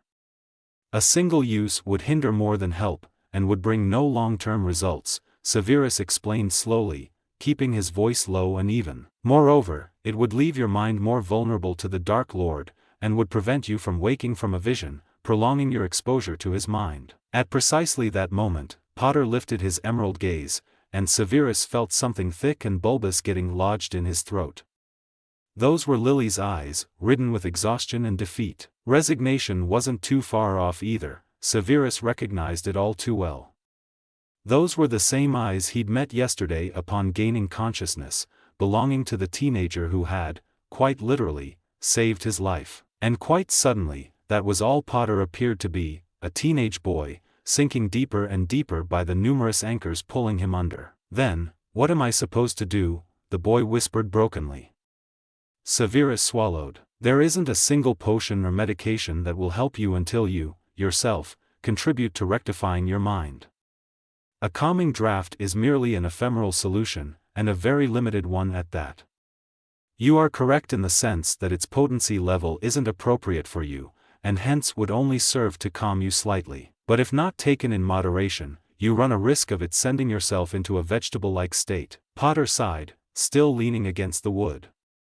But, surely, there are other potions, he inferred hopefully. Severus pressed his lips together before answering. There are. But they are no better. Not in such an exacerbated and unconventional case such as yours. It would not do to drug you. Moreover, special drafts and elixirs are illegal unless prescribed by a mind healer. The boy defeatedly slumped himself onto the stool, leaning his elbows on his knees, and ran hand through his hair. James Potter had often done it out of flamboyance, but Lily had done it out of anxiety. Brilliant. And just how am I supposed to rectify my mind? Should I don't know, start up a diary like Tom Riddle? Severus thought against smirking. While the option is certainly viable, he drawled sarcastically, it does not limitate you. A renowned method amongst the Muggles is breathing exercises. Others tend to indulge themselves in daydreaming or distractions. Harry shook his head at the mere absurdity of how it all sounded. That's rubbish. It won't take away he sighed. The nightmares. A distasteful expression overcame Severus' face. Immediately, no. Ultimately, yes. No problem is remedied as quickly as it was caused. Did you assume otherwise? Be under no misconceptions that, after such a sequence of ordeals, they will magically disappear, Potter. Potter buried his face in his hands, now slumped on the stool and bent forward. Why? Why are they so vivid? He whispered, seemingly more to himself, and his posture attested to the despondency in his voice. Severus found he could not pull up any of his usual remarks or quips. Only a semblance of an explanation. Our dreams and nightmares are representations, manifestations of our hyperfixations, that of which are at the forefront of our minds, Severus explained smoothly. They can range from being memories to mere fragments of our imagination. We only classify them as dreams or nightmares by their emotional impact, negative or positive. Even when we may assume a matter doesn't bother us anymore, even if we think it is well past us, he continued, eyes tuning out of focus, our mind does not. All this information told Harry barely anything. It was just a fancy way of rephrasing, there is no solution, no light at the end of the tunnel. Certainly no reprieve. Harry would just have to continue to endure everything, as he'd always had to. He felt his shoulders droop and he clasped his hands between his knees, giving a jerky nod, as if a way of telling himself to suck it up, like Professor McGonagall had told him to keep his head down last year. Snape, apparently, wasn't finished, for the brief pause, filled with soft bubbling in the background, was quickly replaced with his low voice again. There are numerous things that are bothering you, things that you are constantly conjuring up to the forefront of your mind, most indubitably. Until you have learned to deal with them, or let go, they will persist to plague you. But, Harry thinned his lips, but sighed and willed himself to continue. He cared not for his pride at this point. What can I do now? What if he gesticulated with his hands, take a calming draught before bed? He still wasn't looking in Snape's direction, but in his periphery the man nodded. You could, he deadpanned. But the draft's effects will last for no longer than a few hours. Moreover, I have already told you that a relaxant would only make your mind more vulnerable to external intrusion. Having heard enough, Harry rose off of the stool and ran a hand through his hair. So that's it then? There's no solution, is that what you're trying to tell me, sir? Yeah, that certainly helps matters. Tell me something I don't already know, he snapped. Snape's dark eyes seemed to darken even more. Quit your insufferable whining, Potter, you have yet to grasp the reality that not every problem can be resolved with a potion or a spell. He rose to tower over Harry. I have given you a solution. Work out whatever demons are haunting that thick head of yours. Otherwise, I can offer no assistance. This reply was delivered rather coldly, and the man swept back to his workstation, without so much as another glance. Harry stood there for a moment, just numb. A blank mind. By all means, do not dawdle. Commit yourself to cleaning the mess you've made. Ensure everything is returned to its rightful place, he instructed, not even looking up from his cauldron, into which he was sprinkling some kind of magenta dust. The cauldron coughed out a small red puff. Resigned, Harry quickly did as he was told, though he took some measure of joy in placing some jars not too carefully, then half-slamming the cabinet doors, and finally making a beeline for the door, disappointment weighing heavy on his shoulders. Though, why should it? He was used to disappointment, wasn't he? Oh, and, Potter, Harry halted, his foot hovering over the threshold. Do apply your mind to something productive. Homework, perhaps? Snape's voice carried through the room, and his tone was of no suggestion. Harry scoffed under his breath and turned to leave again, but Snape's voice sounded yet again. Furthermore, it is imperative that I be notified of any nightmares or bouts you may have. If I am away, Snape added somewhat stiffly, you are not to attempt anything. In case of an emergency, the flue is connected to Professor McGonagall's office, and the password is conium maculatum. Understood? Yes. Sir, I suggest you commit that to memory, or at the very least annotate it. Then, and Harry might have imagined it, Snape's hard expression seemed to soften slightly, and he glanced up from his cauldron. Or maybe it was the effect of the purple vapors playing light tricks. Slowly, he said, you may also wish to endeavor breathing exercises. Particularly before bed. Clear your mind. It should not control you, Potter. Quite vice versa. A tad surprised at the advice, Harry nodded. Right. Thanks, he muttered, and at last shut the heavy door behind him. If Severus had assumed that his tortures were over. Well, looking back at when he'd entertained such a wistful thought, he now saw its absurdity. Blast my scruts, Snape, is that really it? The one-eyed Auror's fist had made contact with the nearby cabinet, rattling the heirloom set upon it. The few members of the order that were available currently found themselves in the newly instated headquarters, the Tonks house, in an old-fashioned, light yellow-themed Victorian sitting room, rather stereotypical of Hufflepuffs. Minerva and Kingsley were sitting on the couch, Nymphadora, Ted, and Andromeda Tonks were occupying the armchairs, and Moody was marching spasmodically. This left the only Death Eater to remain standing behind the couch, the picture of statuesque composure. If you find my lack of information unsatisfactory, I suggest you take up my role yourself, Auror, sneered Severus. I am already on thin ice as is. Should the Dark Lord suspect me of anything? Just the kind of alibi you would expect from a Death Eater. Alaster, cried Minerva admonishingly. The Auror made an indignant face. Oh, come off it. Moody snapped gruffly. If Snape here claims he's in Voldemort's inner circle, you really think he'd know so little? I should not have to repeat myself, but for your addled brain I shall. The Dark Lord is cautious with the information he gives out to his Death Eaters. His trust in me is not yet solidified, replied Severus acerbically. Before the idiot could retort, Kingsley interfered. Which is precisely why we must act with care, rang his deep voice, hands clasped neatly in his lap. I know of Cale Johnson, and he is, indeed, close to the head of the Auror department. Matter of fact, I believe he is getting a promotion rather unexpectedly. It would be foolish to try to preserve Johnson from getting Imperio, Ed, or to warn the head, else all fingers will be pointed at Severus.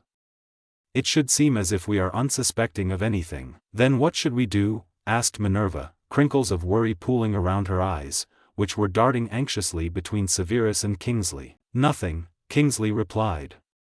Only after some time has passed since Johnson was put under the Imperious curse can we act, making it appear as if we have only recently noticed.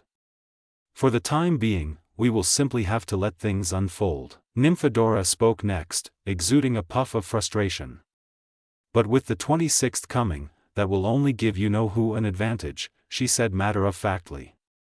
Severus watched her short hair morph from a light blue to a deep purple as she chewed on the tip of her wand. Merlin only knows what he's planning to do with that horrible potion Snape's brewing, and with such a huge leak in the Auror department, that will really undermine any advantages we may have. I suspect, offered Severus smoothly, it will be an attack on a wizarding-populated location, though one can only speculate. It is probable that the Dark Lord is hoping to plant a false lead within the Ministry's army to create a diversion on the 26th. Nymphadora sighed. So, if the Aurors will be stationed at the counterfeit place, we won't have much defense to send to the bona fide one, she paused in thought. Unless we somehow segregate a number to stand by. Moody shook his head, staggering over to the window to peer out at the countryside, the sky resembling the topic of conversation impeccably. Nah. The Death Eaters will be on to us. And if Johnson will be Imperio, Ed, the Death Eaters will know of whatever's going on. And we don't know whom we can trust in the Auror Corps to recruit secretly. Severus pinched the bridge of his nose, silently cursing Dumbledore. This would be much simpler if the old coot were here. We are left with no other options then, other than to await the 26th and relocate the Aurors to the real location as quickly as possible. However, I am unsure if an opportunity for me to inform you via Patronus will arise. Bloody hell, Snape, bellowed Moody, stomping his wooden leg with a loud clunk. Countless people's fates are going to rest on your Death Eater ass, and we're to blindly trust you? Alaster, Dumbledore trusts. You sure are exceedingly gullible for a Hufflepuff, and comin' from me, that's saying. Something, he sniped back at Nymphadora, whose face now matched her rosy hair. Yeah, and where is Dumbledore? He questioned, eye narrowing, the other eyeing everyone cynically. Left with no more than mentioning that he's going on some adventure and that Potter's been relocated somewhere. Emancipation, those wretched muggles knew they were trouble. Minerva made an agreeing, knowing sound. Indeed. That is precisely what I had told Albus all those years ago, that they are the worst kind of muggles, she bristled rather fervently. Severus felt his lip curl at the reminder. That bruise he'd seen on Potter's upper arm. So, Albus had not informed anyone of Potter's living arrangement with Severus? Perhaps all the better. Severus could only imagine the invective it would cause. If such information was to be kept confidential, then so be it. For should the Dark Lord legilimatize any one of these goons, his and Potter's safety would be compromised. Naturally, spoke Severus, the Dark Lord was already aware of Potter's relocation. While he did not address it, I believe he knows that the boy is all the more vulnerable now without the protection of the blood wards, and with it, his determination to find him will grow. I have told him that few people are privy to Potter's whereabouts, myself excluded, and I assume he wasn't too pleased with you, quipped Moody nastily. Severus glared, but took care to maintain his composure. Not any more than he and the Death Eaters wish you dead, so I suggest you curb your tongue, Mad Eye. Indeed, all your fates rest in my hands. Do consider playing nicely, he drawled icily, voiced ridden with disgust as he regarded him. Moody's face now matched a fuming Mandrake's, fake eye whirling madly in its socket. Is that a threat, you devil? Alaster, that is quite enough, exclaimed Minerva. We are getting nowhere with these ridiculous claims and accusations. By Godric's beard, my Gryffindor first years are better mannered than you two. The room went quiet at this, and its temperature seemed to rise by a couple degrees. The Tonks matriarch and patriarch had yet to say a word, looking rather uncertain, and Severus could feel all eyes trained on him, scrutinizing yet wary, awaiting his reaction. Kingsley stood, dusting off his turquoise robes and straightening his cap. Seeing as we are low on options, let us await further information. Severus, he turned his head to the Slytherin with a slight bow, we thank you for your services. Keep us apprised of anything you may find out. The best course of action, in this case, appears to be to wait until the 26th and have a number of Aurors on standby. In the meantime, he now addressed the entire room, I shall attempt to contact Dumbledore again. We shall need to assemble the entire order if we are to attempt a counterattack against whatever you know who has planned. A short stretch of silence ensued, in which heads nodded in concord. Severus gave a curt nod and was the first to leave the godforsaken place without so much as another word. Quite fortunately, with the conclusion of that symposium, the remainder of the day passed without incident. Severus had not been expecting anything less.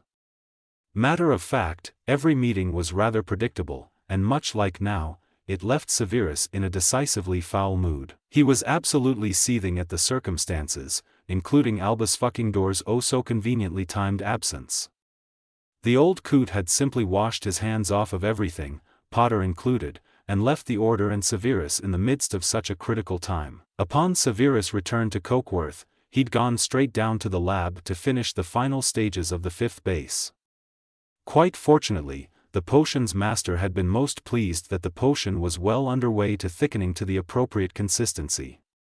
At this rate, and provided that whatever deities above had mercy on him, the strangulatus potion would be completed hour for hour, quite literally. After he'd finished brewing the 5th base, it was now left to simmer until morning. Severus had quickly brewed the calming draught. Potter had failed at not once already. Only Severus had made sure to brew a separate batch for both himself and Potter, as well as for the infirmary. Not that he was intent on drugging himself or the boy, but it was preferable to keep such a thing in stock. Then came dinner. At 6 on the dot, Potter showed up to the meal. He was still very subdued, rubbing his eyes with his fists as he entered the room. It went without saying that scarcely a word was exchanged between them throughout the meal. It wasn't as if Severus minded the lack of excessive chatter, though some part of it was a tad disconcerting to him. But there was nothing for it, so Severus let it be. Both of them retreated to their rooms straight after. Severus' limbs and muscles were still aching, so he promptly took what was his 13th painkiller that day. But after laying in bed for what felt like hours, his yet mind restless, he'd set to pacing the room unrelentingly. He ruminated on many things, much like the Dark Lord's potential plans for the dreaded 26th, or where on earth Albus Dumbledore could be. And what of Potter? The thought of no one being aware of this whole living arrangement left Severus feeling rather on edge. On one hand, yes, it was quite a relief, being that the Order wouldn't pester him about poisoning their golden boy. Yet, on the other hand, should anything unexpected occur, no one from the Order would be pre-equipped to act immediately. Or was Albus solely relying on that streak of sheer, dumb luck that always seemed to follow Potter wherever he went? Blast my scruts, Snape, is that really it? How typical yet again, thought Severus with a sneer. Yet again, nothing he ever did seemed enough, not even when he put his life on the line for the mistakes of his past. It was never enough, not his war efforts nor his vows. He would forever remain indebted for the repulsive tattoo printed upon his forearm. He was a filthy Death Eater, the scum of the earth, unworthy of anything. His life held little value, expendable after all. What would the loss of a Death Eater signify to anyone? Only, Severus had long since learned to accept this. Denial was for the weak and delusional. His thoughts jumped to Potter yet again. That vow had merely entailed ensuring the boy's physical health and his ultimate survival, not his mental state and ensuring he didn't lose his marbles. Severus was a spy, and any kind of interaction with the sodding boy who lived that wasn't antagonistic could very well cost them both their lives. And even with the reassurances that the Dark Lord would not attempt to penetrate Potter's mind anymore, Severus was not one to dare jump over fire. And what if the Dark Lord's mind would accidentally slip into Potter's, like the boys had into his last night? What if the roles were suddenly reversed, and the Dark Lord would see through Potter's eyes?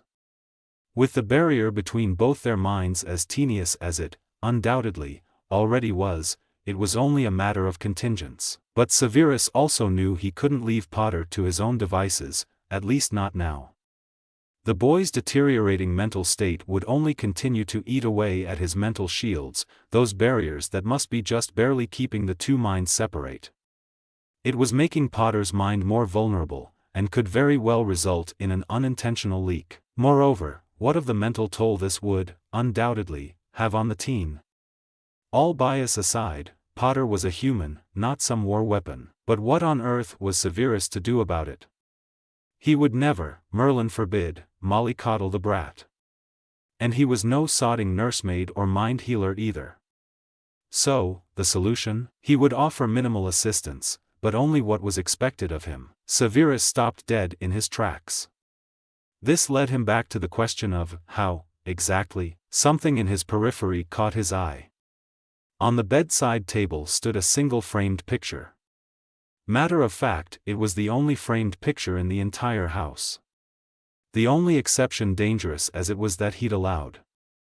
Aged 11 and adorned in a flattering yellow sundress dress and sunburnt cheeks, Lily stood waving at him. Or, at the Muggle camera that had taken the picture, rather.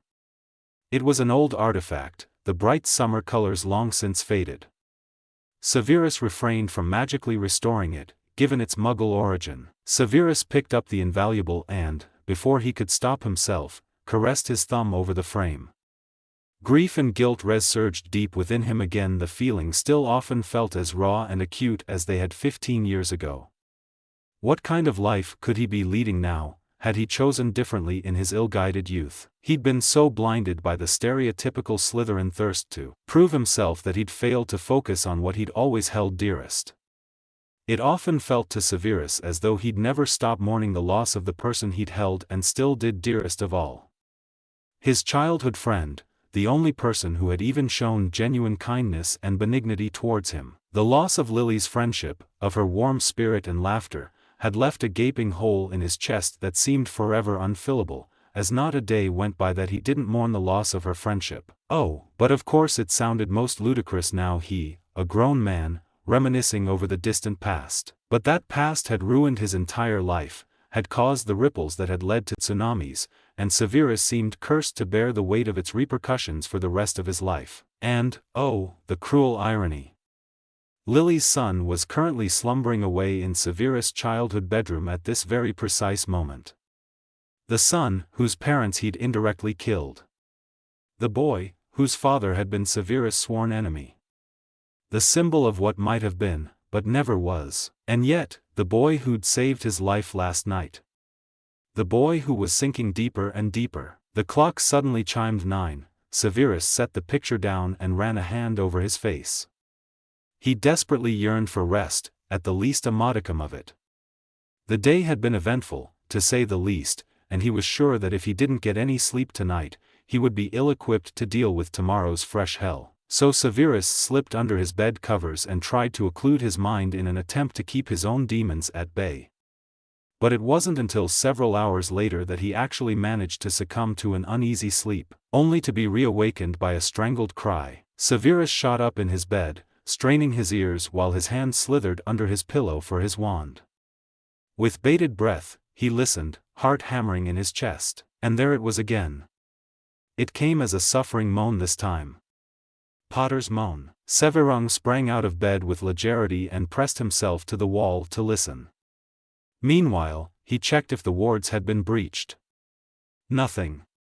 Breathing slowing, he cast a hominum revelio. This building was housing only 2 souls, but his sigh of relief coincided with another moan. Severus lit a lumos in the pitch-dark corridor and padded down to Potter's room.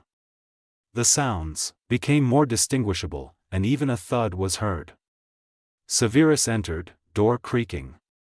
The soft, cool light spilled into the room. It illuminated the tangled mess of bed sheets and blankets, half pooled on the floor, out of which limbs could be seen sticking out, flailing about in distraught movements. Potter's moan sometimes morphed into indistinguishable mumbling, something along the lines of pleading and begging, and sometimes into whimpers. A gasp. A hitched breath. Having had enough, Severus inched closer.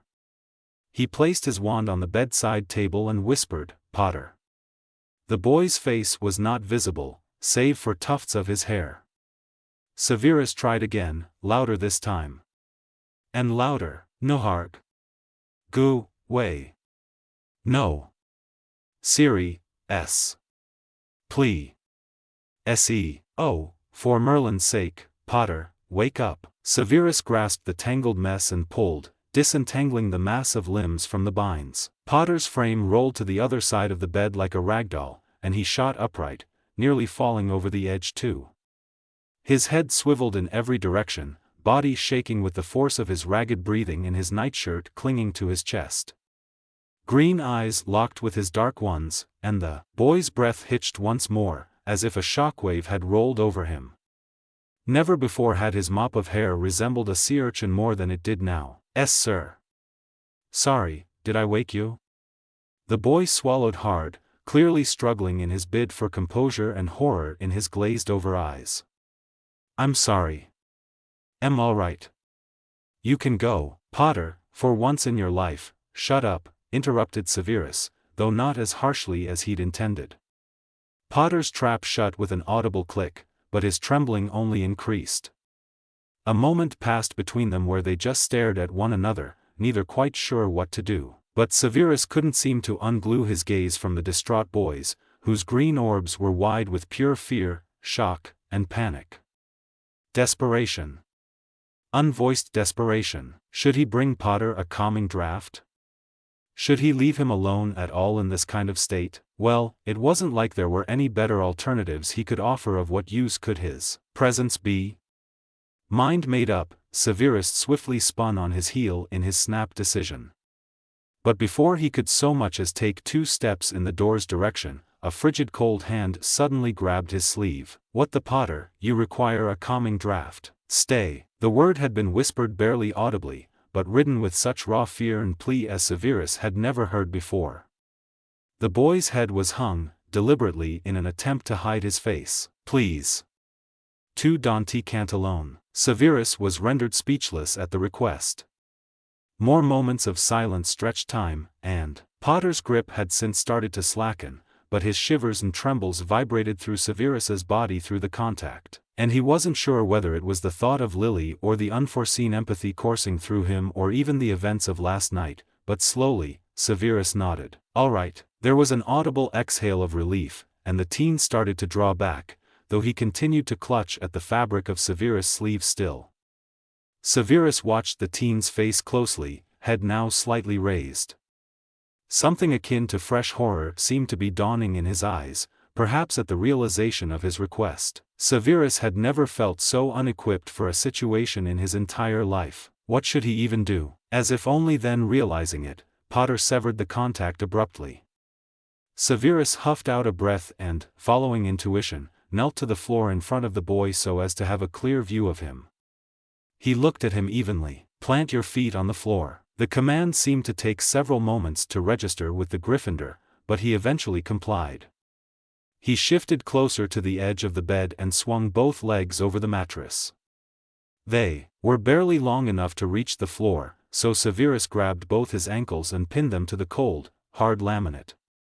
This caused a violent shudder to ripple through the boy. Breathe deeply and evenly.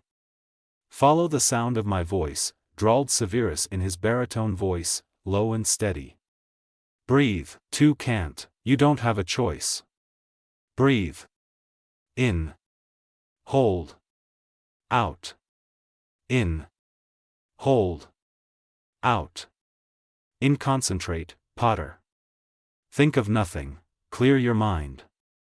Again, he continued this mantra for a while. Initially, the boy had barely managed to keep up with the pace, but eventually his breathing grew less shallow and steadied, only occasionally hitching. Ever so gradually, perhaps after some 15 minutes, Potter's breathing evened out, rendering Severus to deem it appropriate to let go of his ankles. Do you require a calming draft? He asked in a deliberately low voice so as not to spook the boy. He spotted the round frames lying on the bedside table, which he offered to him. Potter's eyes fluttered open, and his cheeks grew tinged with red as he accepted the glasses. I thought you said, instances like this are an exception. Do you? The boy bit his lower lip in thought. No, sir. I don't think so, he whispered hoarsely. Potter slowly drew his knees up to his chest, and the numb feeling in his legs reminded Severus that he was still crouched on the floor. He slowly stood, intent on dragging the desk chair over, but as if on cue, Potter's head shot up, mouth open as if wishing to say something. I am merely getting the chair, Potter, Severus reassured plainly, and, as promised, planted the chair beside the bed and sat. Unpromptedly, he conjured a glass of water and handed it to Potter, who accepted it without question and downed half. Before another tense silence had a chance to resume, Severus inquired stiffly, Are you feeling improved? Potter set down the glass on the bedside table and rubbed his goosebump-ridden arms with his hands. Yes. Thank you, sir, he said quietly. I'm sorry. I didn't mean to. You didn't have to. Quiet, he drawled. Else you will work yourself into another fit. And you are quite right, I didn't have to do anything, Potter. My actions were of my own will. The admission surprised Severus as much as it appeared to have Potter, but the Gryffindor shook his head and said bitterly, You don't have to say that. I know how much of a, but stopped mid-sentence and clamped his lips tightly together, averting his gaze. You know how much you are of a what? Prompted Severus, curiosity piquing. No reply seemed forthcoming, however. But Severus heard it anyway, a small voice, so quiet yet so loud all the same. A mental voice. Potter's voice. It was so strong, so powerful that Severus didn't even have to strain his legilimency skills to hear it. A burden. As if he doesn't know it. God, I'm pathetic. What was I even thinking, asking him to stay? What's wrong with me? Everyone's got their own problems, and I only ever increase that load. First, he almost dies because of me, then I vomit all over his kitchen floor, and now this? Merlin, why am I so pathetic? Severus opened his mouth to speak, but no words were forthcoming for the umpteenth time that day. He had no answer to this. No reply, retort, or remark of any kind. What surprised him most, though, was that he somehow couldn't bring himself to confirm these claims either. Not quite, at least, so he said nothing at all. "Did you do the breathing exercises before bed?" Severus asked instead. Potter was busy twining the fabric of his nightshirt within his fingers. When an unexpected shiver shook his frame, Severus rolled his eyes and, with a wave of his wand, untangled a blanket and made it drape over the boy's shoulders. This dawned a look of surprise on Potter's face as he pulled the fabric closer around himself. "Yes, well, kind of," said the boy hesitantly. But at Severus' raised eyebrow, he let out a frustrated grunt. "Fine. Not really. But they never worked for me last year, so why should they now?" Severus' gaze hardened. "Pray tell, Mr. Potter, how do you expect something to bring fruitful results if you've never given it proper time or chance? The damage you've inflicted upon your nervous system is extensive, and you somehow expect an instantaneous remedy? Well, I can't exactly afford to show up to Hogwarts as a basket case, can I?" remarked Potter flippantly. "I can't afford," he shut his mouth again. "Never mind. I just want something that works." Severus hummed briefly. "Well, it would appear that it really does work for you, as you've just witnessed," he mused matter-of-factly. "Moreover, you've just successfully performed the first stages of occlumency." Potter's eyes widened almost comically. Wait, really? Think, Potter, occlumency is about clearing one's mind of all emotion. Your recent panic attack was likely a result of an accumulation of recent events as well as, presumably, your nightmare. By breathing, you have rebooted your mind, so to speak. Hence, clearing it. "Well, that's brilliant," breathed Potter sarcastically. "Would have been nice to have had that particular piece of information sometime, I don't know, a few months ago." "Do not start on me, Potter, your laziness was no fault of mine," the Slytherin warned. "The objective back then was to occlude, not calm you after a panic attack. And had you practiced it more frequently?" "Wait."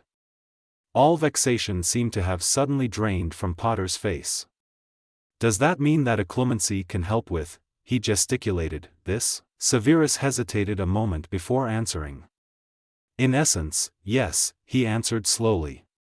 "Occlumency can be used to repel unwanted thoughts, clear one's mind of emotion, or even render some sense temporarily inert, sever cognitive connections.